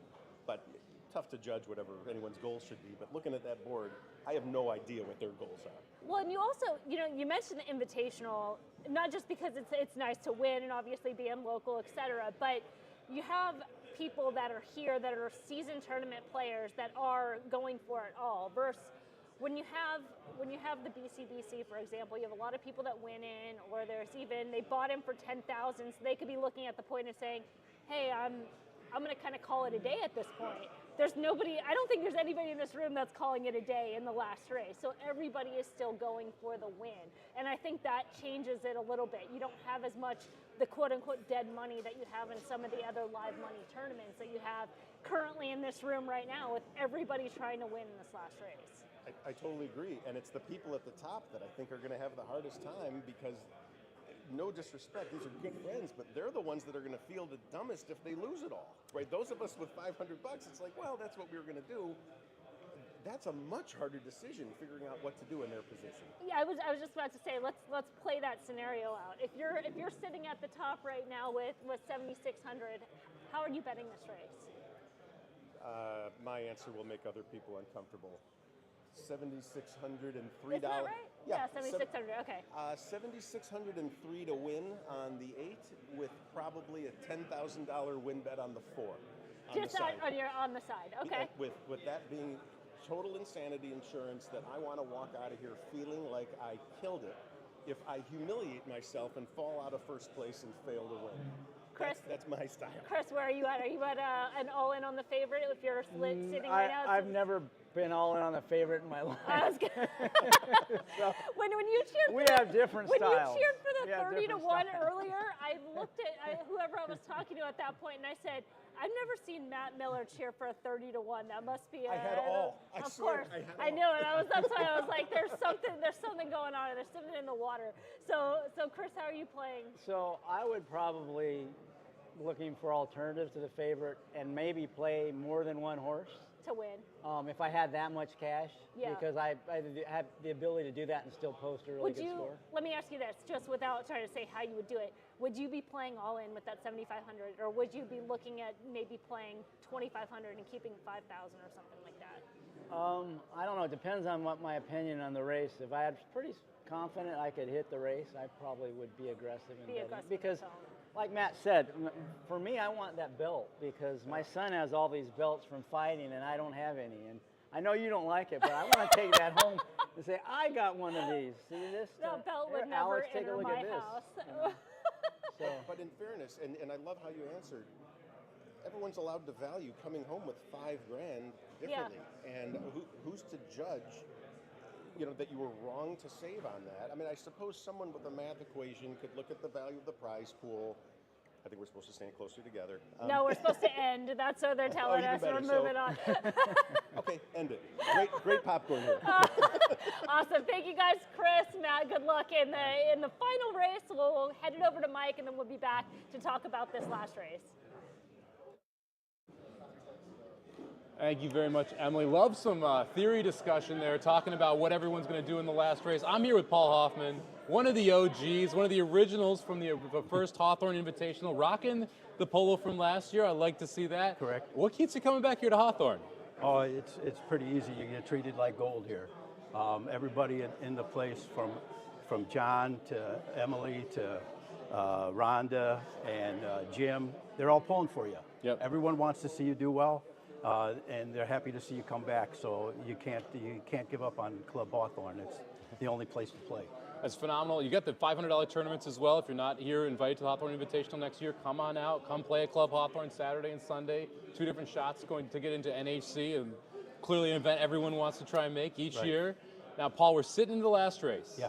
We got 18 minutes till glory. Correct. You're sitting at $900. Yep. How are we going to attack this to try and get to the top? I'm going to put it all on one horse on the nose. It's not one of the chalks. There we go. All right, so we got a win bet coming from you. I like that. It's going to be interesting to see how this plays out. AJ Benton right now, our leader, sitting at 76.03. Right. What score do you think it's going to take to win? Well, he's going to come down 500, so right there, that's all I got to shoot for. Okay. That's what I think. Somewhere around 6.5 is going to do it. And we saw last year you had Eddie O run away with it. He ends up at 52,000. But after that, there was 116,000. The scores were pretty low after that. Correct. We saw Chris win 2 years ago. Yep. 4,300, I believe, 4,700. One of those two Like was that. the winning score. Correct. So you're hoping that you're one of the only ones with that long shot. Yep. And if you get $900, I mean, a lot of these horses, you're sitting at 14 to 1, 11 to 1. That's Right. going to make, that's enough Agreed. to go win that tournament. You're right. That's what I'm going to do. I love it. So we're going to get aggressive there with the long shots. What do you think of this style? I love it. I mean- love it. I was telling you when we talked earlier, it's nice. In this room, there's a bunch of competitors that are either really good live money or they're really good at mythical bet. This event is a combination. It's a lot tougher. Now, I really believe so. What's your preference when you're playing a tournament? Oh, I love live money. Live money? Live money for sure, because Yeah. I have no fear. I love the no fear. We were talking about it. Yeah. I asked you, are you going to push it all in? Yeah. You looked at me like I was crazy for even Exactly. asking the question a little bit earlier. But Exactly. I love that style. Excited to see what you're going to do here. You mentioned you think that winning score is going to be somewhere just short of the $7,000 mark, I do. we'll say. If we do get a long shot, Yeah. do you think we could have an Eddie O situation last year? Do you think someone could absolutely No. blow up the board? No. No? No. It's going to be followed by, the chalk is too powerful. Yep. They're going to follow up. If I made you play a chalk, Yeah. which chalk are you playing here? We'll give you the 2, Oh, I'd the play- 4, the 8, or the 9. I'd play the 4, Mickey Goldfine. Yeah, No second doubt time about it. starter coming out, trying the turf here. Yeah. Lou Goldfine, Mickey Goldfine. You can't beat him in Chicago. And then the 7 horse, the key scratch here. Did you have any interest in the second? None. I was glad he's out. Glad he's out. All right. I like the confidence that we got here from Paul Hoffman. 4-time contest player here in the Hawthorne Invitational. Hopefully it's going to be 5 next year, Paul. Right. Thank you very much for coming out. Thank you very much for the time. Thank you. Who are we sending it over to? We're just going to wrap it up. Okay. All right. We're going to go to a commercial break. Thank you for Win joining us. big with new DRF All Access past performances. With one best-in-class product, you now get all 3 past performance formats. Easily switch between views. Access the most trusted information in horse racing with DRF All Access past performances. Go to drf.com and use coupon code 1FREEPP for a free single card today.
with new DRF All Access past performances. With one best-in-class product, you now get all 3 past performance formats. Easily switch between views. Access the most trusted information in horse racing with DRF All Access past performances. Go to drf.com and use coupon code 1FREEPP for a free single card today.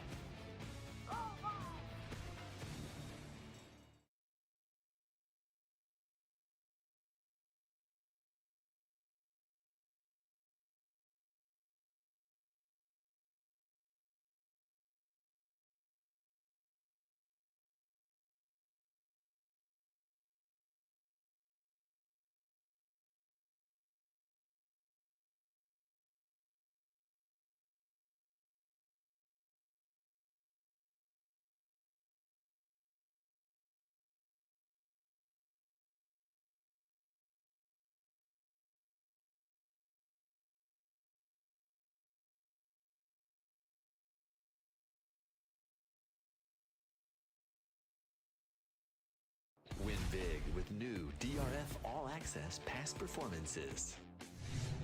With one best-in-class product, you now get all 3 past performance formats. Easily switch between views. Access the most trusted information in horse racing with DRF All Access past performances. Go to drf.com and use coupon code 1FREEPP for a free single card today.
Win big with new DRF All Access past performances.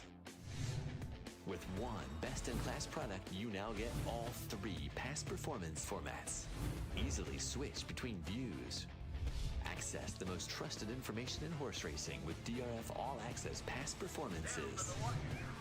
Go to drf.com and use coupon code 1FREEPP for a free single card today.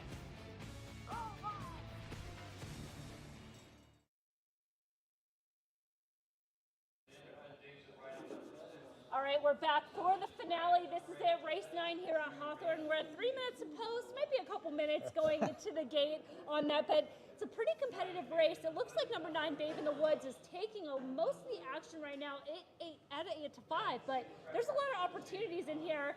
And Mike, you were saying that strong opinion, not strong opinion, you had to make a play at $500. Lackluster opinion. Lackluster opinion. I can poke holes in a lot of these horses. I can also get excited about a couple of them. The 9, to me, Babe in the Woods, does make some sense here. Going to show speed, facing much softer this time out. Is just 2-4-11 with 2 seconds, but second time turf. I think that's the big difference here. So we're going over a surface for the second time, facing a little bit easier over group. I think that the 9 makes a ton of sense. The 4, to me, makes quite a bit of sense. I don't think we're getting 8-1. I think that horse is going to get bet down quite a bit as we get closer to post. The 8, another one that's going to show some speed early. The 2 is the one who, does the 2 get brave?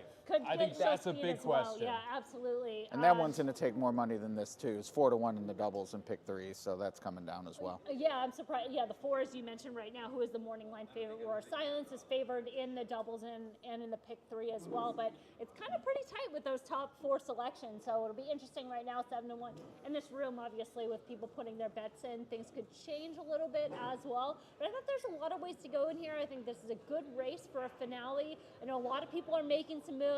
Ed talked to some people who weren't going to be quite as aggressive. I felt like I talked to the aggressive crowd because everybody I talked to was like, I'm going for it. I'm going for the win, all in and pushing. And it'll be quite interesting. Well, going for the win's different than pushing. I mean, you could go for the win with 500 of 4,000 and think you're going for the win. I suppose that is true, right, without having to push all in. If you think the total is going to be... Just more variance, right?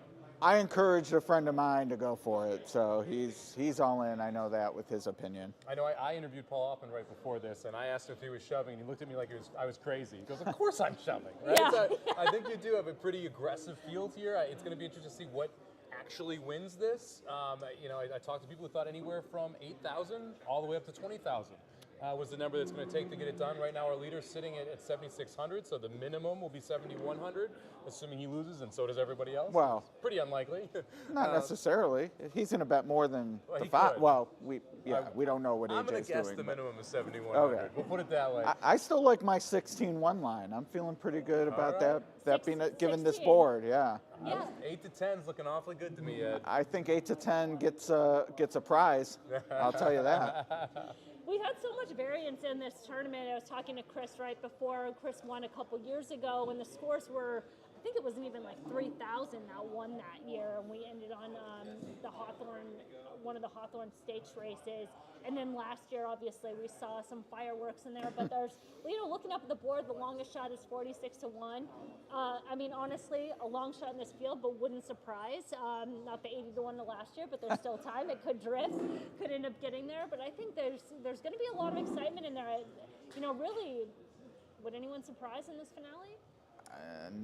No. At this level, no. I mean, that's the thing. Like you have so many minor tweaks that happen with some of these horses. If it's turf for the second time, if it's just dropping to a new level, or the horse just wakes up on the right side of the bed that day, you can see upsets at these levels. And last year we had an 80-1 shot win this race. Yeah. Right. 47-1, significantly shorter than that. That's so true. anything is possible. One thing, not the CRW boogeyman, whatever you think of it, but as a player here, you have to be cognizant. Like, you're not getting 10-1 on the 2. The 4 is now down to 3-1, so that's starting to set. You definitely want to be thinking about, like, my bet, what's it actually going to return versus what the board might say right now, because it is going to change. We have at least 10 windows being used right now. That's $5,000. It's about to yeah, go to these pools. That's a great point. And so there are more windows over there that we can't see. I'm sure this room, minimum is betting 30,000 into this race. That's right. And at least half of that probably going to come in from now till post time. Yeah, and we're seeing that the 8 actually, we've got co-favorites right now with the 4 as well as number 8, Possession.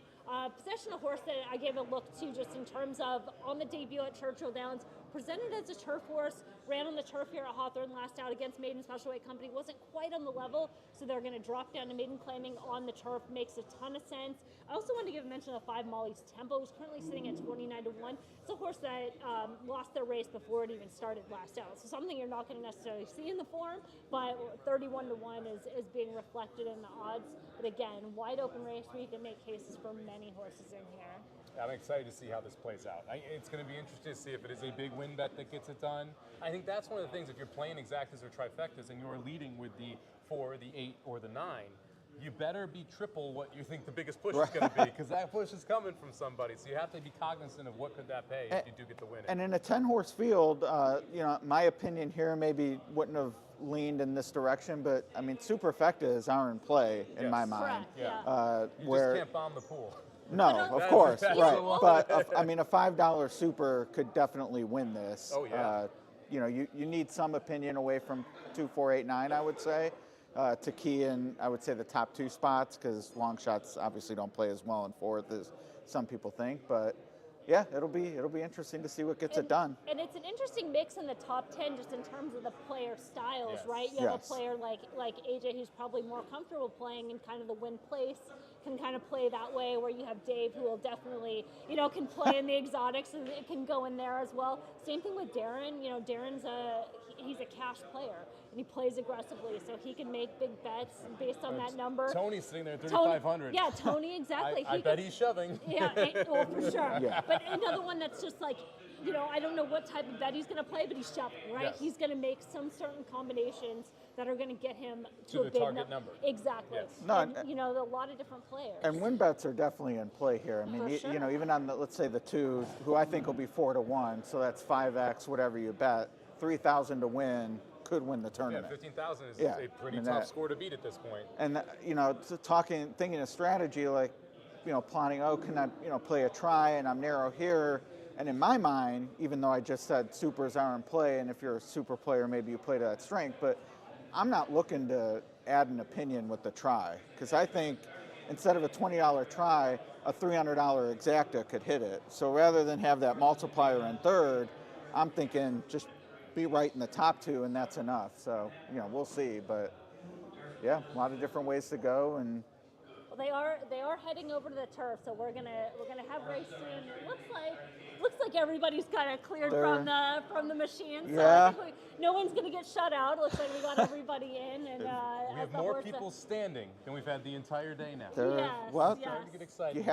You have to feel good that you got a shot if you're right. Right now, that's part of the fun. Everyone's got a shot. Yeah. Maybe in 20 seconds it won't Did be we that actually way, hear your play? No, I played a trifecta. I've got the 9 on top of the 410 for $250. Okay. So I'm trying to just pick a try and be the person with the most money on it in the room. All right. All right, well, horses are heading in the gate. We're not going to watch this race with the entire room on the big screen here. This way. Okay. I'm interested to see how the pace plays out early here, too. I think there's 4 or 5 different horses that could go to the front, and pace obviously very important over this turf course.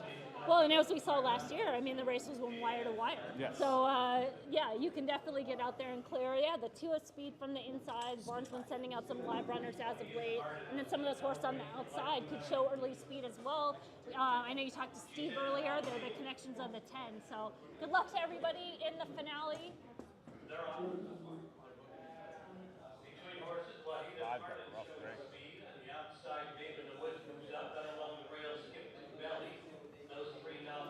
Favorite getting into trouble right from the start. Unsplitting horses possession alongside her.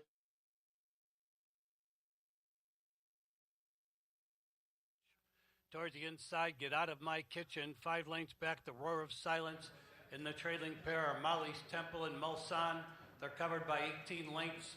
Midway in the backstretch, your leader, Wahida of Martin. Wahida of Martin leads a little more than a length. Babe in the Woods tracking second. Skip to Belly saves ground on the rail third. And on the outside, Say Cracker Soup fourth, right there with the leaders, 5th possession. And then it's 4 lengths back to Get Out of My Kitchen. To the outside, Lightning Melody moving around her as they go around the far turn is Molly's Temple. Final 3/8.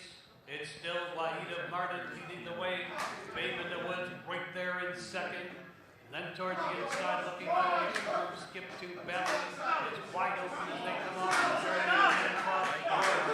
In between horses, Babe in the Woods, far outside, Get Out of My Kitchen.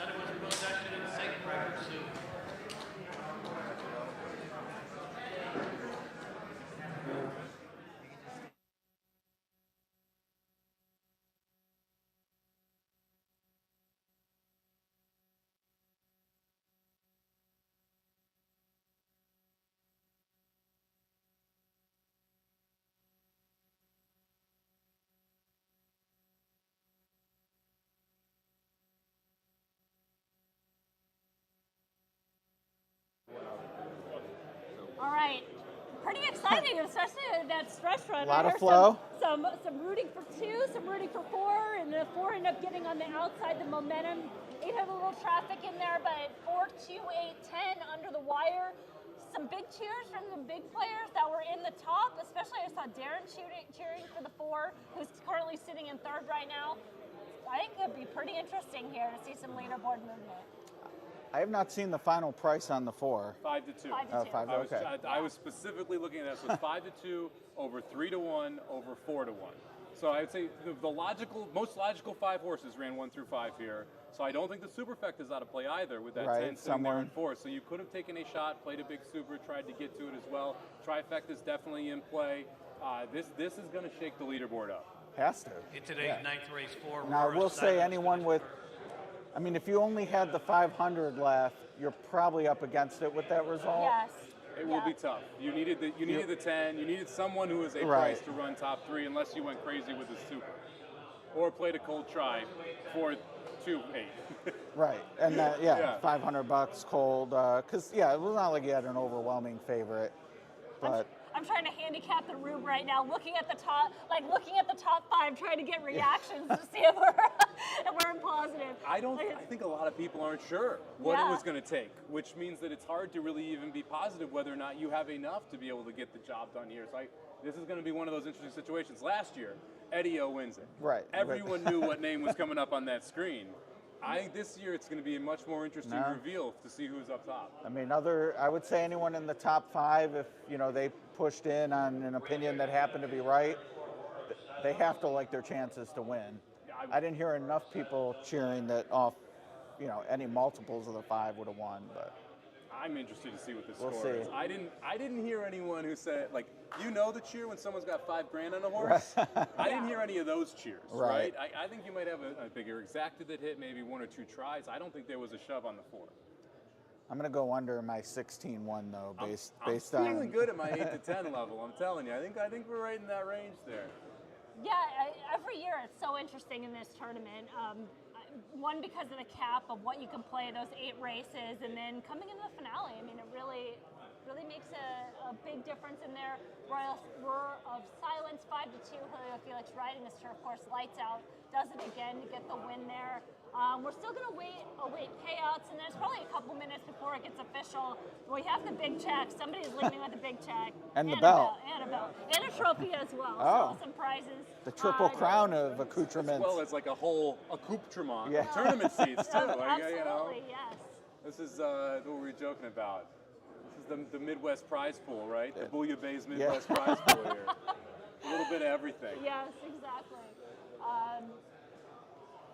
I don't know how long it'll take to update. Obviously, no more optionals, so this is it for sure. Now, are we going to flash the winner right here on this big board, just like last year, or how are we deciding the winner? I believe so. We're gonna flash the winner's name on the big board as soon as it's official. We'll see. We should take down the leaderboards if we're going to do that, so that the leaderboard doesn't update. We find out the winner and then flash it. That's true. Just throwing it out there to anyone who might be listening in the background. I want to see the. I'm gonna keep looking. Not me. I want to know right now. I can't. I like the suspense. I like this going from black and going across. All right. 11.40 for $1 on there. And the try came back 23. So the $500 exacta. Would it get you there? I guess that's the first question. Doesn't look like that would quite get you to the total that you need. So it would take 1,000. Yeah, $1,000 exacta would get you up to 11,000 or 11,000 here, which would put you in the lead. $23.50 or 50 cents on the try. That's $200 try maybe. The super is interesting. Pays $500 basically for $4. $460, $450 for $1. So we'll see if people could have gotten there with the super route as well, because that would only take a few bucks to be able to get home. Right. And it seemed like that might have been the least utilized pool based on that payout. So maybe some creative, but that exacta payout at 11.40 tells me someone had a big exacta, because the winner was 760. Yes, right. And you have a 3-to-1 shot in second, yet the exacta only paid $4 more than the win. Right. So someone has a big exacta. We just don't know who at this point. We're going to go to a commercial break, and then we'll be right back with the update on the finale and the Hawthorne Invitational. Win big with new DRF All Access past performances. With one best-in-class product, you now get all 3 past performance formats. Easily switch between views. Access the most trusted information in horse racing with DRF All Access past performances. Go to drf.com and use coupon code 1FREEPP for a free single card today.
All right, we're done with the Hawthorne Invitational races. In the finale, we have our top three. We'd like to announce the winner. Tony Joe, please come to the stage.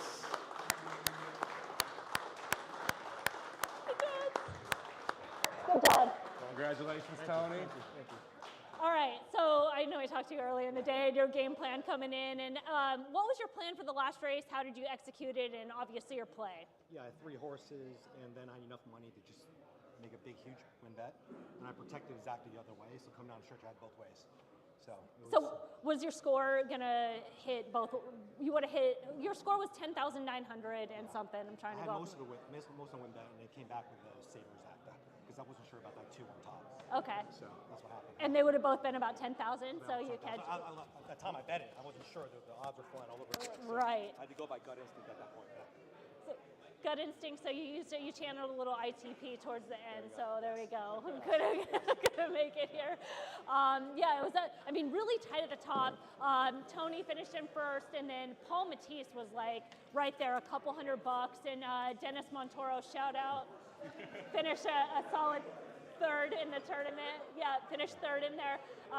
But solid play from all you guys. There's really tight, excellent players. Love having you out. Thanks again and for everything. Second shot at the million at There we go. NHC now. There you Back-to-back years, you get to take a shot. Gotta try to get that. Yeah, you gotta cash it this time. Exactly. Thanks, All guys. right. Well, we'll bring John Walsh up to award you with the big check. The big check, and yes, you definitely have to wear the belt. Thanks, John. Tom, you're lucky.